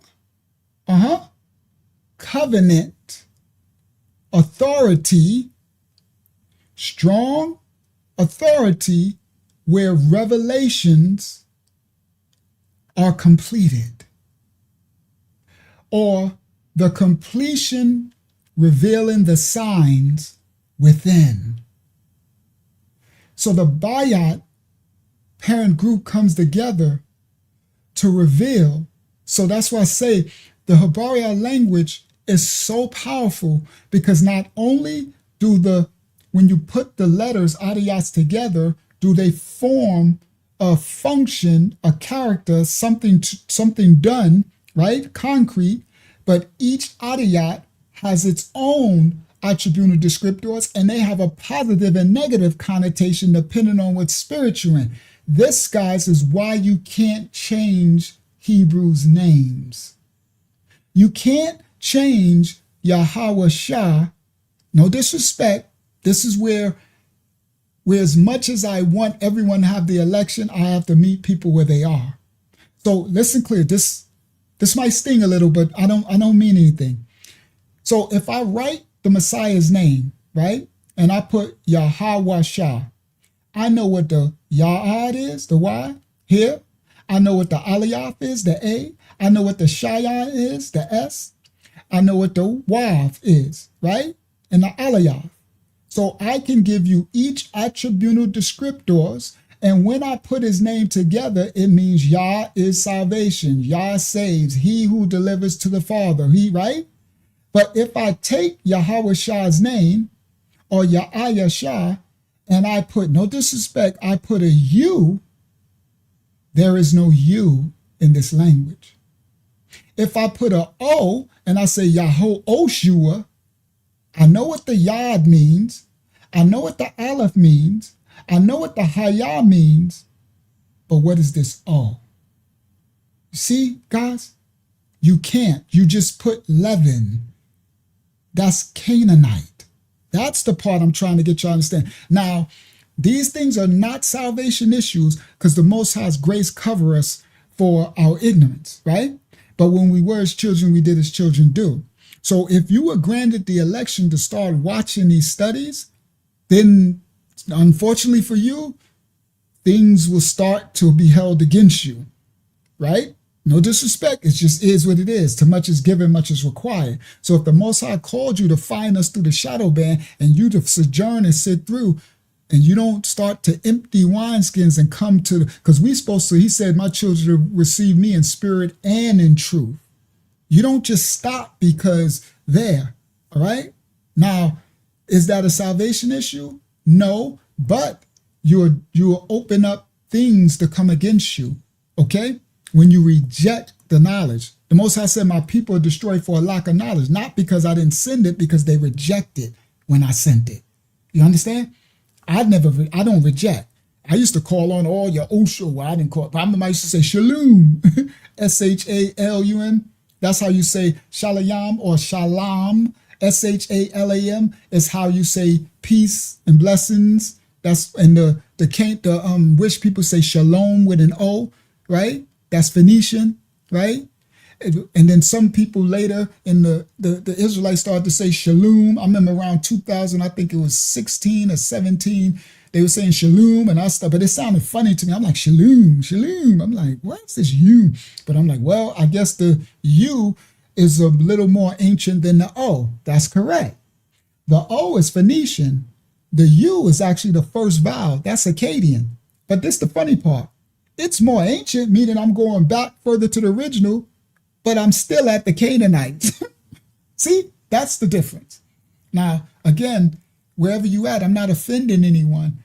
But once you understand the language, then you can understand you can't replace it with pagan vowels. You can't replace it because now you just put leaven in some. So now you broke the purpose of the.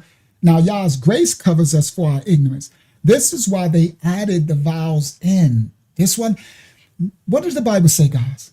If we get them to curse themselves. Do you understand? That's how. So praise the Most High for grace and mercy. You know, we had a long way to come out of all that. You know, we was calling the Lord, no disrespect for those, because Lord is Baal in Hebrew and all. That's why they added. That's why they took the Most High name out of the Bible over 7,000 times. That's why the convertites said you can't say his name. It's ineffable. That's why they said to put yo. That's why they put vowels with the king. That's why all this stuff to get them to curse themselves, because there's power in the name. There's purpose, election, function. Okay? So this picture group of Bayat comes together, meaning a house of the covenantal authority where revelations or the revealing of the Most High is completed. You see? Welcome to the house of Yah, one of his Bayats. Everybody, your temple is supposed to be the house. Remember, they said the temples will not be made with hands no more. This is the Messiah's covenant, the renewed spiritual circumcision. That's why the brother who was here earlier talking about ain't no blood lineage. The devil's a lie. The Bayat, the blood lineage never went away. Now there is a spiritual circumcision that all, even those who are without the fold, can come in the Bayat, in the name, in the house, grafted in as if they were blood born. See, he doesn't know the scripture. So this ain't eliminating what they would call the Gentiles or the heathens, whatever you are, white, black, whatever you are, whatever, Ham, Shem, and Japheth. It's Shemitic or Japhetic or Hamitic. So whether you descend from Japheth, some of my white brothers and sisters or other nations that descend from Japheth, whether you descend from Ham, some of my, what they call black brothers and sisters, some of the African nations and the other nations, or whether you descend from Shem, right? Some of my so-called black, brown brothers and sisters and some of the Arabs and some of the so-called blacks who y'all thinks is African and stuff too, right? It's the three genealogies of remnant of every nation, kindred and tongue that would come back to their creator. But it was Shem's lineage that was chosen from Nayak Noah. It was Eber, it was Peleg, it was Abraham. You understand? It was Methuselah, it was Judah, all the way down the lineage. It was Isaac, it was the Messiah, Mashiach, it was Mariam who was chosen from the tribe of Judah. You see? So there's a direct blood lineage, and somebody told that dude wrong. The Bible ain't never said that lineage was cut off. Was destroyed.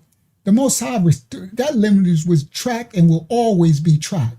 And you would know them because they would circumcise themselves. They would lower themselves. They would clean themselves. They would come back into the name of the Father. They would surname themselves, and they would come back to serve the remnant of every nation, kindred, and tongue, and lead them back to the Father. You know them by their fruit. Okay? Yeah, they shadow banning and shadow blocking everything. We ain't even make it past 100 tonight. You understand? Because they know the strong, whenever these spirits know a strong word coming, they don't want nobody to receive. Okay? Yep. And Shalom. Shalom is okay because the Wav is Mashiach. So the difference, beloved brother, when some of them say Yeshalom, that W, that Wav, is actually, it could be Shalabam or Shalayam. But we put Yah's name back. So what they did is they took the Father's name in every letter. The Father, every word, the Father's name is omnipotent, omnipresent, and omnipotent. It was in everything. So they took them out. So we place them back. So we don't say Shalom, we say Shalayam because we put the Father back. We don't say Bat, we say Bayat because we put the Father back. We don't say Dalat, we say Dalayat because we put the Father back. Do you understand? Come back to me. We went back to the Father where they took him out. He was in everything. So we come in our Father's name, covered by our Father's name, call on our Father's name. We replace his name. You heard that part? For those who want to understand why everything y'all say, y'all got Yah in it, because that's our Father's omnipotent, omniscient, and omnipresent. He is in and of everything. So everything that you put him back in, it is covered. Do you get it? His name is the covering. It is blessed. So when we put his name back, his name was in Yarashalam, Jerusalem. His name was in Ya'ada, Judah. His name was in Hezekiah. His name was in Eliyahu, Elijah. His name was in Isaiah, Yashiyaha. His name was in Yahakanai, John. His name was in Yaakov, Jacob. You understand? His name was in Israel, Yasha'al. His name was in everything. We put Yah's name back in everything. We come in his name. We're called by his name. His name is a strong tower. The righteous run into it and are safe. The Bible says, what the Messiah, what is his name and what is his son's name, if thou canst tell? You come back to your Father, children of the Most High. That's why we surname ourselves. He said they will come back. They will remember themselves in the land of their captivity, and they will surname themselves. That's Bible. The lineage has never been cut off. They will come back. They will humble themselves, and they will repent for their sins and transgressions of their ancestors, and they will lower themselves to be servants to the remnant of every nation, kindred, and tongue that will stand before the Messiah clothed in white robes. That's the duty of the remnant. And that's how you know the remnant. Don't tell me the lineage is cut off when I'm showing you the blood lineage. I'm showing you the bayat right now. I am the blood lineage of the Habariyah children. And you know how I know? From the fruits, the Father, from the revealing. Where you think I came up with this from? You think I just made this stuff? How you think I get this election? How you think this is 20 years of the Father pruning and emptying and remaking and rebuilding into his likeness and image? But I had to die to the money and the power and the women and the cars and all the power I had. I had to give it all up and lower myself to be empty and be sent through the furnace of affliction to be burned and remade into the likeness and function and character, so I can lower myself and receive everybody from every nation, kindred, tongue, and people who have eyes to see and ears to hear, the remnant of the Father. That is what, so they can make it through the judgment, to go through one of the 12 gates. That's how we know. How do you know? You'll know them by their fruit, the Messiah said.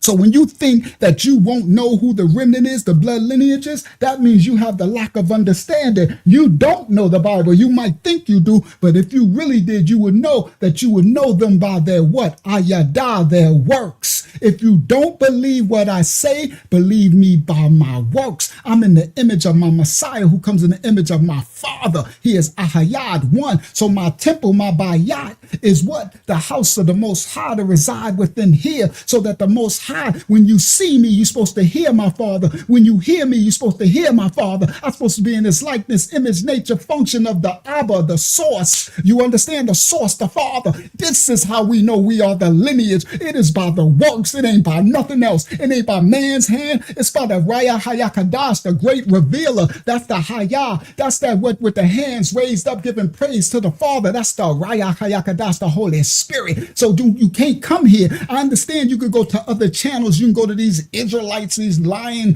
half of them Esau. You got, if when you start to feel the revelation of the Holy Spirit and the Father, you should be able to hear it and see it.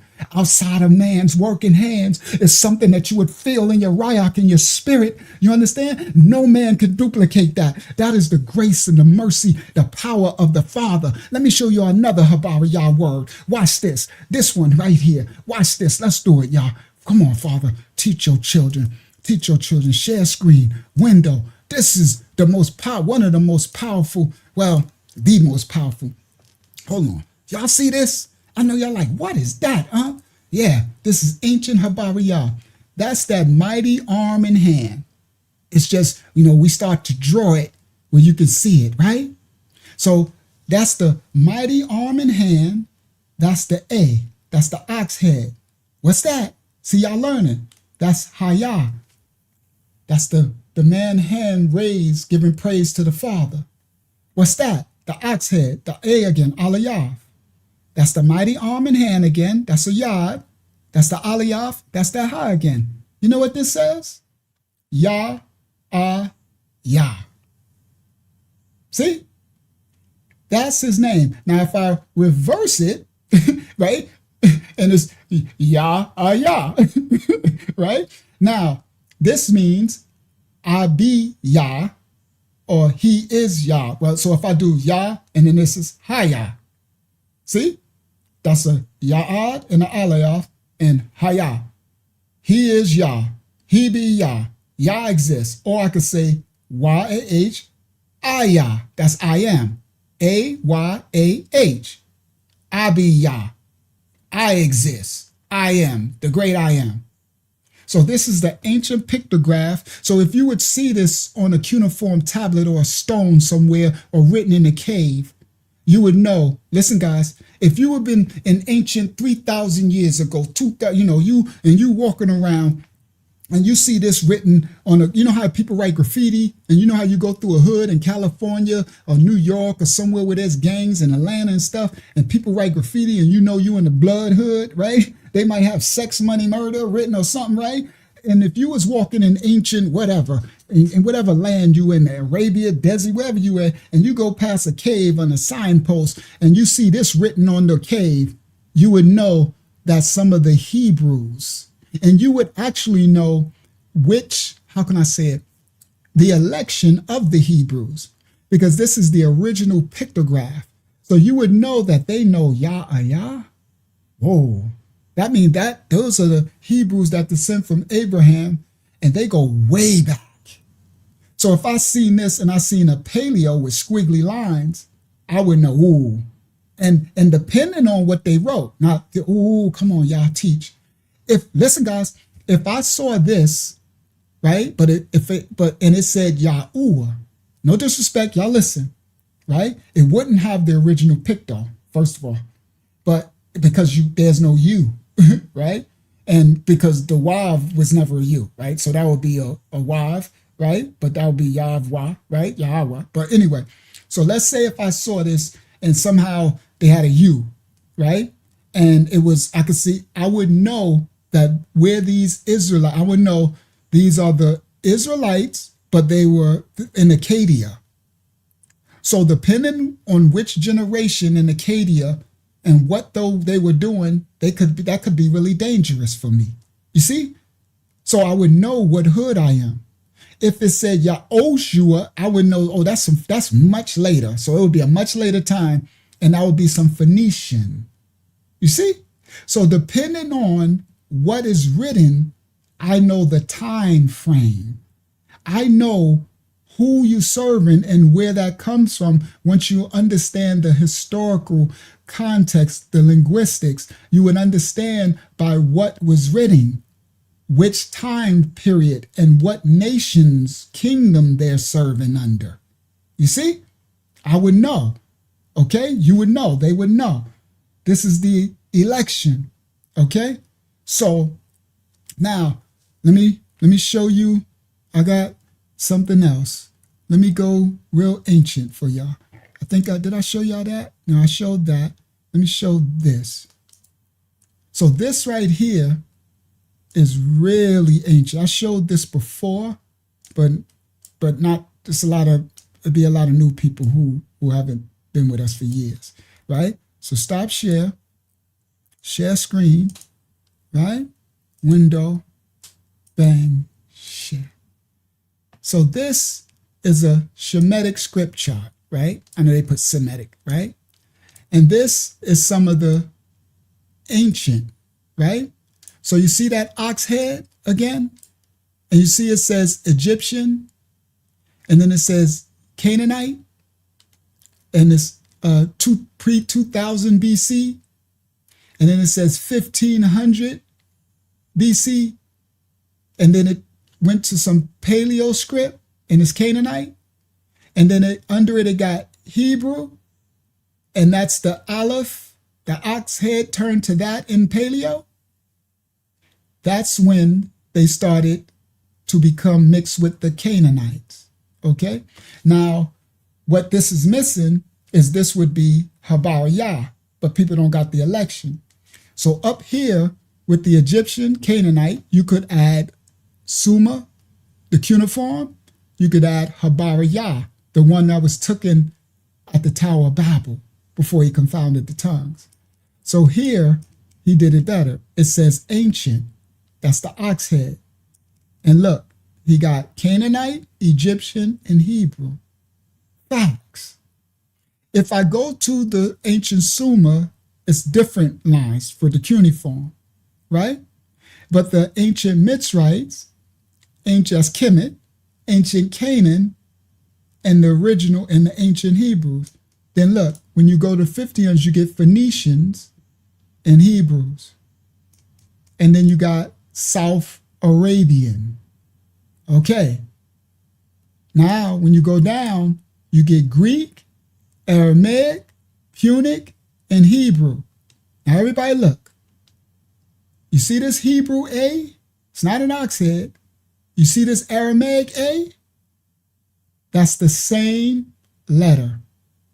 That's why they kept saying Jesus spoke Aramaic. That's why that Muslim doing the Muslim now. This is a prophecy that's coming. This ain't nothing but what they call Chaldean.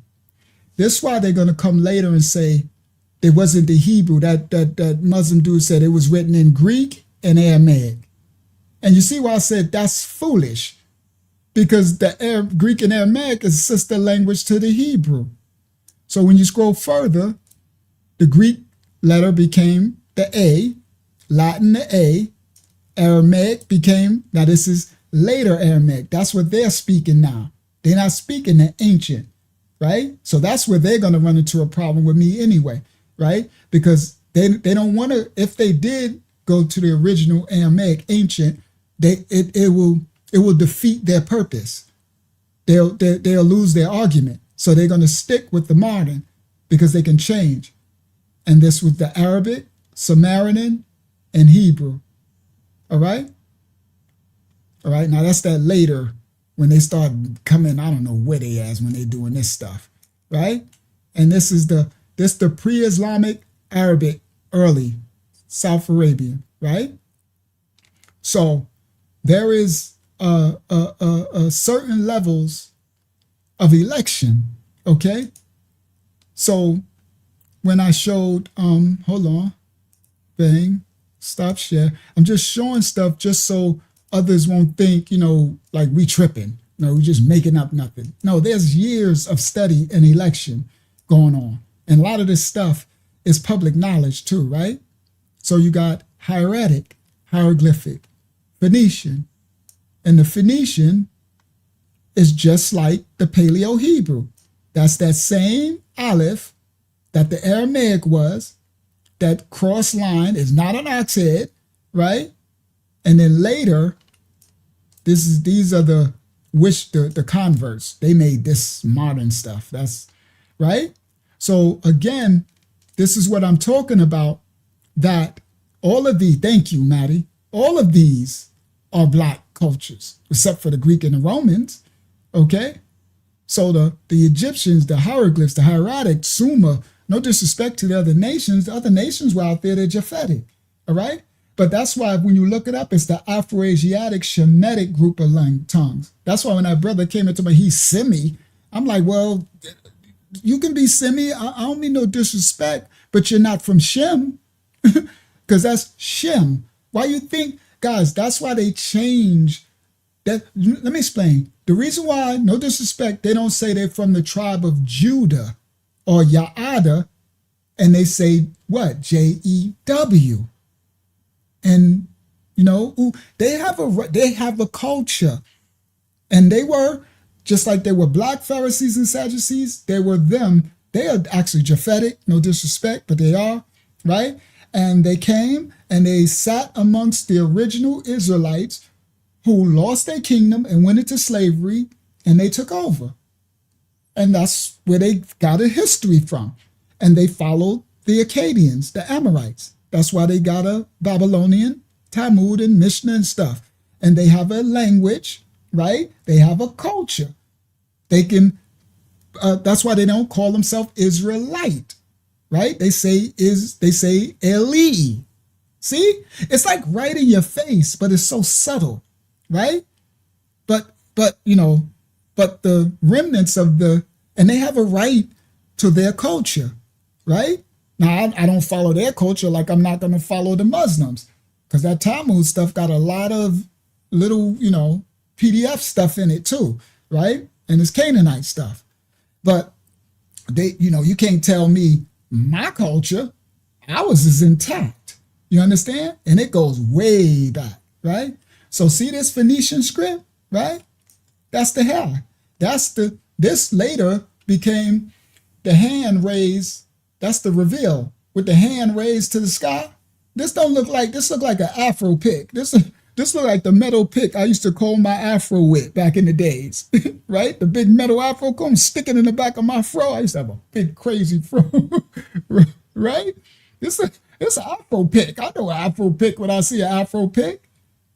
Okay, so again, that's what it is. I'm sorry, somebody told you wrong. They used to have the metal ones, and they used to have some little wood thing on the handle, and the wood thing used to break off.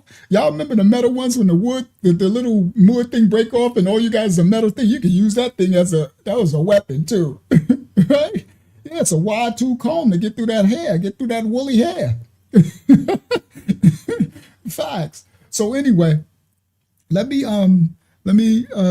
show something else, then we're going to close out. Oh, this one. Let me show this one. This is some other ancients. I just want to share some real ancient stuff, right?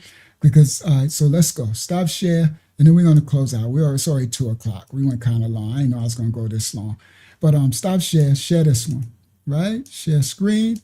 But, we got to teach. It's time to teach, man. It's time to teach. For those who want to learn. You see this? Now, this got something to do with our lessons, right? Ancient Aramaic symbol. All right? Now watch this. This Aramaic. Remember, Jesus spoke Aramaic. This was supposed to be these 3 dots, whatever. God, the mind, the Son is wisdom, and the Spirit is life. There go that Trinity triune thing. See, guys? Oh, that triune thing was always there since the fallen angels came. That's where that comes from. The Most High is one. There is no Trinity, triune, all of that. Now, there's a heavenly council, the Alayam. Do you understand? And the Holy Spirit is the Alayam.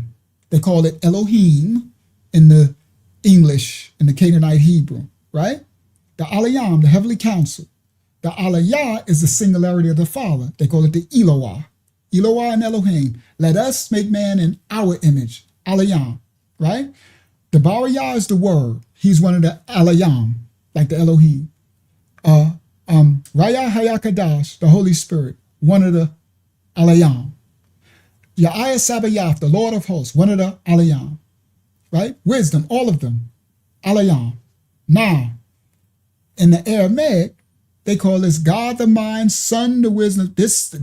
See right there? And then they got 3 dots in like a triangle. You see? Come on, guys. And then they say, this is the Yod, Hey. Listen clearly, ancient Aramaic. Now remember, it's Yod, the mighty arm, and this is the man with his hand ripped. But it's Yad, Ya'ada, the Ya'ad and the Hayah, right? So they're saying Yod, Hey. Remember the Yod, Hey, Wav, Hey, ancient Aramaic. And they call this, the Yod, Hey is the one universal God. This is how they say Yah in the ancient Aramaic. Yod, Hey. Because when you put the Y in the H, the A is like the brother Chuck said, it's the connector, the Aliyah. So that would be Yah. So in the ancient Aramaic, they know Yah, but they made it this. See? That's why Ishmael and what's that, Faxide, because that's a Faxide. Well, that's Aram, right? So that's Aram, the Aramites, Aramaic. That's why there was certain, Abraham was chosen. Do you understand? The Most High chose a certain lineage of his descendants, right? So because there would be a certain ones that would stay true to him and will I'm about to close out, okay, Fuller. I know I didn't want to do it on a Monday because I know y'all got to go to work. People got to go to work and stuff. But praise the Most High. We at that time reveal the truth, right? Praise the Most High. All right. So this is why when I broke down the Chaldeans lesson, this is prophetic that Aram's descendants, the Aramites, they, remember, what's his name? Isaiah warned Hezekiah. Then Jeremiah came and warned it. The last live stream, 8 hours we went, right? And he said, what did Isaiah say to Hezekiah? He said, do not mess with them because they will never stop being a thorn in your side. All the way to the end time, that's what's coming. The prophecy that's playing out, these are from the Arabic, from the Muslim, all this stuff, right? So they call him again, Yah. The Aramaic letters Yod Hey spell Aramaic word for God, Yah. And then they said the symbol is a scribal abbreviation of the name of God as revealed by Moses and all that, right? So again, I'm just showing you, I got libraries of information, right? They're going to come out over time, okay? I've been storing this stuff for 10, 15, 20 years. The Most High given me the election back when shadow bans, back when we couldn't even put stuff online, okay? And so now is the time they start to come out. I'm like, okay, y'all, okay, it's time to, all this stuff, it's time to teach my children, right?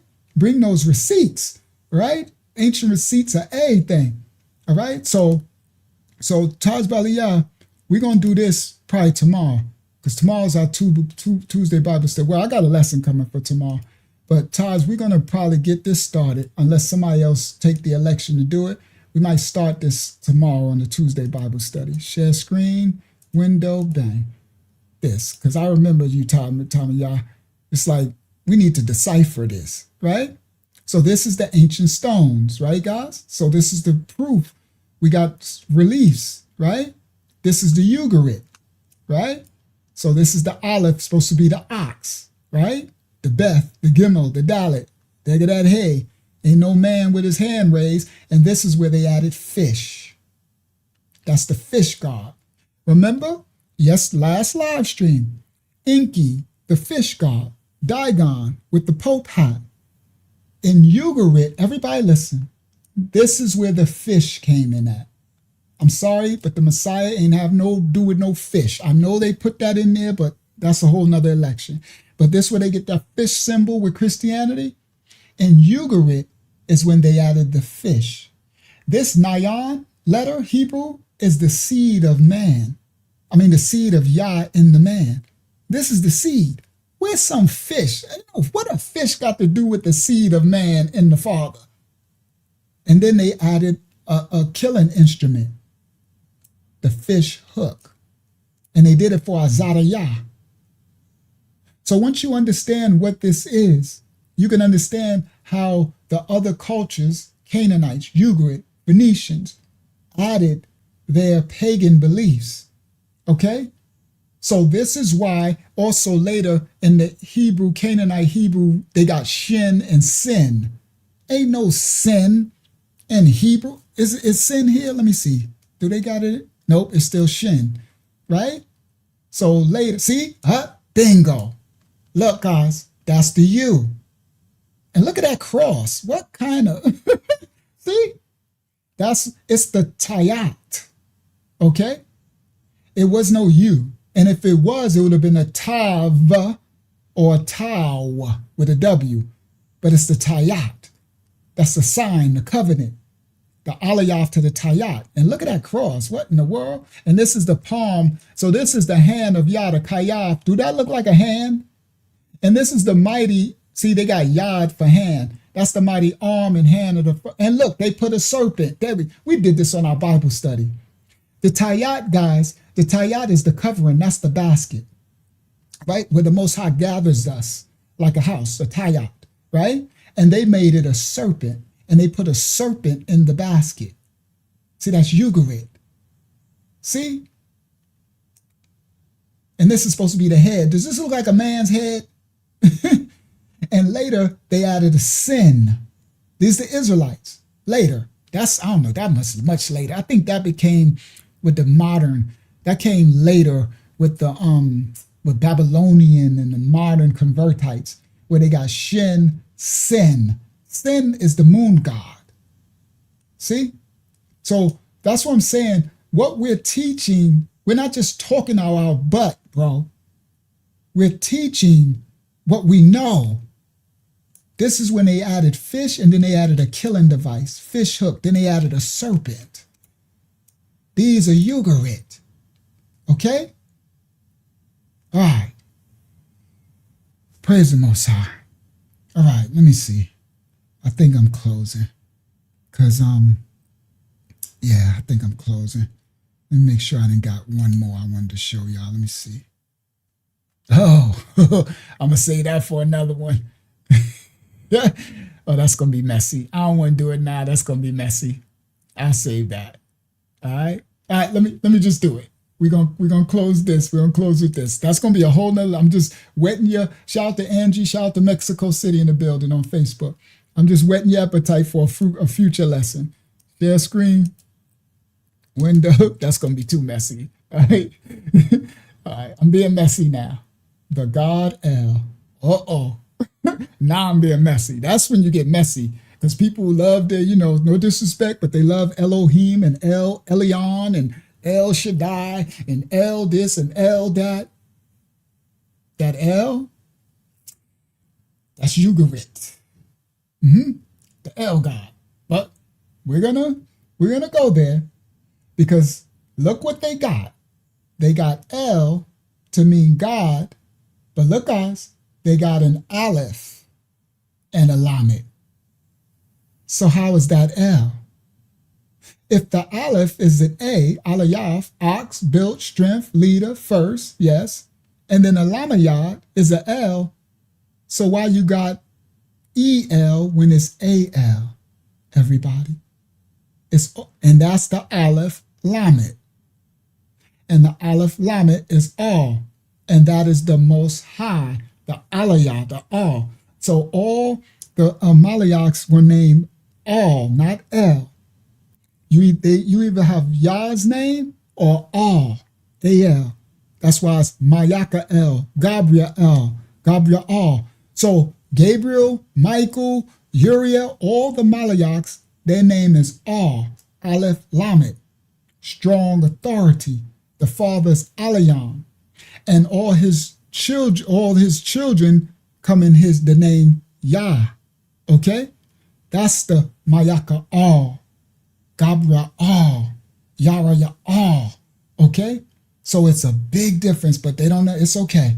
But when I do the L lesson, it's going to offend some, but it's a head blown emoji. L got many different times. He was also Saturn. He was also the sun god with Constantine and stuff. But, I'm not being disrespectful, but you gotta want to empty the old wine. Come out of her, guys. They've wrote in their likeness and image in all the words. The words, life and death is in the power of the tongue. So they have you call on these guys. Praise the Most High for his grace and mercy. Do y'all know why Yah's grace and mercy is so long suffering? Come on, Yaleen. You know why? Because we would be in a heap of mess. Boy, we got these fallen angels. They just came in and they tainted everything. They got us calling on 90,000 different gods. Do you understand? The Lord, God, Baal, El, Elyon, this one, Yahweh, this one, God. They got us calling on everything but the original tongue. Because it says if we get them to curse themselves. Do you get it?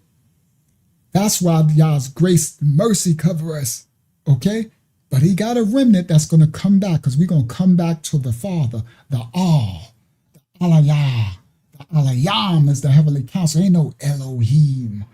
But wait till we come out. Wait till I show that lesson. It's crazy work. It's so many levels. Honestly, the El God was the biggest, the biggest stumbling block, the biggest one. Because that was the biggest. The El God was the biggest of them all. And Yahweh is part of the El God stuff. But that's the biggest one. All right? Praise the Most High for his grace and mercy for our lack of understanding, right? That he covers us.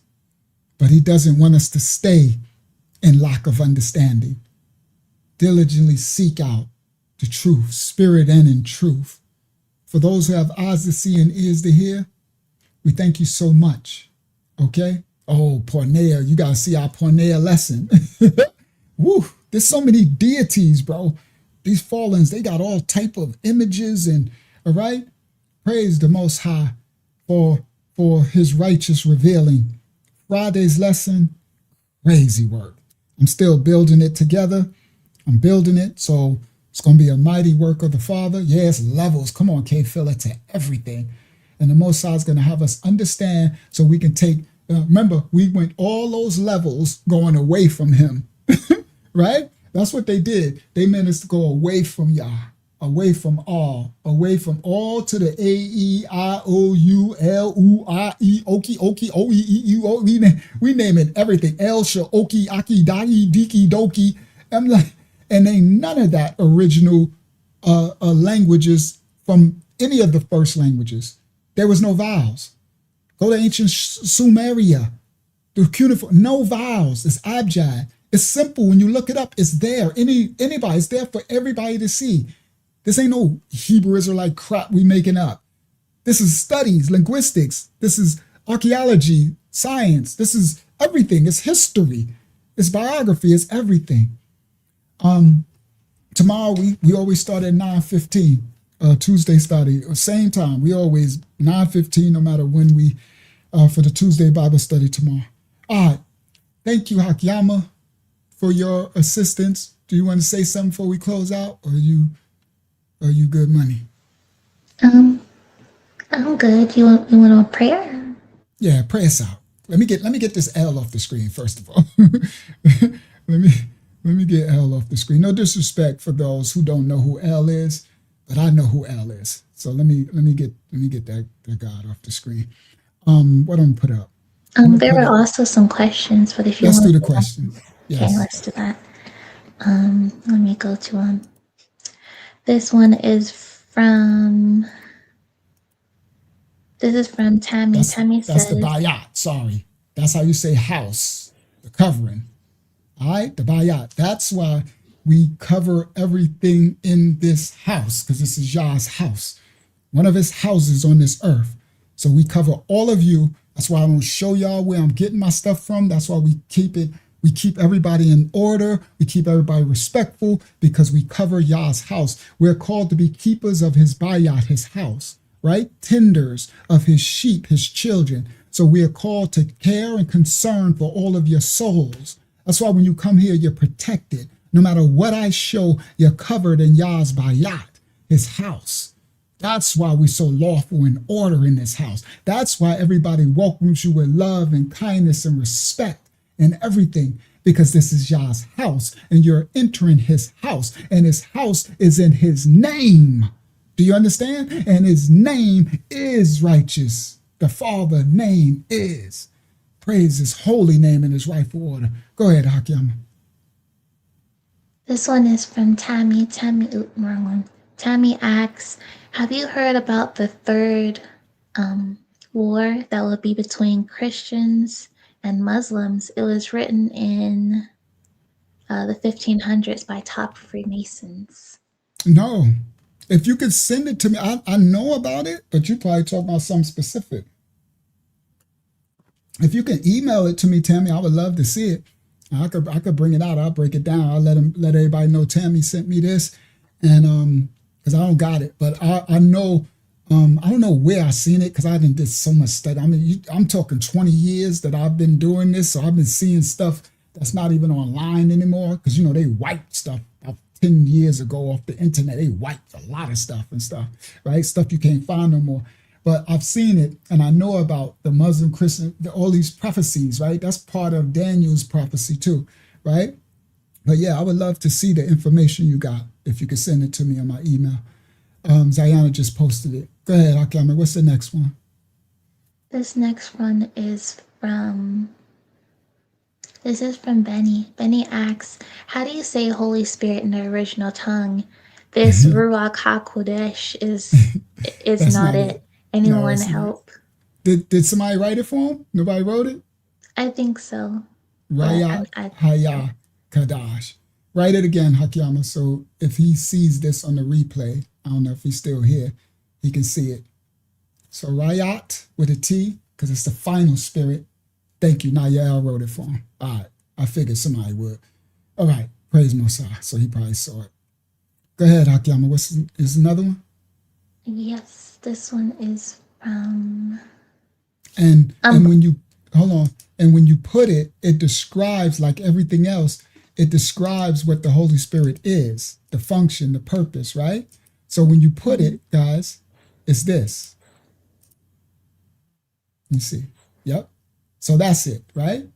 And so when you, that's more proof. I don't want to show that now. Here we go, more proof. This is the Back Creek Stone, 2,000-year-old Phoenician. Look, the Phoenician script for everybody who think, oh, y'all just, you blacks just want to think y'all know and just want to, the devil's a lie. The Most High said, I will reveal to my remnant. You know what this is? In Tennessee, in America, the Back Creek Stone letters, Phoenician script using Cilicia,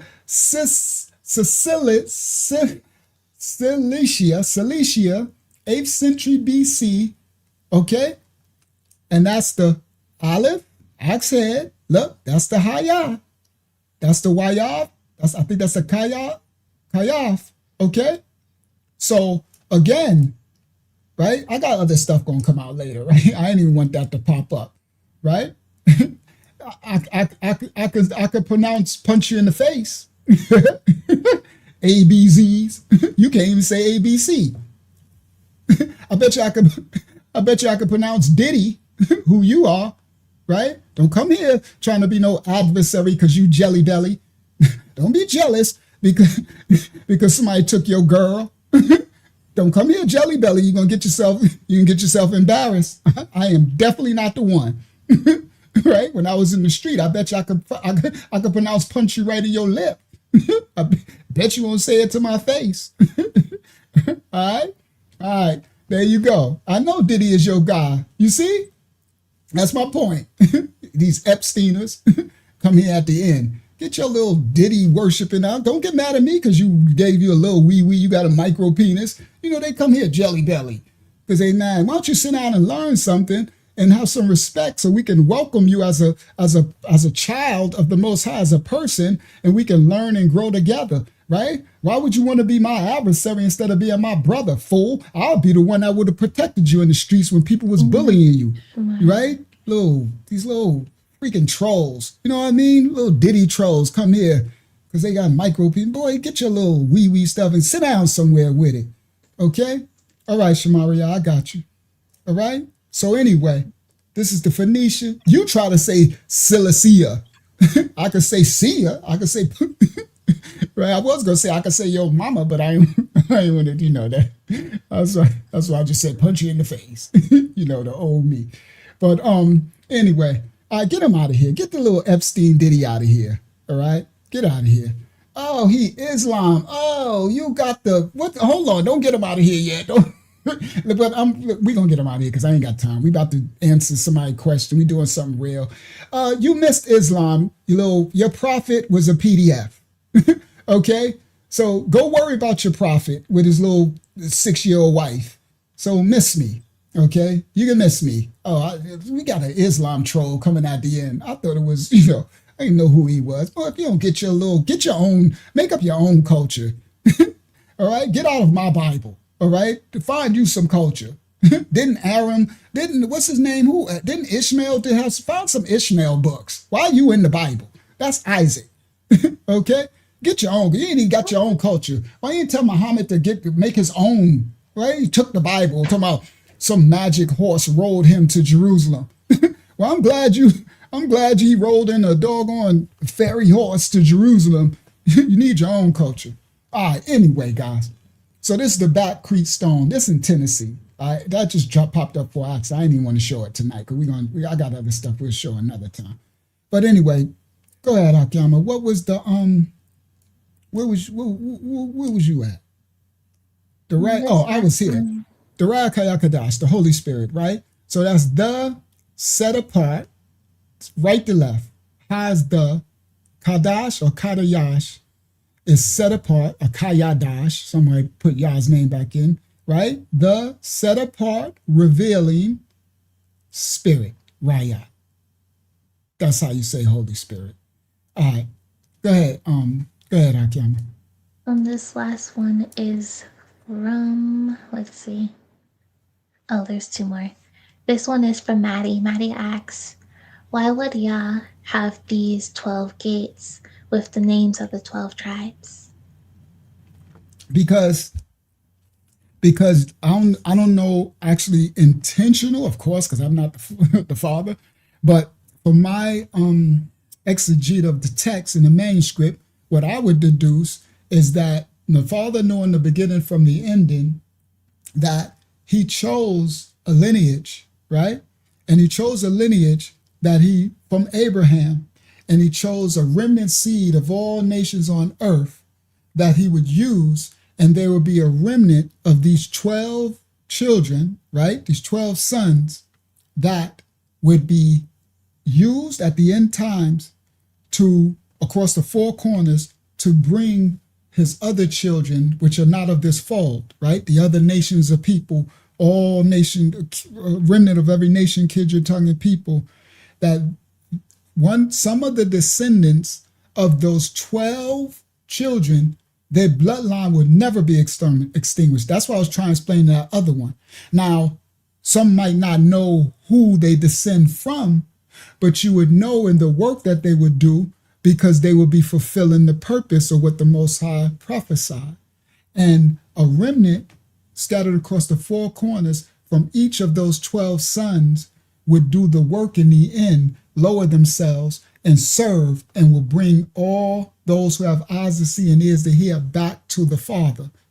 And the remnant that come back to the Father, they have to, it's one of the 12. This is how the prophecy, it's one of the 12 sons, one of the remnant sons. Remember, the dad, those 12, they weren't all righteous. They did some crazy stuff, some of them, right?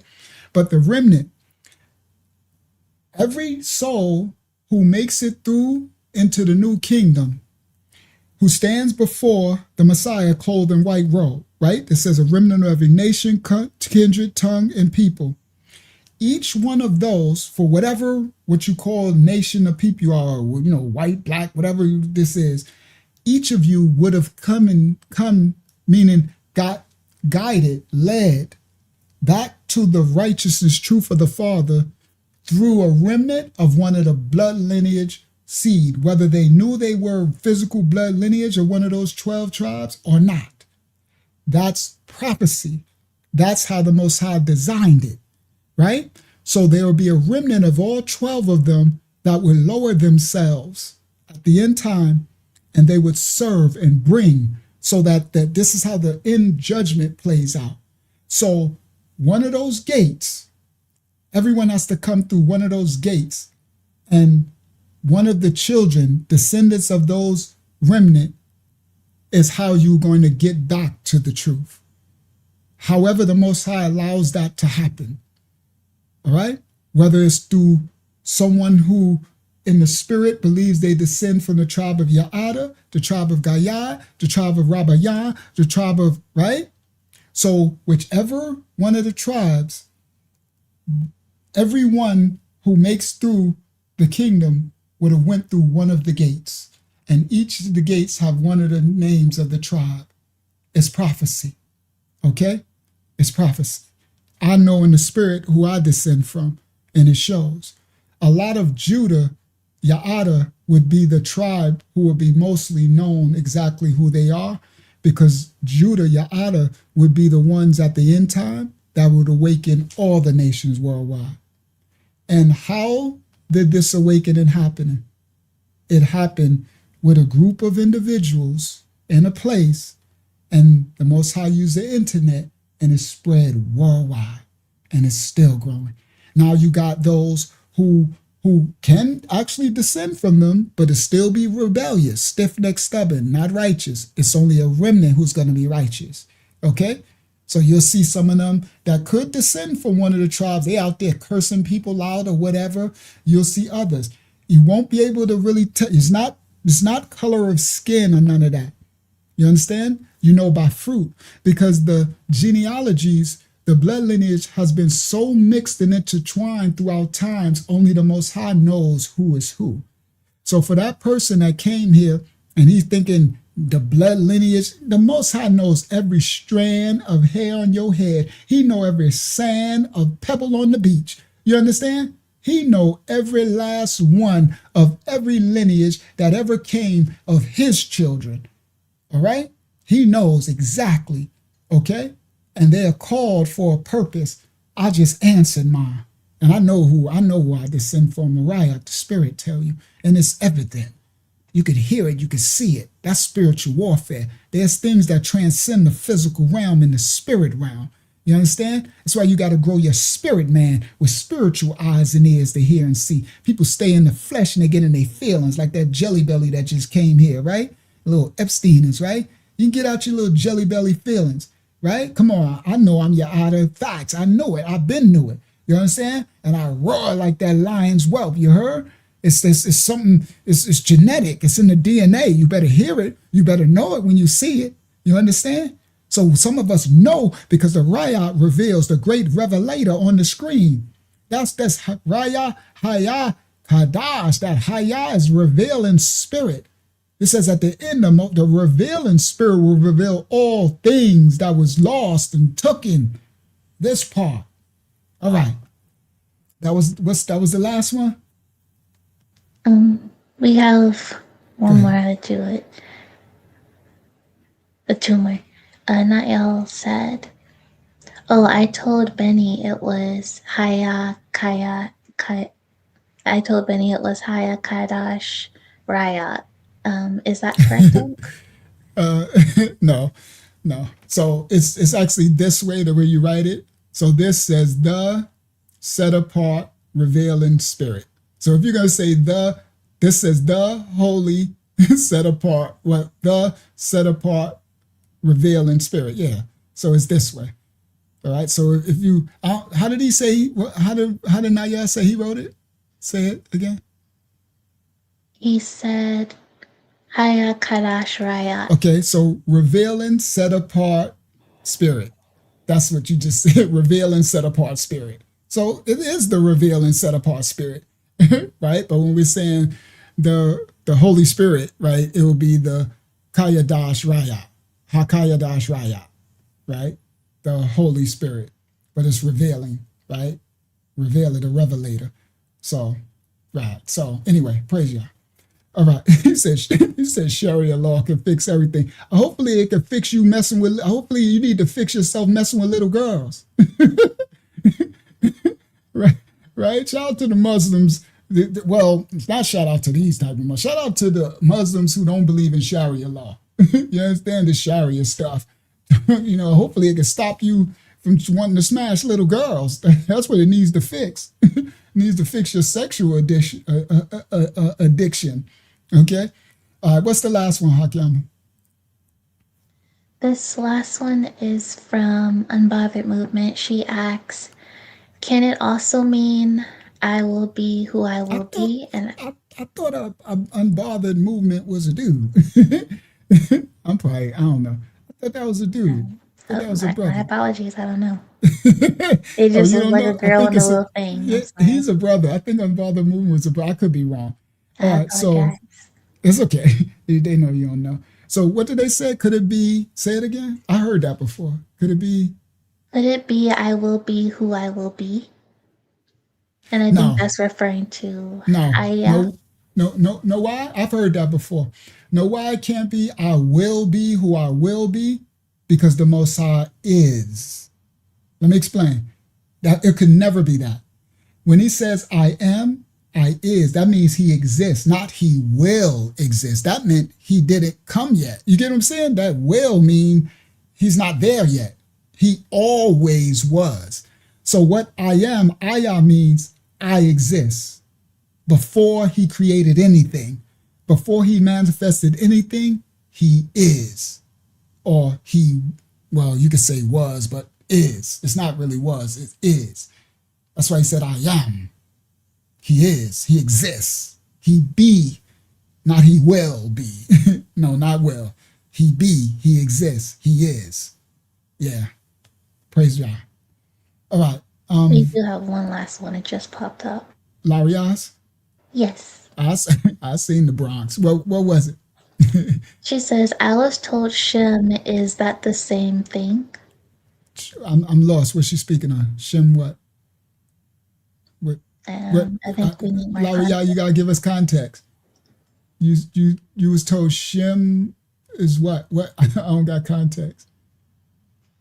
She'll write it in a second. Stop laughing and write it. The Bronx is in the house. Stop writing and laughing. Laria, would you write it? Jojo, would you bite her? Yaya, her dog name is Yaya. Yaya, bite her. Make her write it. I guess she's typing. This is the last. It wasn't it somebody else wrote something after that? No. And she still ain't writing yet. Maybe she's writing a little paragraph. She means praise? That's what she said? I think so. She says, Are you guessing? Yada. Oh, she put Yada? Mhm. Does Yada mean Shem? No. I don't, where did that mean Shem? Oh, that means Judah. Yada is Judah, not Shem. Shem is Shamayam. Shamayam. Like heaven. All right. Praise Yah. He says Sharia law equal weather nature. I guess it do. But you can keep that right in Arabia. Right? You got plenty lands to have Sharia law. But in America, we don't want nothing to do with y'all Diddy law. We good over here. We got enough crazy laws that we got to deal with. Right? We got enough. You was told Shem. She was told Shem was the what? The Holy Spirit? I'm lost now again. What she say? Shem was Yada? Shem was Judah? Oh, is you talking about, hold on. Boy, Larry, I'm going to pop you. Was you saying that you was told that Shem was the fourth son of Jacob? What, he got reincarnated as Judah? Is that what you were saying? She going to have to tell me tomorrow in the Bible study. Because I don't know what you're saying now. Lawyer, stop writing in half sentences. That's hilarious. I'll find out tomorrow. I know, right? Complete sentences. Stop with the Bronx. Somebody go to the Bronx and pop her. Since Judah means praise, can we write praise as either Yada or Yada? Oh, that's interesting. Come on, Danielle, these Hebrews, thank you. Since Judah, I guess so, right? Yada, praise, Yada, Yah, or Yada. That's adding the Aleph on. Yeah, I guess it could kind of mean the same thing. Praise, yeah, that's where you get it from. So it's probably a dialect, Yada. So what that probably is, Yasharallah, is the ancestors in this region might have said Yada, and this would say Yada, right? Because Judah does mean praise. So I can see that. But it don't mean no Shem. Since I was told I'm from Shem, is that Judah? No. Okay, thank you. So thank you, Laria, for stop. No. So Shem is not 1,000. I don't know how, 1,000 years older than Judah. Okay? So Judah is, Shem is all of our grandfather. Okay? All right. Now, Judah, his grandfather is Shem too. Okay? Because after the flood, Ham, Shem, and Japheth. So Shem, Judah and them comes from Shem's line. Abraham, Eber, Habariah, right? All of them come from Shem's line. Okay? So even Ishmael. So, but not, that still ain't got nothing to do with the, even Aram. So that's crazy. So even the Aramaic, right? Where some of the Muslim stuff come from, that's still Shem, right? A lot of them are still Shem, Shemitic, okay? But they wouldn't be Hebrews. Well, they would be Hebrews too. Well, Ishmael would be Hebrews, but not the Aramaic.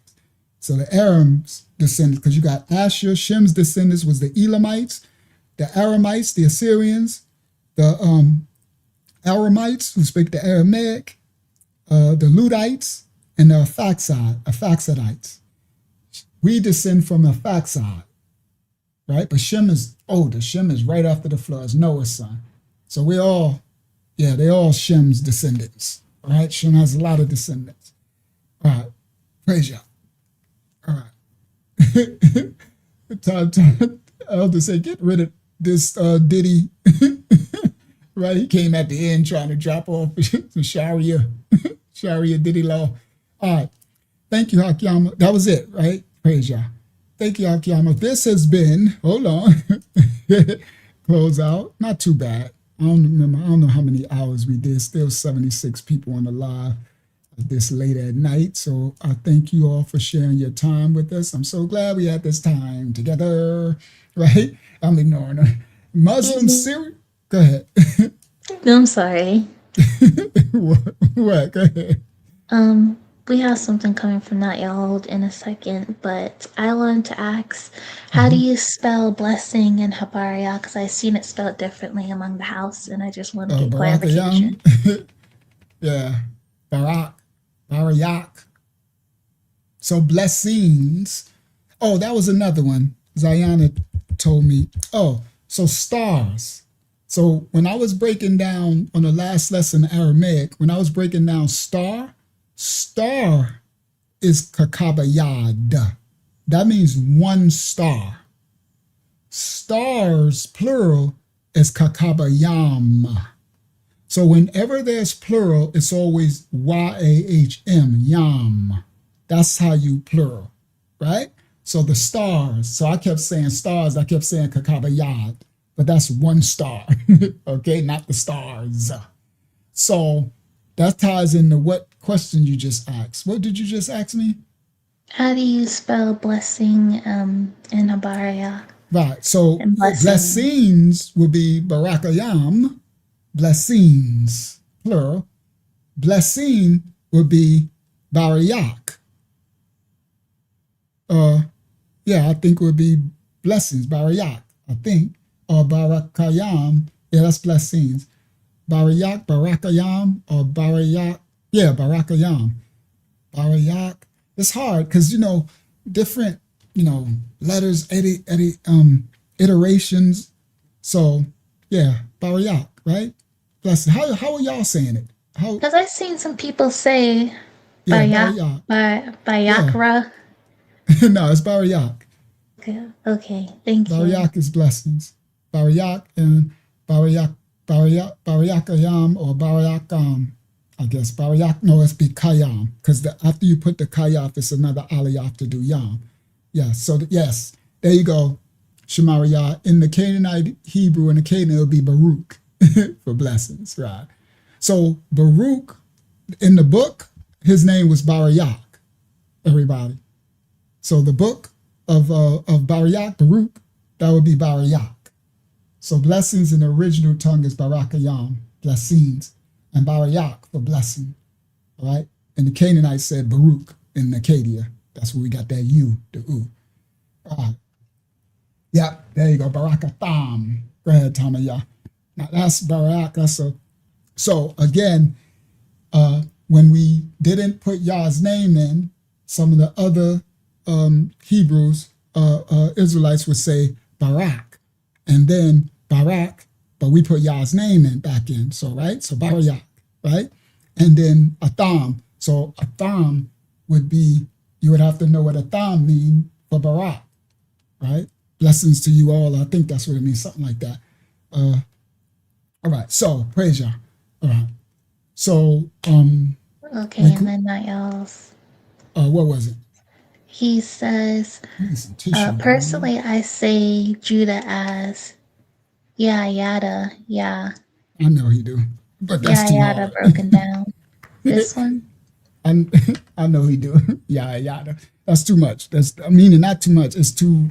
We gotta simplify it for the children. Y'all remember now? You always do.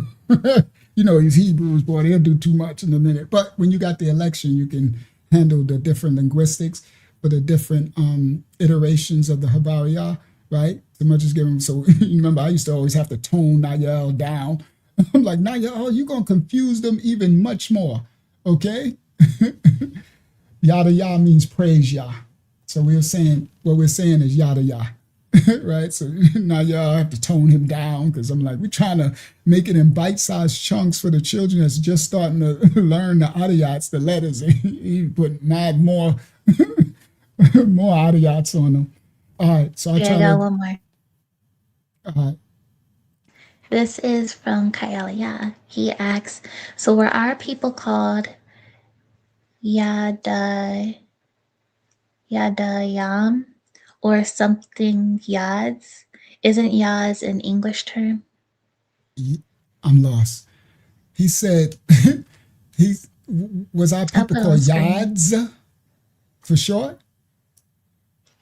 Oh, I still can't see the screen. Oh, so were our people called Ya'adayam or something Yads? Isn't Yads? No, Yads ain't English. English would be gods, or English would be Judes. Let me explain. Judah is the English term for Ya'ada, right? So they would have been called Judes, Juds. That's why the other people call themselves Jews, which makes, well, I understand why, but that ain't got nothing to do with the tribe of Judah, right? Ain't no W in Judah. So Ya'ada, they called us Yads for short, okay? Yes, Judahites or Judeans, right, Judah. So they call them Judes, Juds. And then the Convertites took that and put a W and they called themselves Jew-ish, right? Without the D, which I can respect because they don't even try to be from the tribe of Judah. They ain't even trying to be, right? So they can have their culture. So, no, so Yads has nothing to do with English, right? Because that would be a J in English, right? It would be Jods, right? Jods. But no, they called us Yads for short. They call them Yads for the tribe of Ya'ada, the Yahadayans, Yads, right? Children of Yah, which makes sense, right? All right. So, and that's why when they say, do you not know you are gods, I transliterate that to Yads. Do you not know you are Yads? Okay? All right, praise Yah. All right, now we're closing, right? Those are house questions, but you want one more? You got another one? That's the last one. Okay. Last one. This is from Nayal. He said, how about Judahites or Judeans? I already said it when he wrote it. Yeah, that's what they would call them. Judahites, Judeans. That's the city. They call them Judeans, Judites. Judes for short. Mm-hmm. But that was the English, but let me explain. They wouldn't have called them that.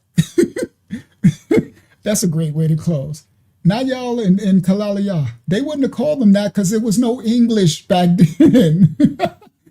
When they was in Jerusalem, Yarashalam being called that, there was no English tongue, guys. The English, okay? There was no English back then. So they wasn't calling them that, period.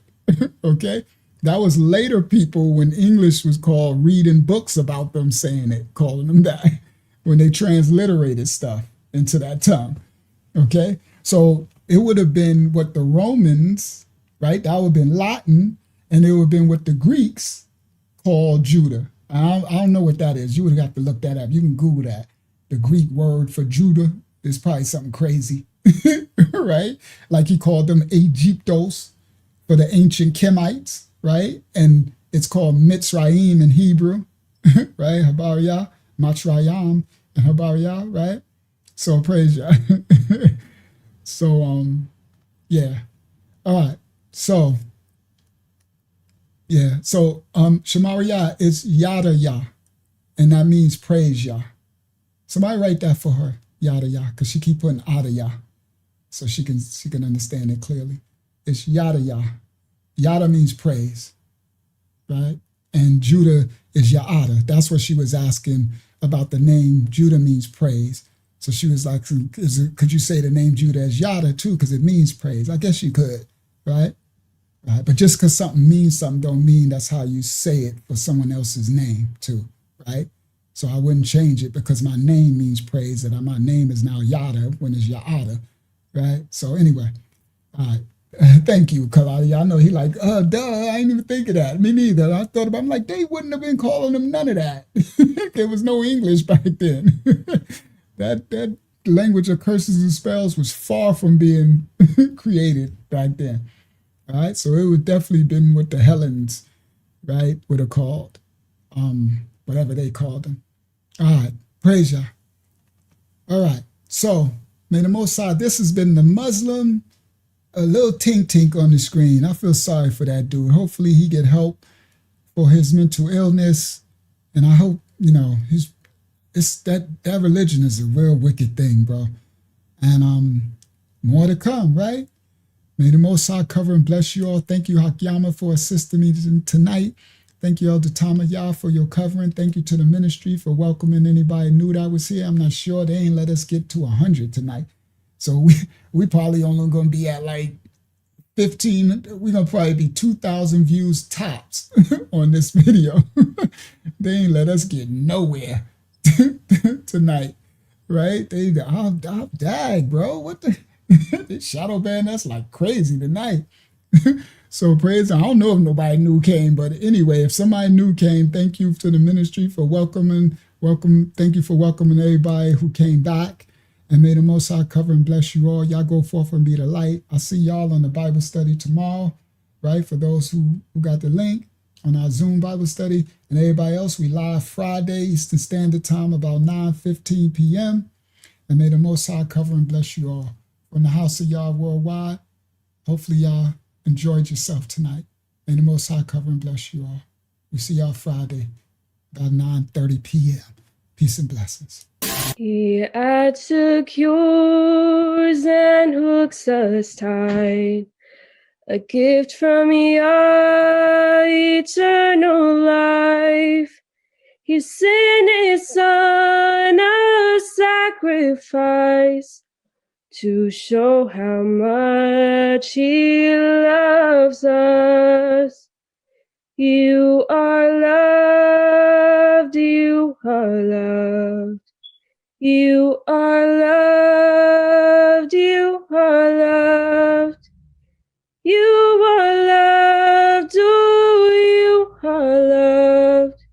You are loved by Yahuwah. Praise Yah. Praise Yah. Hallelujah. Hallelujah. Bible study every Tuesday, 8 p.m. We having a Zoom Bible study. I'm gonna put email me for the link. I'm a lion of the tribe of Judah.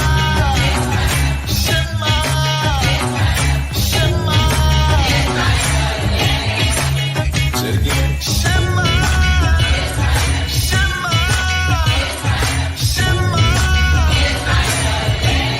Precious chosen people of the Most High.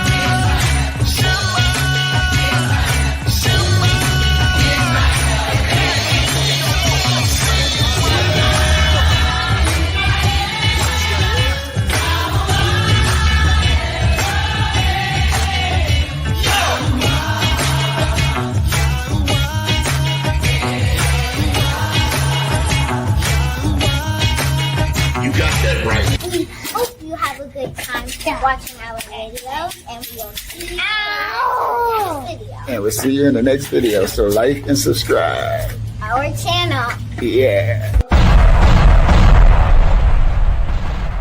We are the true Hebrews. We are the true ones that fulfill Bible prophecy and scripture.